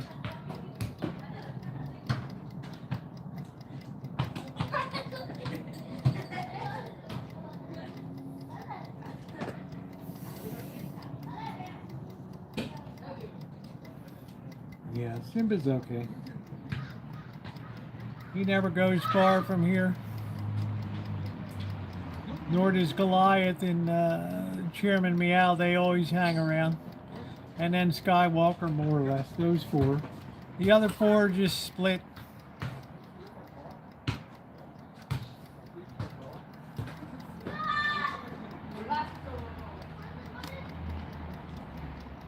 It's nice to see some kids getting some exercise. At least it's not Saturday morning with the plastic big wheel on the asphalt. 6 a.m. Yeah, Goliath is male. He's bigger. Simba, going to take a dump. He turns around to scratch himself. He's got no leg.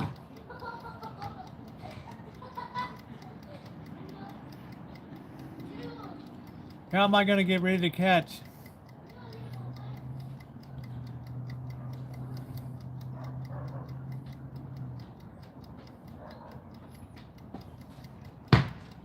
Yes, I have doors. You don't really need screens here in this. There's no bugs out here. It's too dry.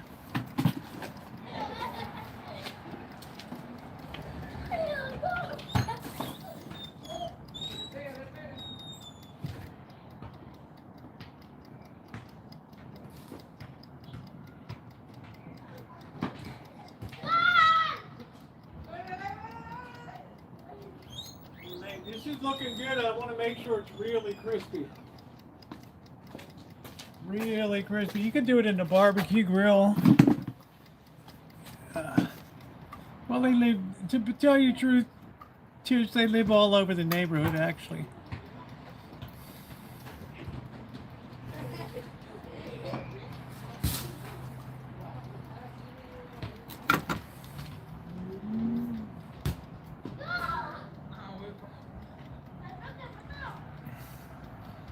I don't know, Joni, maybe they should shave their crotches. I don't know.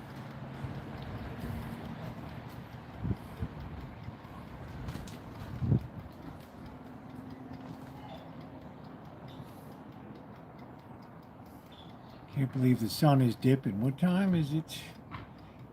7:23. Let me check something.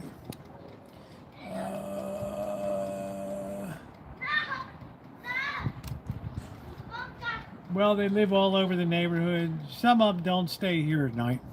Some of them do. They're all over the neighborhood. I've counted at least 5 different locations that they feed. Now, I'm not going to have cats in my house, no. I don't need to deal with the smell, the whiz, litter boxes, all that crap.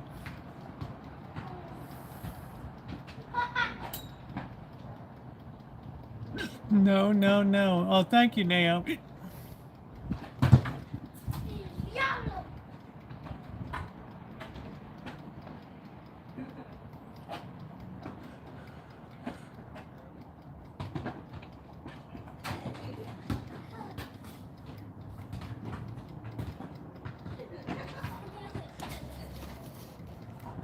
Yeah, I don't need that mess. I don't need that feet in the house. My feet are bad enough.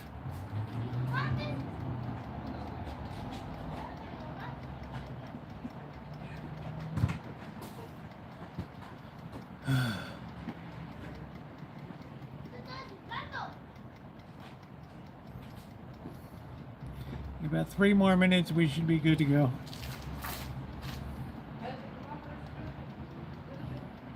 It's going to be delicious. As usual, I'll do a short for it when I finally cut a piece. I'll let it cool and put it under a glass dome. Should be excellent, excellent eating. Fresh apples, all caramelized, brown sugar, butter, shot of ginger, shot of cayenne. Oh wow, oh wow, Judy. Just got home, long drive to Portland.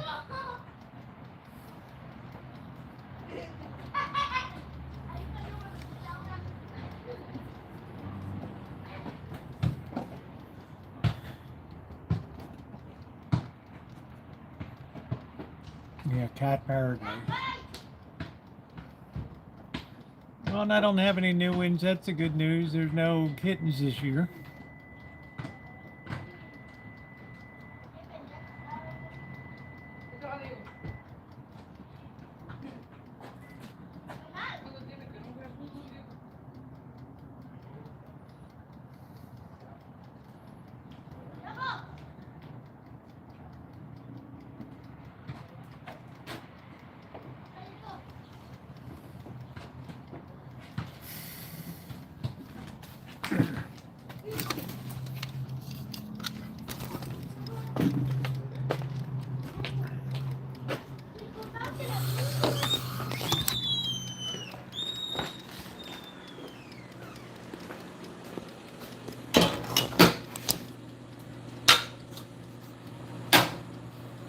I can smell it now.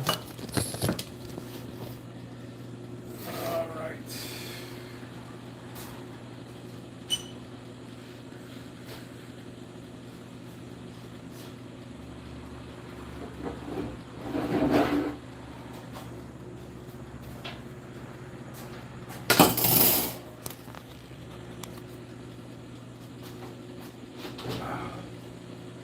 Yeah, that looks fantastic, man.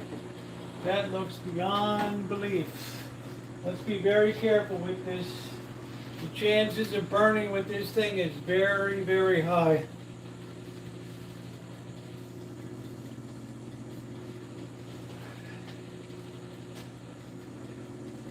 Very, very high. Oh.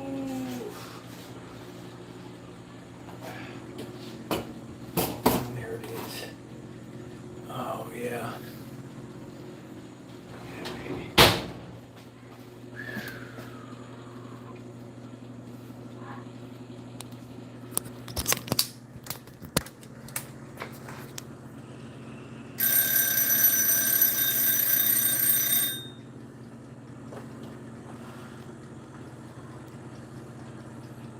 That's really nice.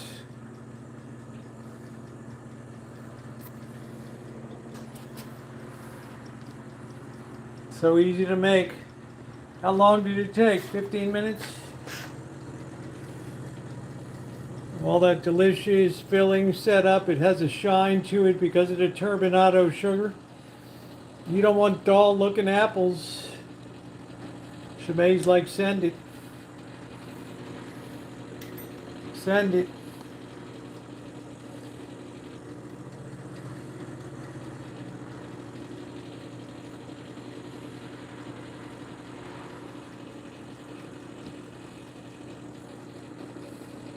I enjoy baking. That'll set beautifully. All right, guys, I'm going to call it. Thank you to my moderators, Judy, Ronnie, Alex, Shemay, pretty much the whole gang in here. I will do a short when it's time to try a piece of it. I appreciate all of you being here, guys. Thank you so much. It's been such a busy harvest season on the Rancho. And look what I got tomorrow. Yep, more. Thanks, everybody.